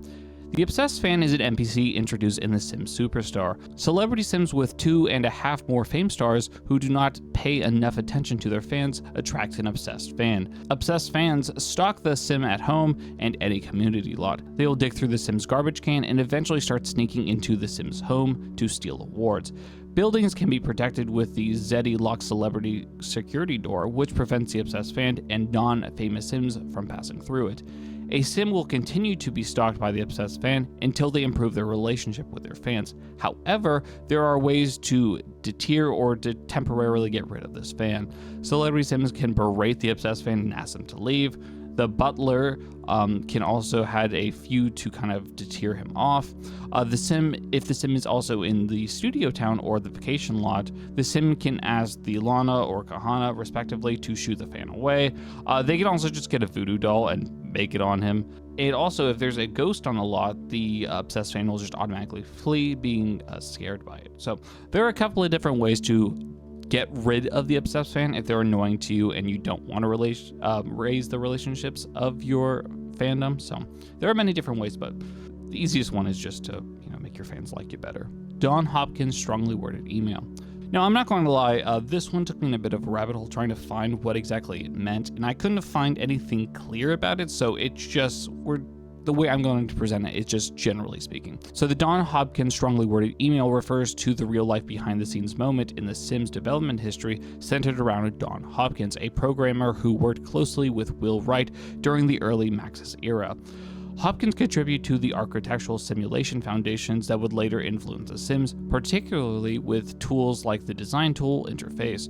However, he became famously outspoken about Maxis and EA later's decision, most notably in the publicly available strong-worded email or blog post, where he criticized how EA handled intellectual property, stopped innovation, and veered away from the original version of the sandbox creativity. The message, filled with technical insights, sharp commentary, quickly gained traction in modding circles and among die-hard Sims fans as a rare, unfiltered look in the tensions between early developers and corporate oversight. Now, I wasn't able to find what exactly he wrote it on. I just heard a lot of people talking about how Don Hopkins is basically very anti-EA in Maxis, and how he kind of just went off on a rant. I found people talking about on forums about this supposedly strongly worded email, or some people even mentioned a blog post, or maybe he sent them to a journalist or something, but I could not find anything original about it. So again, this is all just hearsay, but again, I couldn't find anything concrete about this topic. Hula Zombies. Hula Zombies are NPCs featured in The Sims 2, who sometimes appear when the Grim Reaper comes to take the dead Sim away. If an elder reaches the end of their life and has the platinum or gold aspiration level, then when the Grim Reaper comes, he comes with 2 Hula Zombies and hands the elder a margarita and a suitcase. The elder then just walks off and fades away, leaving an urn/tombstone. It's a really cool nod that shows that your Sim made it in their life and they lived a good life, right? This shows you did well in your Sim's life whenever you get these Hula Zombies. The Sims 2 ghosts love their bed. This is kind of a joke topic, and it's just the idea that ghosts from The Sims 2 always seem to interact and haunt the beds in the game, thus just not allowing the living to sleep. And it's just really annoying because honestly, I mildly hate ghosts in The Sims 2 for this reason, is they just keep awaking, your Sim just trying to sleep, or they just won't let you go into the bed because they just have all this interaction and all this hype around a bed, and it just makes it almost impossible if your ghost is up and active. Cowplant's default name refers to the widely shared Easter egg or perhaps urban legend within The Sims 4, claiming that the iconic cowplant can randomly generate the default name Little Smeezy, or some variation clearly referencing Little Simmy, one of the most prominent Sims YouTubers and streamers. While there is no official patch noting confirming this, players have reported occasionally seeing cowplants spawning with this eerie familiar name, leading to the speculation that the developers quietly honored Little Simmy by adding a randomized tribute to the game's code, considering her extensive influence in the Sims community, along with her well-known fondness of cowplants. So with that, do you believe that this is a nod to this content creator? I don't think The Sims has really done this before to many other content creators, so it would be really interesting to see if this was actually added in for that, or was it just basically some developer just smashing keyboards and it just so happened to look a little bit like this. So what do you think? Let me know down below. Coffee table yoga. Did you know that your Sims in The Sims 2 can do yoga while just using a coffee table? Yes, all you have to do is just have your Sim have enough fitness levels, and then the option will become available for your Sim to just do yoga while clicking the coffee table in the game. Then your Sim will just start doing various yoga poses with the coffee table while holding it. This is something a lot of players don't actually know, as this interaction only happens when your Sim reaches a certain fitness level, and who would think to click a coffee table, as most of the time the coffee table just has no interaction whatsoever. So it's a little known thing that is just snuck in there. Joy Desperate. Not going to lie, this one also threw me through a bit of a loop, but I found it. Joe Desperate, aka Lashkimi Ball, is a pre-made downtownie residing in downtown, the suburban neighborhood in The Sims 2 nightlife. Since 2020, Lemshanki has gained popularity online under the name of Joy Desperate, the name that was assigned to him by the English YouTuber Juno Birch's Game. Birch has since then went on to recreate the character in many times in various Sims games, often using her as a test subject or employee. I, for one, have never seen Juno Birch's video, but I find it actually really interesting, and I watched my first video, and where, this character started, and I have to say, it's pretty entertaining, so I recommend you go watch the Sims 2 gameplay where she first appears in, so yeah, go check that out. Running with Scissors Death. Back when the Sims team allowed users to upload mods and custom content to the Sims 2 official website, a pair of scissors was actually added to the site by the user named Ad, which, total side note, I thought originally when I was writing this and I'm reading the script now that I made a mental note for me to add in the user of the mod user's name, but no, it's actually just Ad, which is hilarious. Anyway, it was a pair of scissors that was uploaded, and essentially, whenever using the scissors in the game, it can cause the death by fright by Sims while holding them for too long, causing some very interesting scenes in the game. I know what you're thinking. You are pretty sad that you can no longer download this mod because, the EA website for The Sims 2 has been taken out, but no worries. I got you. It has been archived and can still be downloaded to this day and added into your game. Mortimer set up the disappearance of Bella, no clickbait scary. Mortimer set up the disappearance of Bella, no clickbait scary refers to the dark and speculative theory in the Sims fandom that the beloved patriarch of Mortimer Goth was just not a grieving husband, but was actually the one responsible for the mysterious disappearance of Bella Goth prior to the events of The Sims 2. Canonically speaking, Bella vanishes under mysterious circumstances after being abducted by aliens in The Sims 2 timeline, with hints of her whereabouts being scattered across Strangetown. However, some fans believe that the alien abduction is a cover story, and Mortimer actually arranged the whole thing, either as revenge, a power grab, or something far more twisted. Supporting this theory are several unsettling clues. Mortimer quickly grew close to Dina Caliente, a well-known gold digger whose family has alien connections. He appears emotionally distant when Bella's disappearance is discussed, and he just resumes life in Pleasant View while Bella is possibly trapped in another town with no memory of her past. Some people even point out that the Caliente sisters sought an arrival in town right before Bella vanished as part of a larger scheme between Mortimer and the alien forces, suggesting that he might have brokered some kind of dark deal. Now, I don't know if this is exactly what this entry is referring to, just because it says no clickbait scary. I presumed at first this had to deal with a video of some sort, because that's usually what would show up in a video like that, and I could not find anything relating to that video because I thought it was going to be like a machinima or something like that. But yeah, this is the only thing I presumed it could be, is that Mortimer basically set the whole thing up of Bella's disappearance. But again, this is just like a fan theory I saw like on a forum. Carla Neva meets Slab Dress. Carla Neva meets Slab Dress refers to an unsettling and little known detail tied to the character of Carla Neva in The Sims Busting Out, a console-era spin-off for its eccentric tone and over-the-top characters. Carla is a bodybuilder and member of the bizarre household known as Meat Slab, a grungy, gym-obsessed commune filled with muscle heads and oddly aggressive NPCs. What sets Carla apart is her distinctive red outfit, which some fans have long speculated is not simply a dress, but it's designed to resemble raw meat, similar in concept to the infamous meat dress worn by Lady Gaga years later. The textures and color of her clothing, combined with the Meat Slab family's grotesque, hyper-macho aesthetic, gives the impression that Carla's attire is more than just fashion. It's a bizarre, symbolic choice meant to amplify the household's surreal and carnivorous themes. While never explicitly confirmed in-game, the details sparked theories that the Meat Slab crew represented an exaggerated satire of consumerism, vanity, and primal instincts. Malcolm in the Middle. Malcolm in the Middle, Season 3, Episode 16, The Verts, refers to the surreal and often forgotten crossover moment between the early 2000s television show and the Sims franchise. In Season 3, Episode 16 of Malcolm in the Middle, titled Hal Coaches, there's a subplot where Malcolm becomes obsessed with a computer game called The Verts. a thinly veiled parody of The Sims. The in-game universe allows players to control virtual lives, manage families, build homes, and manipulate their characters' fates, much like Max's real-life hit. But the episode has a strange dark turn. Malcolm becomes unhealthily attached to his digital family, even neglecting his real-life responsibilities to ensure his virtual people thrive. The game's tone and Malcolm's behavior mirror the eerie themes long speculated about The Sims: God complex, emotional detachment, and the strange sense of ownership players feel over the simulated lives. For many fans, the verse wasn't just a parody, it was an early mainstream acknowledgement of the unsettling power The Sims gives players.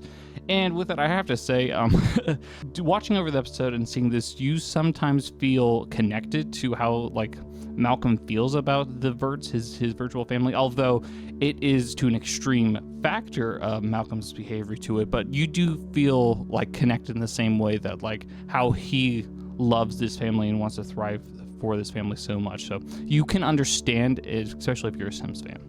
The Sims 2 broken face presets. The Sims 2 face presets 21 and 25 are broken refers to the long-standing and well-documented glitch in The Sims 2 involving two specific facial templates, the presets of face 21 and 25, that which include the Sims character's creation system are fundamentally corrupted at a data level. These presets can still be selected by players or used in the game when randomly generating townies, but they carry genetic corruption that can break family trees, lead to disformed offspring, and even cause game instability and crashes over time.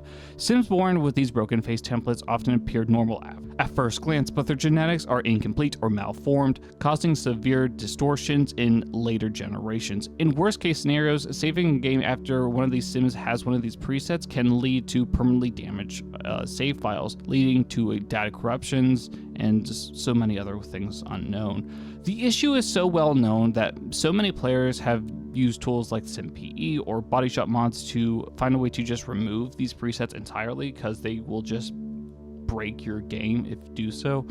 It's very interesting why EA has never fixed this bug, as it literally breaks games and can be devastating for generations into one save file. The Sims 2 Employee Custom Outfit Face Wipe. The Sims 2 Employee Custom Outfit Face Wipe refers to the notorious and game-breaking bug that occurs when assigning custom outfits to employees in owned businesses using The Sims 2 Open for Business. At first glance, giving your staff a personalized uniform seems harmless, even fun, but the outfit being used as custom content or CC or modified improperly, the game can experience a glitch where applying the outfit otherwise overrides the employee's facial data, resulting in what players call a face wipe. Instead of their original features, the employee has a face reset to a blank or default template, often removing all the resemblance of the original Sim. This bug is particularly insidious because it doesn't always show immediately, symptoms sometimes only appearing when the employees are off duty or after saving and then reloading the game. The corruption can even spread into genetics in the affected Sim, has children, and then passing on this blank or glitched features. Some have even reported the entire Sim becoming unstable, triggering additional corruption in the neighborhood files. So yeah, you just changing the outfit of your employee in The Sims Open for Business, especially to a custom content item, could just completely ruin this guy's genetic coding and just ruin your corrupt save file. Long story short, there's a lot of things that can just corrupt your game file, especially in The Sims 2, just to unfinished, non-fixed glitches due to EA. The herbs mink farming. The herbs mink farming. The herbs mink farming refers to the strange and unsettling piece of dialogue or background lore rumored to appear in the herbs Sims in the City, where characters, particularly in the industrial districts of the Gasoline Row or Diamond Heights, make vague references to mink farms or the production of fur clothing. While there's no confirmed minigame or dedicated lot focused on mink farming, players have noted in ambient conversations, billboard textures, or wardrobe descriptions that hint to a dark capitalistic underbelly underneath the Sims' fashion-forward and celebrity-obsessed surface. Some have speculated that some of the upscale boutiques or underground businesses in the game is indirectly involved in the unethical animal farming, suggesting that the glamour and fame of the herbs world is being propped up by exploitive industries that are never fully shown on screen. Others believe it may be a remnant of a cut questline meant to critique consumerism, similar to another dark jokes hidden in The Sims and the SimCity franchises. There's a lot of references to mink farming, and there's other farms that are dedicated to the fur industry. It's really interesting, all these dark hints. And again, if you haven't got it before, these other games on the consoles are wild. Darius' Secret Machine. Darius' Secret Machine refers to the cryptic and long-rumored plot element in the herb sim The City, where the enigmatic character Darius, the richest, most influential character in the herb, hints that having an access to a mysterious and powerful device hidden deep within his exclusive penthouse or secret locations across the city. While Darius appears to be just a flashy, fame-obsessed icon who gives player characters reputation-based challenges, dialogue snippets, and cutscene animations, unused game files suggest that there's more beneath the surface. Some players claim to have undiscovered, inaccessible locations, strange tech-like props, and unexplained NPC behaviors near Darius' domains, fueling theories that he's using a secret machine to control the city's social hierarchy or even reality itself. In some versions of the theory, the machine is said to manipulate popularity, erase memories, or even bend time like a Truman-esque simulation controlled by Darius alone. Whether it was scrapped storyline, a hidden object cut from the release, or just a pure player myth-making, Darius' Secret Machine stands as one of the herb's most enduring mysteries. Which Sims game has the toughest economy? Which Sim game has the toughest economy by Ada, and the relationship between the Sims and capitalism refers to the thoughtful and deeply analytical video essay by creator Ada, who explains not only which Sim title presents the most challenging in-game economy, but also how the Sims franchise across generation reflects shifting cultural attitudes towards work, wealth, and social mobility. In the video, Ada examines games like The Sims 1, 2, 3, 4, and even spin-offs, weighing factors such as job pay rates, cost of living, and time to progressive curves. But beyond the numbers, the essay digs into how each title models systems of capitalism, often without the player realizing it. An example, in The Sims 1, the money is tight but time is abundant. In The Sims 4, the work-life balance is harder to achieve as the grind-heavy DLC stacks on lifestyle aspirations.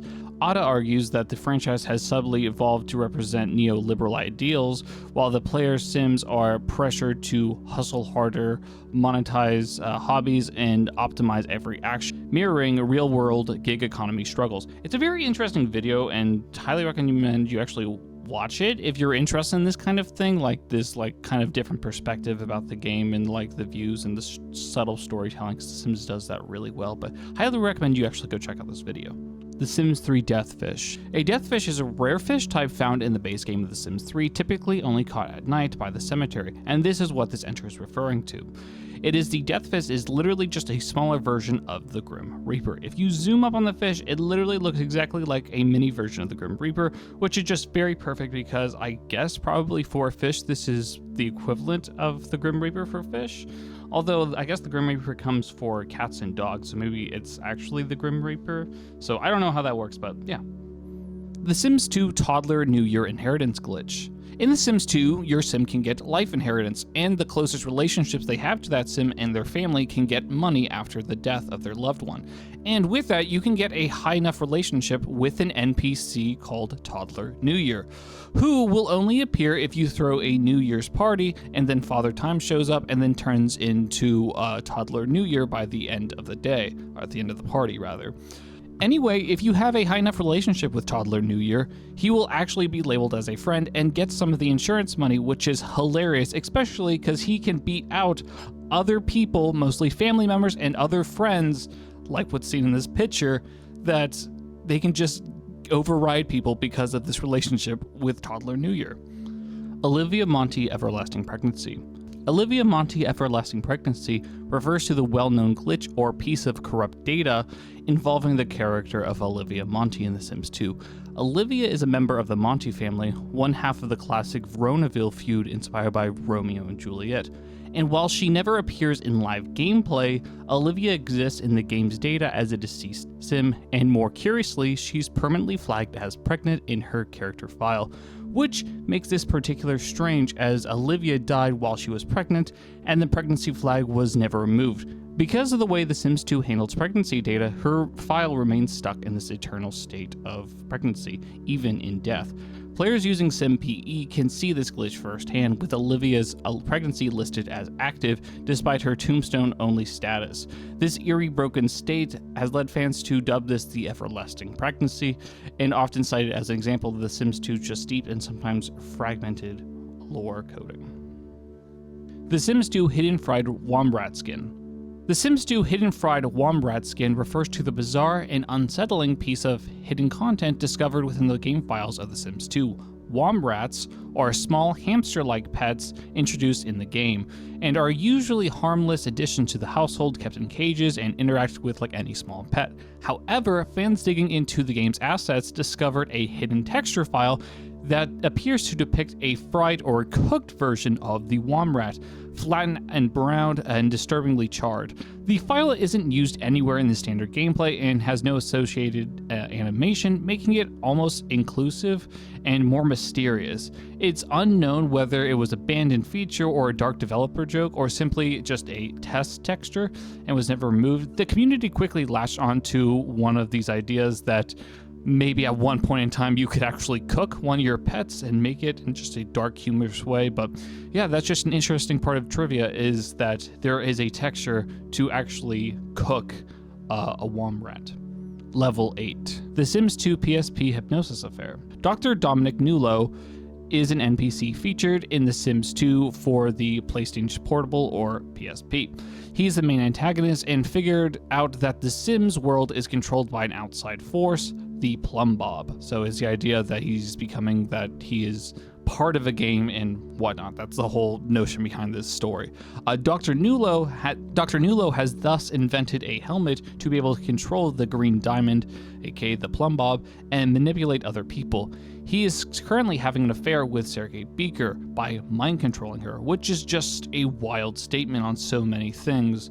It's just wrong, right? So the idea that Dr. Nulo has been able to find a way to make a device that's able to control the Plum Bob, aka control other Sims, and with that he's using it to have an affair with another Sim. Is just morally questionable and gets so weird the more you think about it. And again, the ports for The Sims, specifically The Sims 2, are just so weird. The Sims 2 PSP Jimmy Bronco missing. Jimmy Bronco is a pre-made NPC sim residing in Dead Tree for The Sims 2 PSP. He is a garbage man of Strangetown, and since he's gone missing, garbage has started gathering up all over the town. You can find him within the Beaker family household by hacking all the locked doors. That is actually how you find out about the last entry and the little affair going on. And he is found crazed in the Beaker's secret room. When he's released, he leaves for Dead Tree, where he can join his cousin, Petra Florisha, as a seller vendor. Obviously, this is pretty crazy because it outright shows the Beaker family kidnaps people and experiments on them. So, it just basically confirms the well-known theory of the Beakers doing what they do to nervous subject, and the PSP version literally shows out that, hey, they literally kidnap people for experimentation. Sims 2 DS Alien Autopsy. The Sims 2 DS Alien Autopsy refers to a strange and unsettling event in The Sims 2 for the Nintendo DS. In this handheld spin-off known for its surreal plot lines and involving mind control and conspiracies, there's a moment where the player stumbles across what appears to be an alien autopsy scene in a secret underground lab beneath the hotel.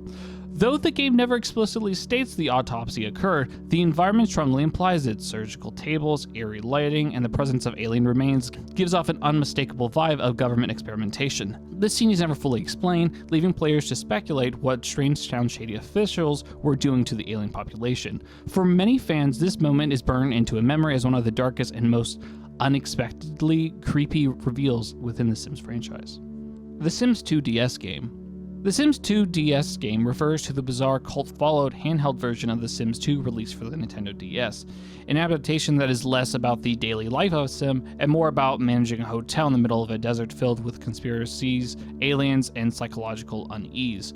Unlike the PC game Open-Ended Simulation, this version drops the player into the role of a new hotel manager in Strangetown, where you must cater to an increasingly bizarre guest, feud off a mysterious criminal organization, and unravel surreal plot involving mind control, hidden vaults, and government secrets. The tone is much darker and more story-driven, and often blending The Sims' iconic quirkiness with an almost X-Files style narrative. You interact with characters like Goat Mascot, Emperor Zizzle, and even a talking toilet, all while fending off thefts, alien invasions, and town-wide paranoia. Now, as we've talked about this a lot the last couple of entries, the Sims 2 Nintendo DS game is pretty wild alongside the PSP version. Although they vary a little bit different, they are still very interesting. And again, we have a lot more entries to talk about the Nintendo DS version.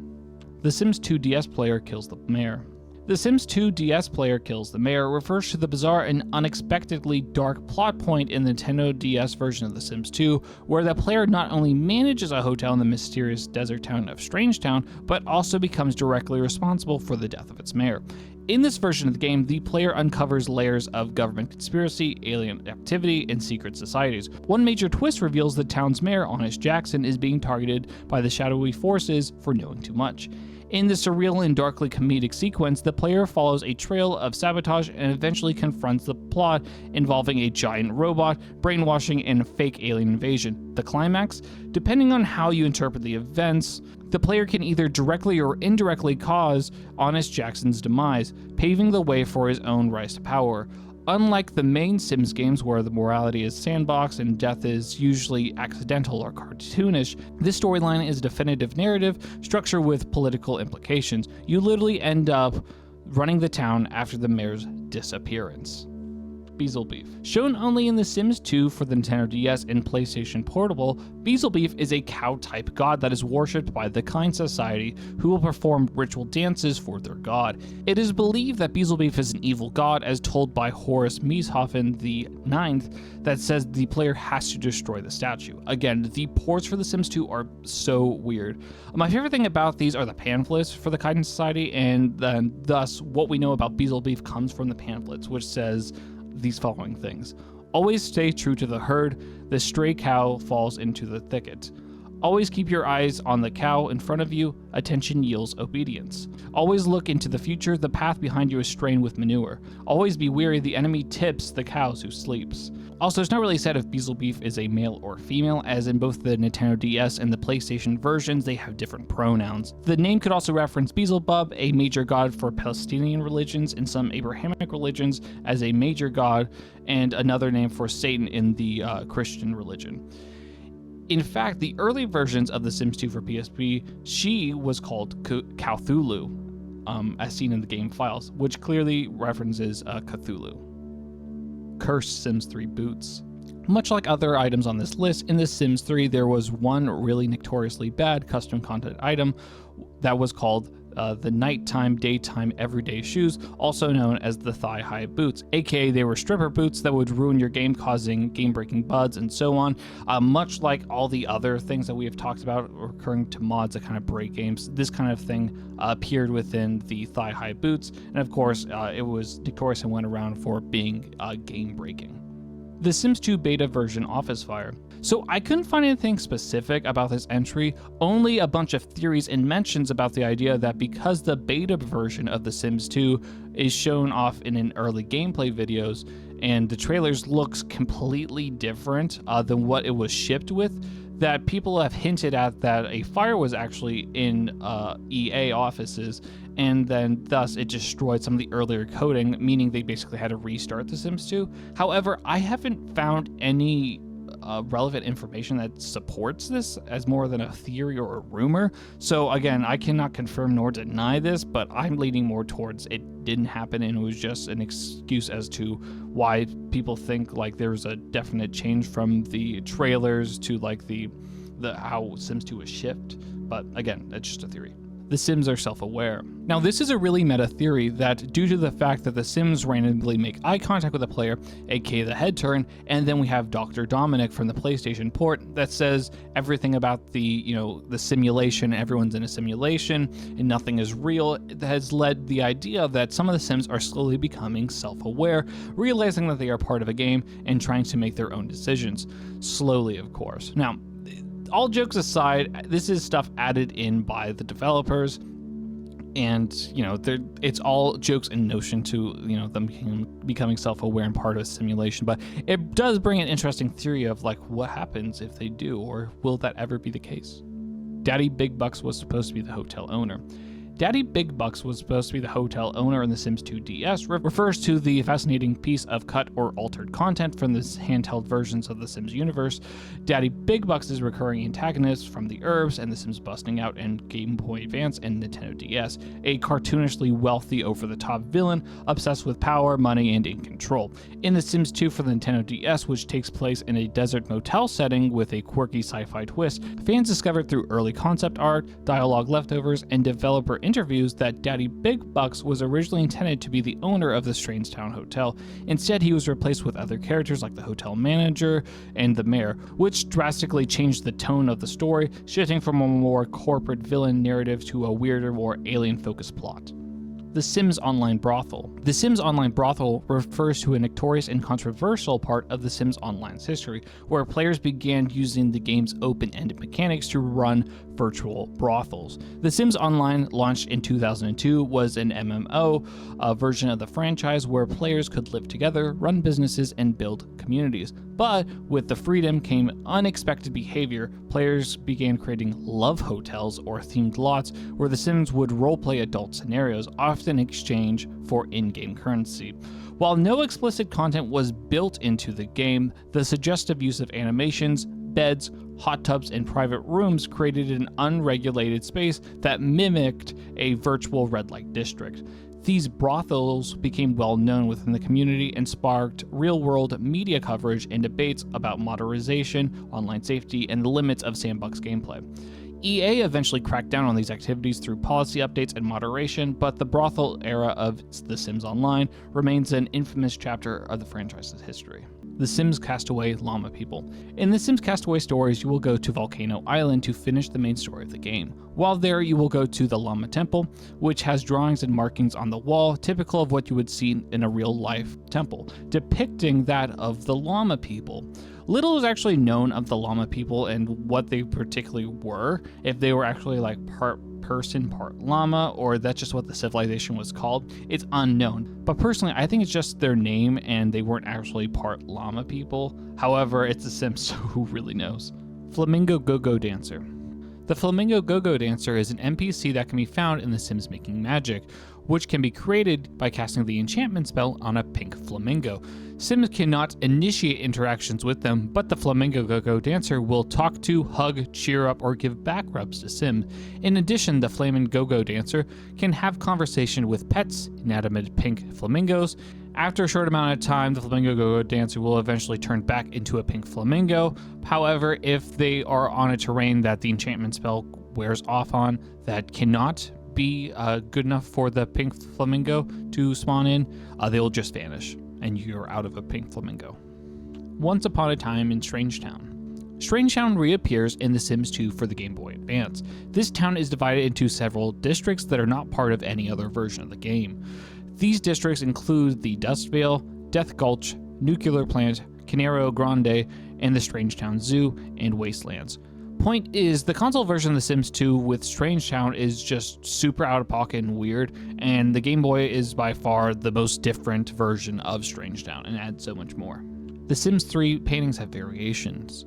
Each painting has 9 variations that depends on the Sim's traits. All variations of paintings are equally weighed if the Sim has one or more traits on the list. Having a specific trait does not guarantee any filter will be used, and the variations of painting generally use a Photoshop type filter to create an effect.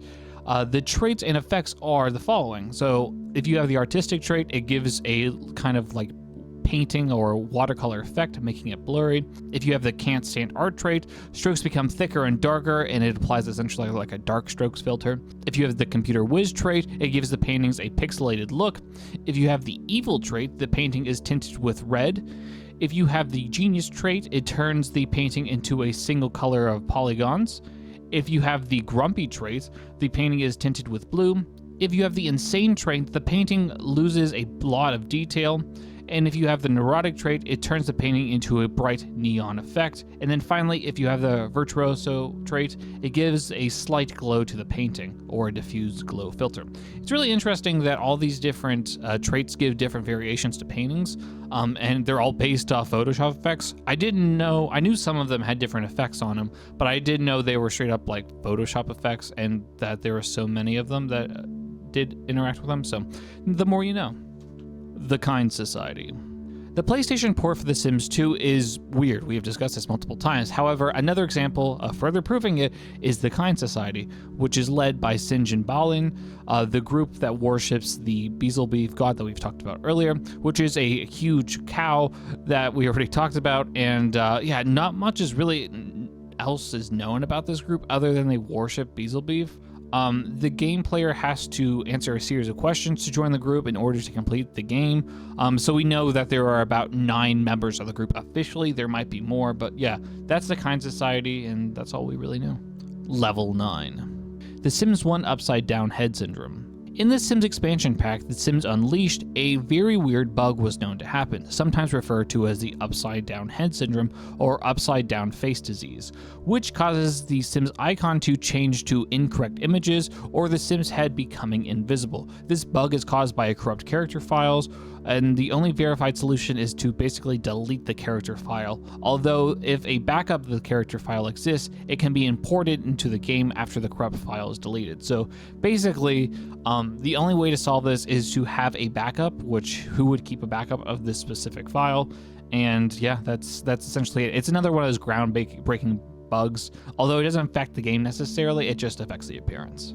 Yeah, I'm not naming all these characters. So all of these names that are listed right here are character models of all the different storylines, scenarios that were created during the initial development phase of the original Sims games. They were all different characters you could play and all have different types of characteristics and head models, and obviously these would eventually be cut as you would no longer have these pre-made characters, as you could make your own characters. So with that, the likes of Crazy Larry, Archie, Sigmund Silver, and the Duchess Gale would all eventually be cut from the game, but these are the original character models that was in the original Sims game. Sigmund Silver character thumbnail. Sigmund Silver is one of the original Sims in the demo for the game in 1998. However, he does not appear in the final demo as a playable character. This is because his character thumbnail as a crash-proof substitute for the times the game engine fails to create face thumbnails for the final Sims, which, I'll be honest, I'm not really sure what that means. The only things I could find about that was this sentence about this. So I put that sentence in ChatGPT, and this is what it means according to ChatGPT. When the game tries to create a thumbnail image, aka the little portrait icon you see on a Sim's face, and fails due to a bug or missing data, it defaults to a pre-made image of Sigmund Silver face to prevent the game from crashing. Thanks, ChatGPT. So that makes sense, right? So Sigmund Silver is not in the final version of the game because it is used as a benchmark, like a back-end thing that basically is a failsafe to work if all the other portraits stop working. So yeah, that's why this unknown, unused demo player character from the original Sims game in 1998 is not in there, in case you were wondering. Aliens and plastic surgery. In The Sims 3, your Sims can get plastic surgery from the hospital, aka you can edit them in Create a Sims and make changes to their appearance. However, if you have an alien in your family and you try to get them to get plastic surgery, it will not allow them, in quote, because of cultural differences, which is what the reason says in game, which is just hilarious to think about, that they won't do it due to their home planet's beliefs. However, the real reason is because the coding issues, the game prevents them from being in Create a Sim, just because they are a different species, and to manipulate them will just cause a lot of issues in the back end of it. But I like the in-game reason a little bit better. Sims 3 star. In The Sims 3, while your sim is looking through the telescope and searching for the galaxy, your sim can discover a star, and with that you can choose to name the star. If you type in the name of a sim you know, just the first name, the game will recognize this and it will create a memory stating the following. Whichever sim, fill in the blank, found the star just named, insert the other name, they will never forget how the star's twinkling beauty reminded her/him of their special twinkling eyes.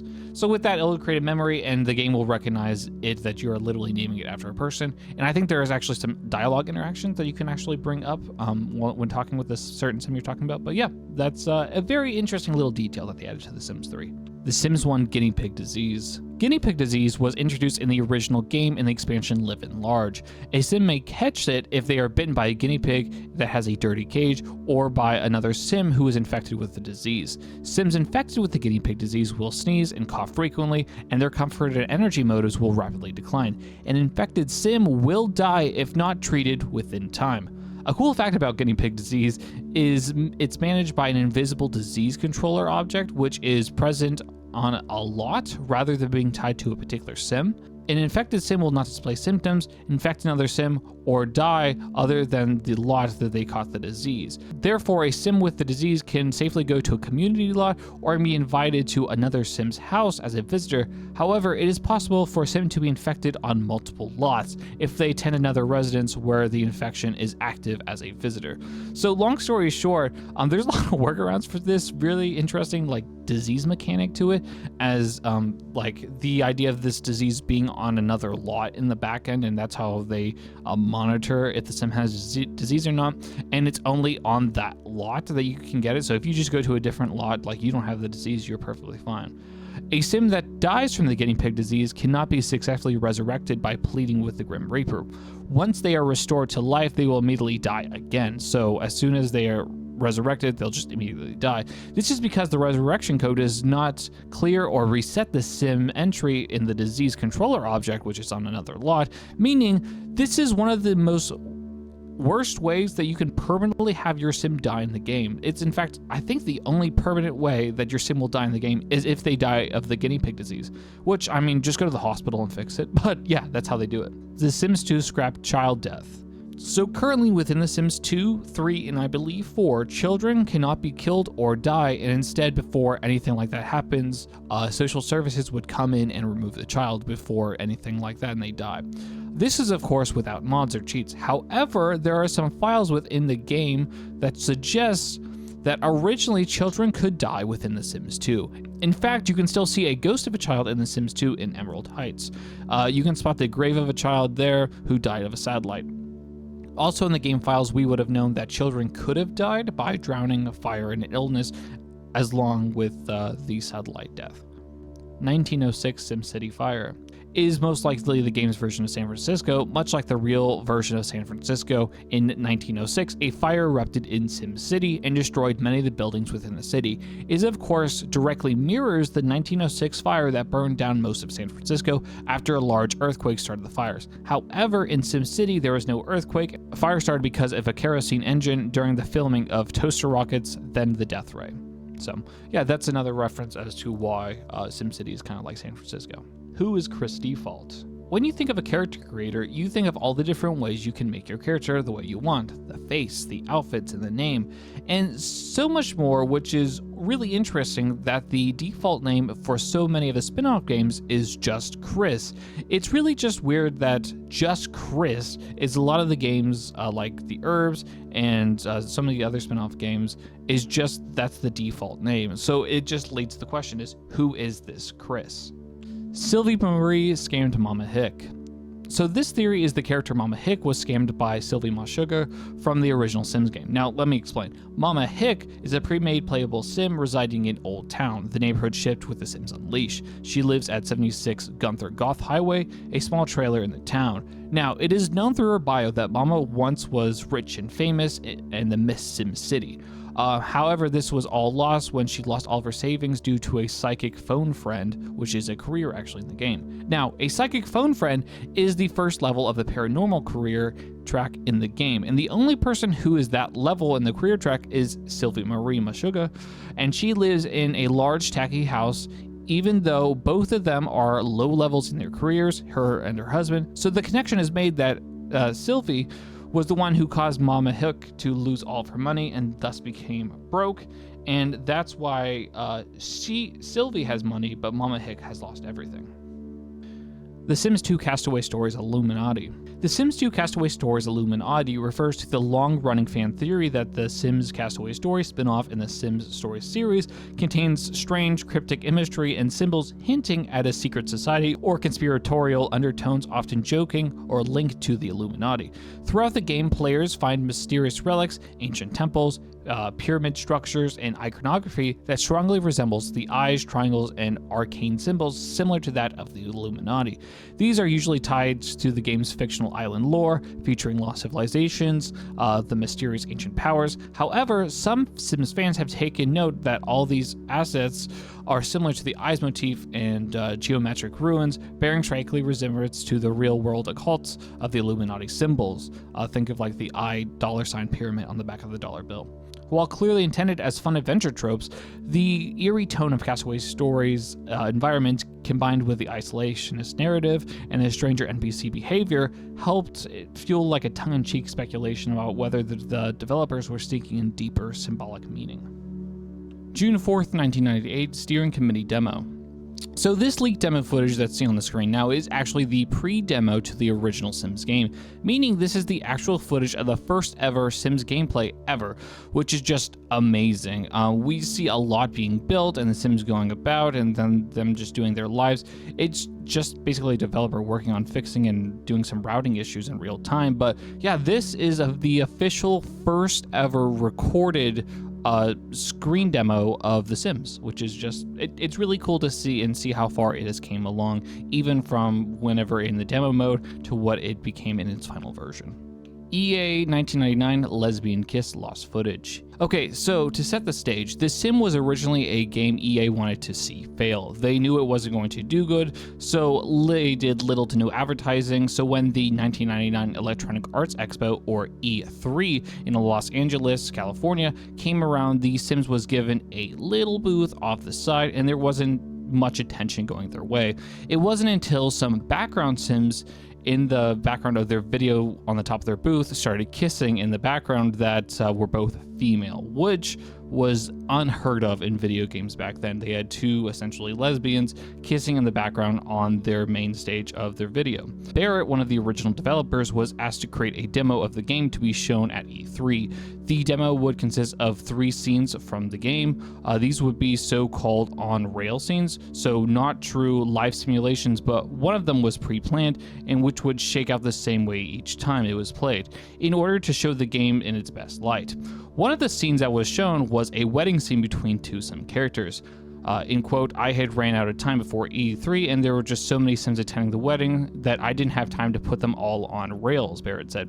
On the first day of the show, the game's producers, Canna Ryan and Chris Totter, watched in disbelief as 2 of the female characters attending the virtual wedding leaned in and began to passionately kiss. They had, during the live simulation, fallen in love. Moreover, they had chosen this moment to express their affection in front of a live audience and Associated Press. Following the kiss, the talk of The Sims dominated E3. However, what a lot of people don't know about this is the fact that because it was a live demo and it wasn't being recorded, there was no footage of this kiss that essentially saved the entire series. The whole reason this series became what it is and became heavily marketed and talked about was because of this kiss that was going on in the background that gathered a lot of people's attention and press attention. And with it, it will never be truly seen again because, it just happened naturally in the background because of the engine of The Sims. The Sims 3 Sunset Valley Symbols 112 Theory.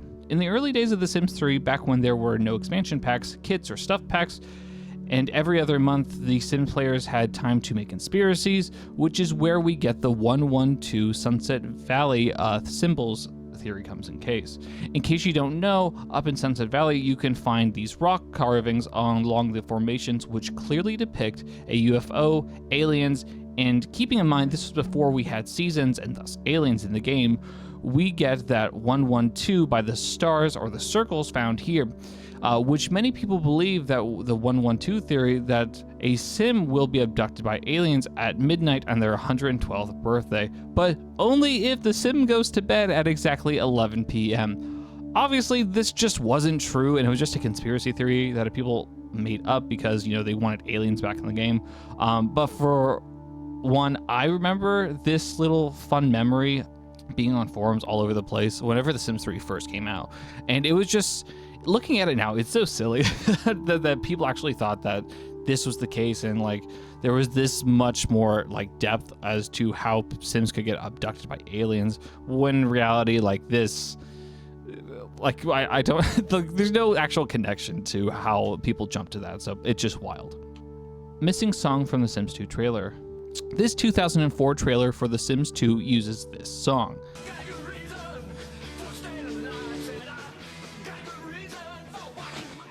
This song is actually a completely new and unreleased version of the Recombo DNA, a Devo track that was only available version being in this demo dated back in 1977. This song is actually completely new and original, being unreleased version of the song Recombo DNA by the band Devo. This song was actually only available in a demo dated back in 1977 with a limited CD release. The lead vocalist of Devo composed the music for The Sims 2, Mark Mothersbaugh, which was something I personally never knew about, but is actually really interesting that this version of the song is still the latest release of this unreleased version of the song, and it's just wild that it showed up in a Sims 2 trailer out of all places. But I mean, it makes sense as Mark being, of course, the composer for the music and everything. It's crazy. Also, note the idea that Devo is somehow connected to Sims 2 is just actually wild to me in some ways. I'm not even a huge Devo fan, but I just can't fathom that idea. Josephine Solo. During the development of the original Sims game, when a demo was being constructed for the different things you could do in the game and creating a play testing features, it didn't have the ability for you to create your own Sims, and thus just had a few scenarios you could do with a couple of different pre-made Sims. These pre-made Sims include Crazy Larry, the Duchess, who is sometimes internally referred to as Josephine Solo, and the Colonel. The scenario storyline remain unknown. The character's motives set in this build largely resemble that from the final release, with the exception of stress and alertness, which were ultimately scrapped from the developers later that year. And that's really all I could find about Josephine Solo, was the idea that she was named internally as the Duchess, from the Duchess to Josephine Solo, and that's really all I know. I don't know why she's being singled out, but yeah, that's all I could find.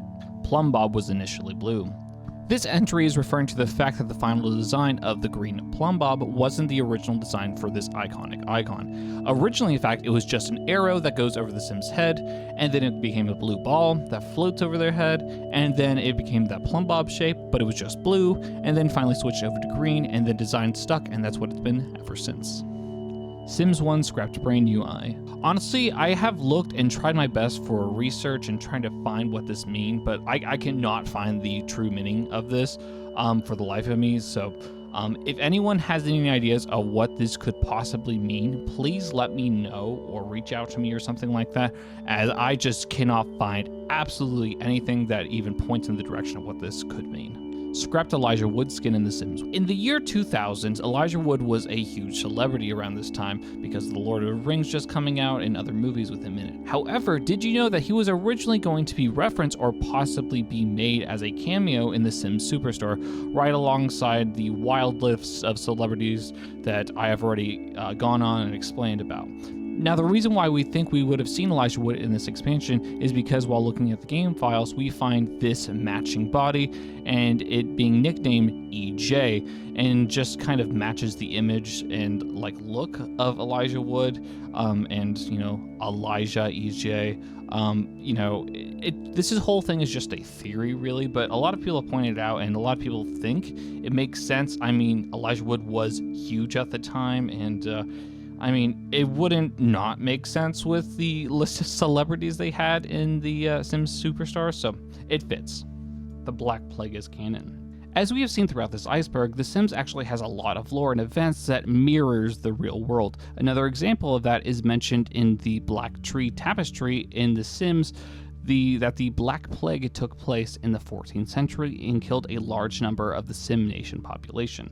This, of course, directly mirrors the Black Plague or Black Death that happened around the same time in our world in Europe. After going through this iceberg, I think I want to possibly go into depth about the history of the Sim Nation, so keep this in mind whenever you think about subscribing, as that could be a really fun, interesting topic, just going through the lore of Sim Nation, because it's referenced in a lot of objects and a lot of things throughout the Sims series, so let me know if that interests you at all. Sims 1 Mandela Effect.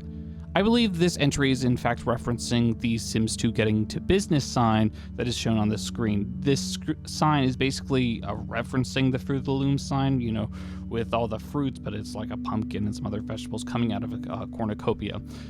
Which in fact we now know because of the Mandela effect, which you can look that up now because I'm not going on a huge rabbit hole about what the Mandela effect is. But basically, the idea is, you know, due to shifting realities, things from your childhood and from history have changed due to alternate timelines and whatnot. So the idea that this logo, which everyone thinks exists, does not actually exist. There's never been a Fruit of the Loom logo that is actually with this cornucopia or anything like that. So they're saying the fact that this Sims 1 logo or Sims 2 logo is in fact that it's referencing this might be what people are confusing it for. Honestly, I think I've just seen a lot of pop culture things that reference the cornucopia logo thing. They're trying to reference the Fruit of the Loom thing without making it too on the nose. I don't think this game is causing what a mass amount of people for trying to remember it and whatnot. So I don't think this is true, and it kind of sucks this is the last thing on this list because I think it's just a very generic logo. And with that will conclude the Ultimate Sims Iceberg. I had so much fun going through all the entries here. I'm not gonna lie, it was a little intimidating at first, but after remembering some of the things from my childhood, everything kind of just came back to me. What's your favorite Sims games? Please let me know down below. I personally love The Sims 3. It just reminds me of simpler times, and it was just the peak of like me actually playing the game, so it was perfect. If you enjoyed this video, please check around on my channel, as I tend to do a lot of lore and deep dives on fact-based things from your childhood and a lot of nostalgia kind of things. So if you're interested in any of that, please, give it a subscribe and continue to watch. But please let me know down below of any other content you're thinking of doing. What kind of content should I cover next? Let me know down below. But until next time, this has been Nick from Nostalgic, signing off.